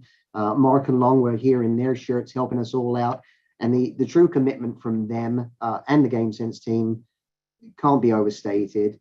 Then obviously the morning goes through to 1 p.m. and we start our media outreach. We, of course, had words from the local mayor, words from the Commissioner of Health and Human Services, our President Chris Kelly, and then I provided a quick demonstration of how a player can enroll in Play My Way. There was a slight delay on that part because I had a little user error on my part, using a wrong card at first, but the system was working fine. It was entirely me at the time. It really was just a great day of, great emotions. Sorry, Long, you can continue. And then finally, to bring us to now, and of course, the most recent stats we can provide is as of yesterday. So April 27th, we had over 1,200 people enroll in the program, with a 52 people that have unenrolled, but 10 who have chosen to re-enroll. And I think that speaks to the versatility of this program as well, is that 52 that unenrolled, at any point they can choose to re-enroll again in the future. There's no restriction on that. They don't get the incentive more than once. But if anybody sits there and thinks to themselves, you know what, that program, maybe I didn't give it enough of a chance, no problem. They insert their card and go through the program again. It really is a benefit to them that they can then track their play and figure out what their daily, weekly, or monthly budget is. And so I'm really happy that we can say that we already surpassed the 1,000 enrollees, and let's see how this goes from here. So back to you all. Oh no, Amy, I believe. I'm gonna unmute myself this time. So yeah, listen, I've been through 2 Play My Way launches now. I was at Plainridge Park and now I've been here at MGM. Super exciting, always exciting to launch these new programs. I've been very impressed by the feedback we've gotten from a lot of players that think this is just, even if they're a responsible gamer, even if they tell me, Aim, I have a budget, hey, you're the perfect player we're looking for, but they still think this is a fantastic program that could benefit and help so many people. You know, we've talked to so many people about this, and as game sense advisors, one of the things that we do well, and we always try to do, is read the player. And you know, how you might roll something out to one person might be different from another. So we're learning as we go along, kind of what language to use, how people are going to be receptive or not receptive. One of the things that seems to work for us is if we say, hey, listen, this is just that little angel on your shoulder. This is your little angel on your shoulder telling you, hey, are you sure? Because if you're sure, you're sure. We're not going to tell you what to do, but it's just that little guy telling you, you sure? That seems to be one that goes over with a lot of people. We've noticed that, you know, listen, if we mention the word budget too early in the conversation, that can turn some folks off. And as we know, language is important. Some folks have trigger words, some people don't. You know, so depending on, you know, we're learning as we go kind of how to talk to different types of folks about the benefits of this. We've also learned some strategic things, like it's really good to be out on the slot floor during lunchtime hours, especially when the South End market is doing their 50% off for 50 plus Monday through Thursday. So again, kind of learning how these things fit together. We actually had people come up to us and say, hey, Aim, I'm going to wait till Monday to sign up because I want to get my free lobster roll, right? I'm not going to sign up on Saturday. I'm not going to, but again, you know, it's kind of, you know, having that real open relationship with these folks and talking to them and listening and just kind of knowing, you know, what hooks we can use, what language is going to work for them. You know, it's fun, quite truthfully, to, you know, keep evolving, because that's what we're always doing, is evolving and trying to figure out the best ways to get the best information and the best programs out to people. And my guys, I give all the credit in the world to. They've been all hands on deck with this. To all our partners, you know, this reaching, you know, 1,200 already could not have happened without the help of all of them. And the next slide will show you. I'm not even going to try to mention everybody. But again, just I'm so blessed to be a part of this, doing this good work, offering these types of programs, you know, to the people of Massachusetts and neighboring states that come to visit us. And I just really appreciate all of you. And we're going to keep it going.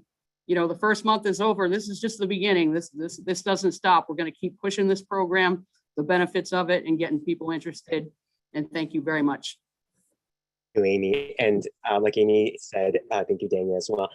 It did take a village. And so here's all the folks that we collaborated with: IGT, KHJ, the Mass Council on Gaming and Health, MGM, and of course, Game Sense. And there are other folks that I did not have the logo, but there are a lot of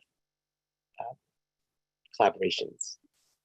With that, any questions or comments from the Commissioner? Well, first off, Long, it's good to see you.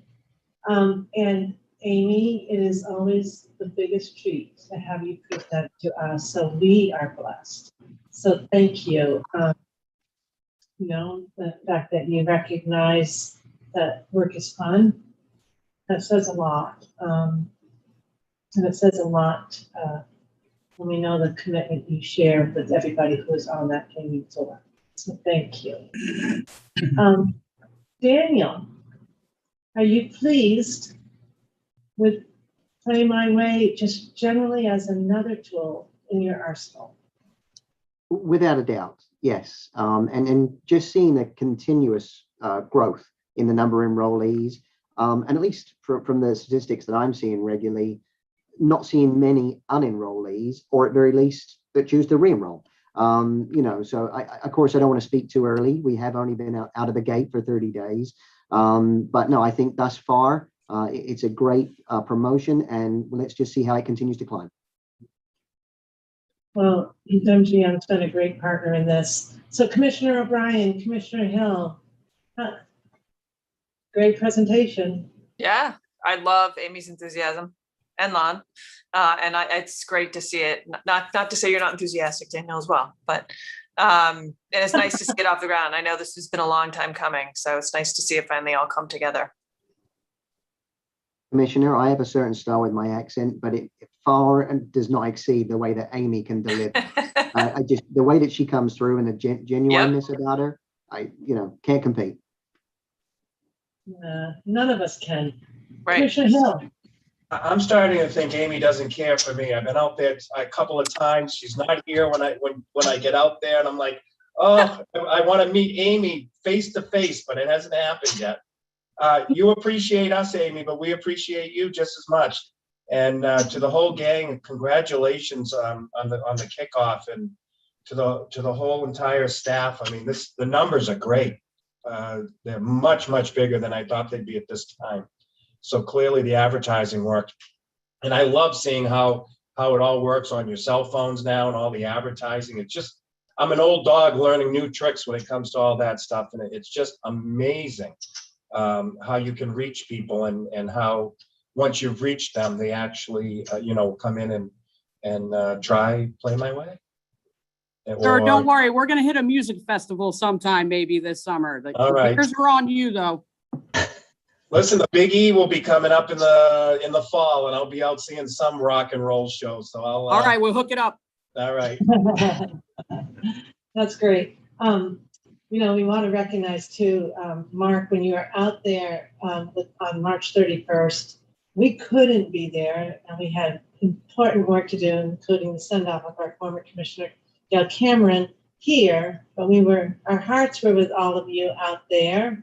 And I know we want to recognize to the city of Springfield, which really demonstrated their excitement and commitment to this new responsible gaming tool for MGM Springfield. All the way to the top for MGM, they've been consistent in the support for Massachusetts' way of doing responsible gaming. We're very proud of that, and the fact that we rolled this out. It took a bit of work, but it rolled it out and with such success in a month's time. We just are looking forward to the continuing partnership with you on this front, Daniel and team, and GameSense. Amy. Well, look forward to your next presentation, because it just always makes us feel so good. It's exciting stuff, guys. Mark? Madam Chair, thank you. I wasn't going to try to say anything, but I do just want to, just one reflection point here.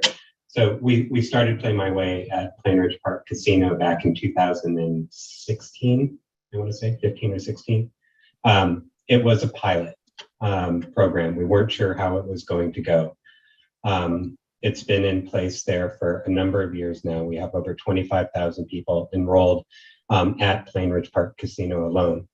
The commission made, I think, a very wise decision to work through an MOU with MGM and Encore Boston Harbor to implement the program there. That MOU, I think, was really important because we have a lot to learn.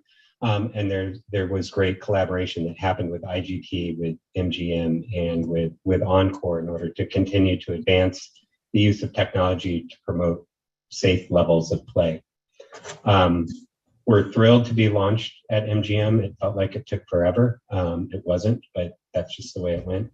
And at this point, we're running with it at MGM, but the baton has also been passed to Encore Boston Harbor.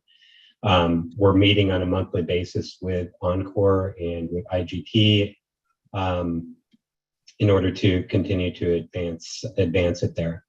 The partner that I don't want to overlook is our IT team. Katrina and Scott, before he had left, were essential in making sure that the system met our requirements and our expectations of what it should look like.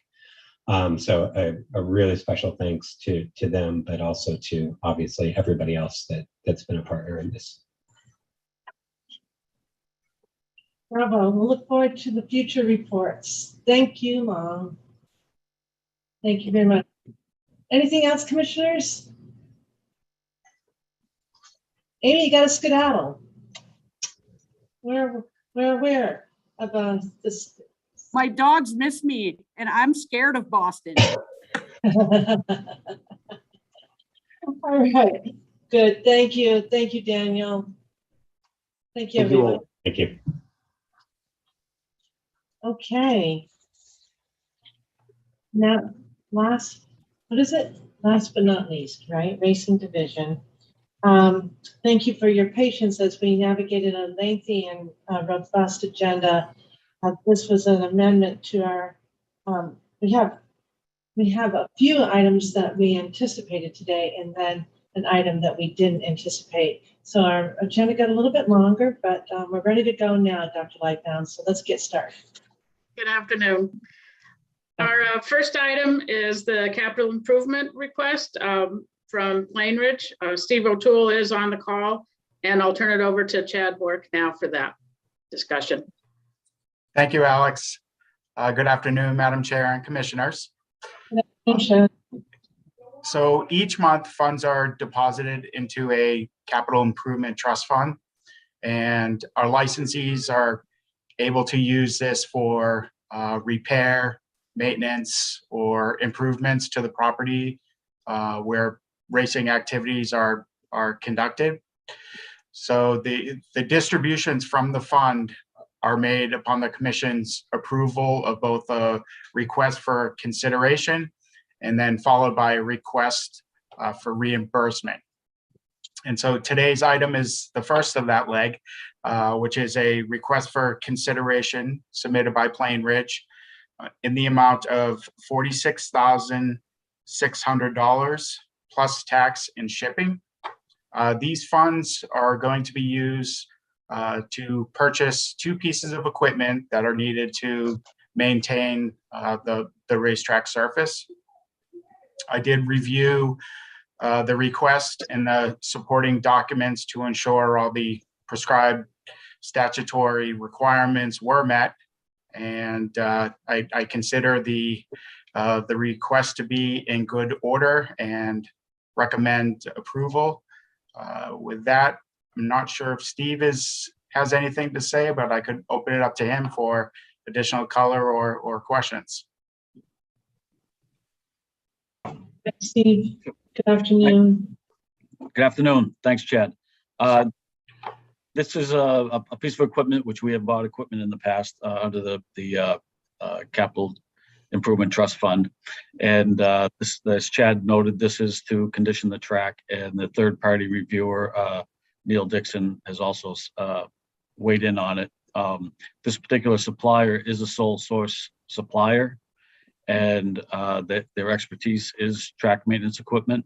And we have also, when Nikisha was with the licensing division, she awarded them an exemption for their licensing. So they're good to go as far as an approved vendor for us.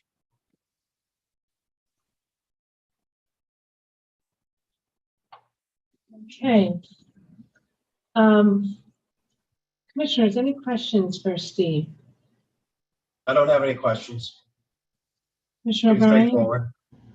No, neither do I. Great. And I know that Karen, you popped in to confirm that with Chief Delaney that this would be considered a capital investment. Correct. Yes. All right. You need a motion?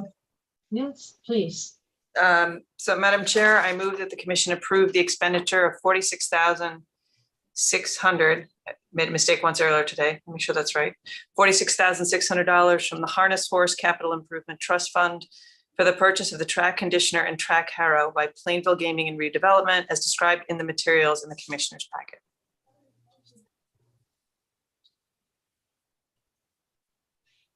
Do we have a second? Second. We have I to just worry fired about on my mute button. Sorry. Well, I wonder if you were wondering what I was wondering. I don't know about the plus tax and shipping.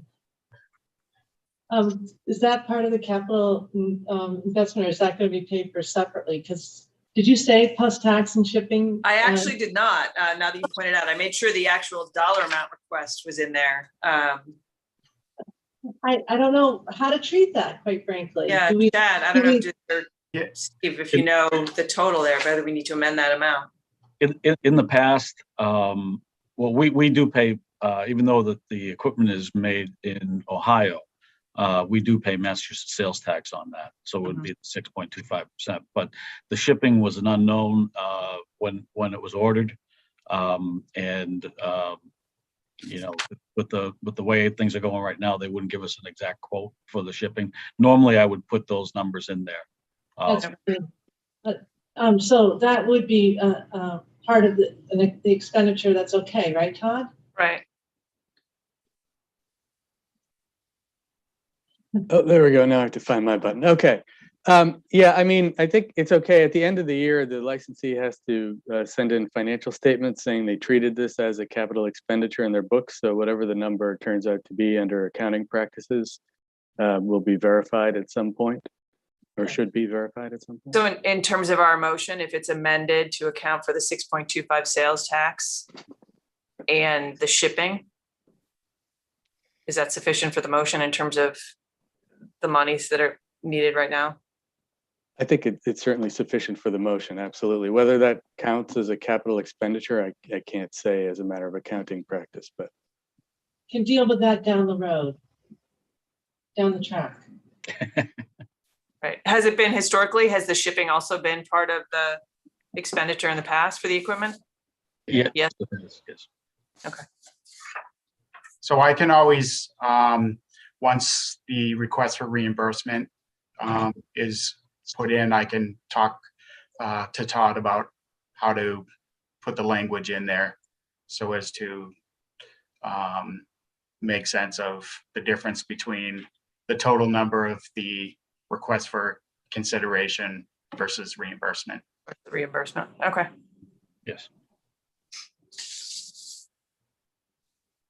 So do you want to amend your motion? I thought I did. So including amended to include the 6.25 sales tax and the yet to be determined shipping. Okay, thank you. And I'll second that. Thank you so much. Okay, no further edits or questions. Commissioner O'Brien. Aye. Commissioner Hill. Aye. And I vote yes, so 3-0, thank you. Thank you. Imagine that shipping is not It's not insignificant, I'm sure. Yeah. So, all right, good. Thank you, Steve. Alex, what do we have next? So our next item is the request by Suffolk Downs to have approval of ExpressBet as an account wagering provider. As some of the commission might remember, in the past, ExpressBet was an approved vendor, and they were transitioning to the First Bet branding. It looked at the beginning of last year, it looked like that transition would be complete. So Suffolk Downs didn't ask for ExpressBet to be included. Subsequently, Chip found out that there are still some accounts under ExpressBet. So we're bringing it back today for approval of the commission. And as you can see, Chip Tuttle, COO of Suffolk, is on the call if you have questions. Good afternoon, Mr. Tuttle. How are you? Madam Chair, Commissioners, yeah, greetings. Nice to see you today.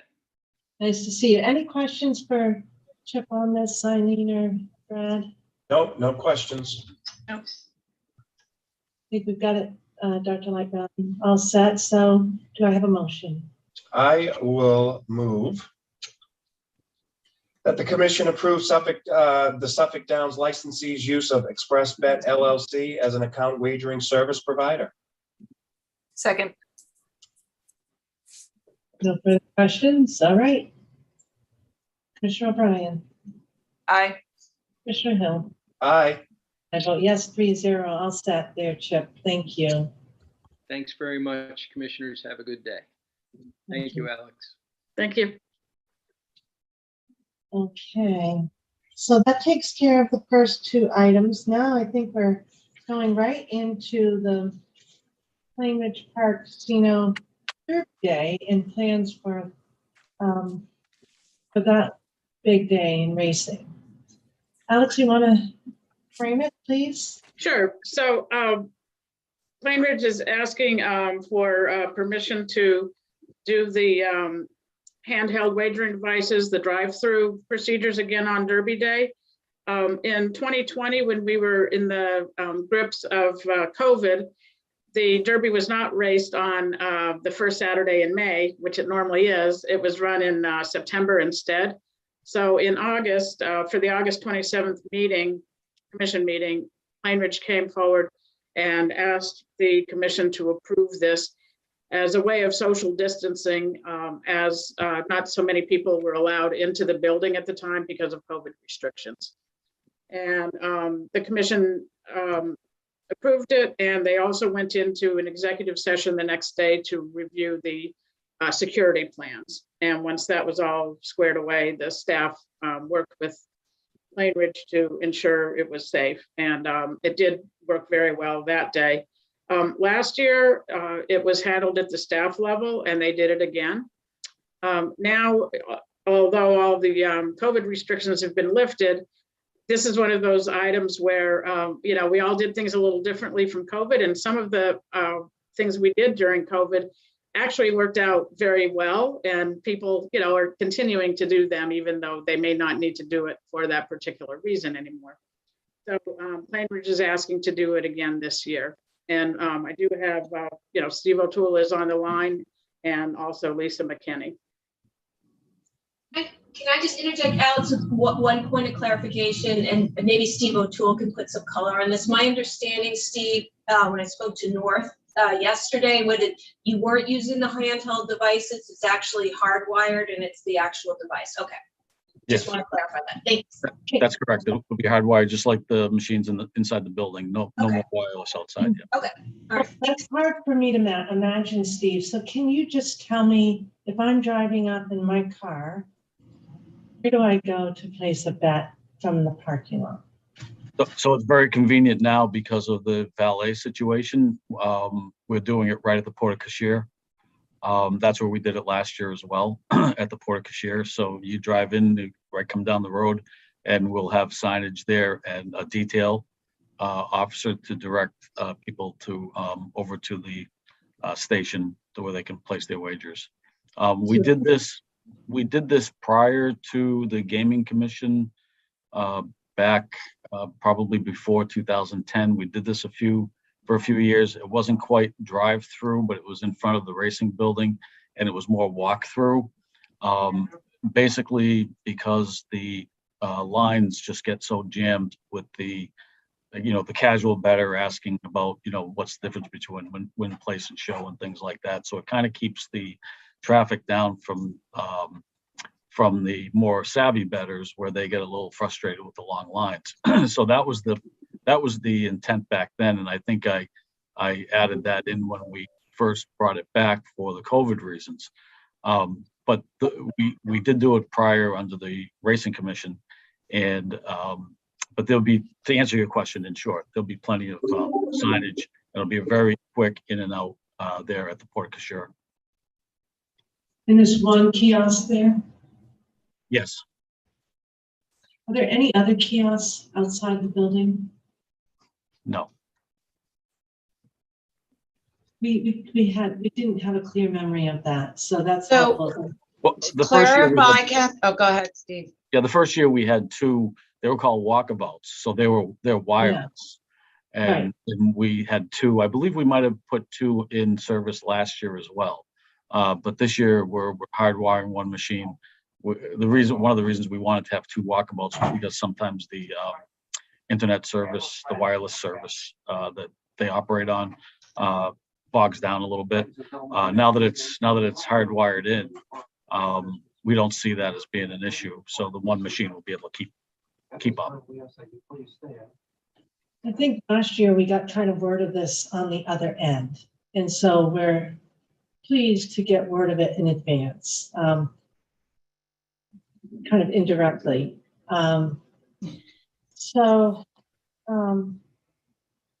Kathy, to clarify, we are gonna out near in the shack, there is gonna be a walk-up teller out there, but that is hardwired, just like a regular teller line. So I think that's what you had 2 years ago when you did come before us before doing it. There was that in this shed. Yes. The kiosk, is that kiosk not there permanently? It's not really there permanently. We do use it for large events and racing, and Steve may use it more in the summer when it's nice and warm and people are hanging out on the patio and the racing. It essentially is there permanently, but we use it only when we have the bigger crowds. Yeah, all of the wiring and all that's always there. Yep. So there Alex, who monitors that? Like in terms of, does Bruce take a look at things, or how's? For the racing, for the auto tow and all of that, it is just racing, goes through revenue audit. Our revenue audit team audits all of their racing documents and calculates revenues, expenses, etc. Just after every racing meet. So that's how that happens. But Bruce, in the past, the IEB has obviously their concern has been money transport. So we have included them. Yeah, we're going to talk. We will Yeah. talk about that in another time. Yep. Yep. Thanks, Lisa. You're welcome. Todd, there's some limitations in the statute about the device for betting. That was particularly of interest 2 years ago with handheld. I assume that the kiosk doesn't present the same issues for you. It doesn't appear that those issues exist here, since it's my understanding, and I think Steve said this, that it's the same kiosk they use inside. The statute requires that the machine be capable of accurate and speedy determination of awards or dividends to winning patrons, and all such awards or dividends shall be calculated by a totalisator machine or like machine, period. And it's my understanding that that's what this kiosk does.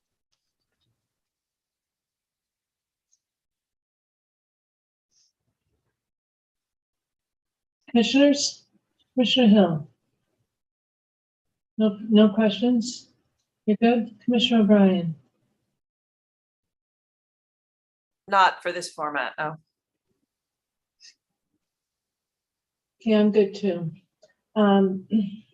So at this stage, the commission has anticipated that it will need to meet an executive session in accordance with GL Chapter 30A, Section 21A4, to discuss the deployment of security personnel or devices or strategies with respect thereto pertaining to accepting horse racing wagers outdoors at Plain Ridge Park Casino on May 7th, 2022. Of course, I'm obligated to read that into the record, but we do need to have a majority vote. Commissioners, do I have a motion? I move we go into executive session for the reasons just stated by you on the record, Madam Chair. Second. Thank you. Commissioner O'Brien. Aye. Commissioner Hill. Aye. And I vote yes. Now this comes the tricky part, right? I need to first say that the public session of the commission meeting will not reconvene at the conclusion of the executive session. So we really will be exiting this virtual format. So I wish to thank everyone who participated in today's lengthy meeting, robust agenda, and it takes, as we've already said a few times today, a village. So thank you to every team member. Karen, your team has done extraordinary work to get us prepared for today's meeting, so thank you. And then we have to go to another virtual room. I think you all have an invitation to that. Is everybody set on that? Yeah. And we'll enter into that executive session. Thank you, and thank you to Steve and Lisa for coming today. We appreciate it. Thank you so much. Thank you. Thank you.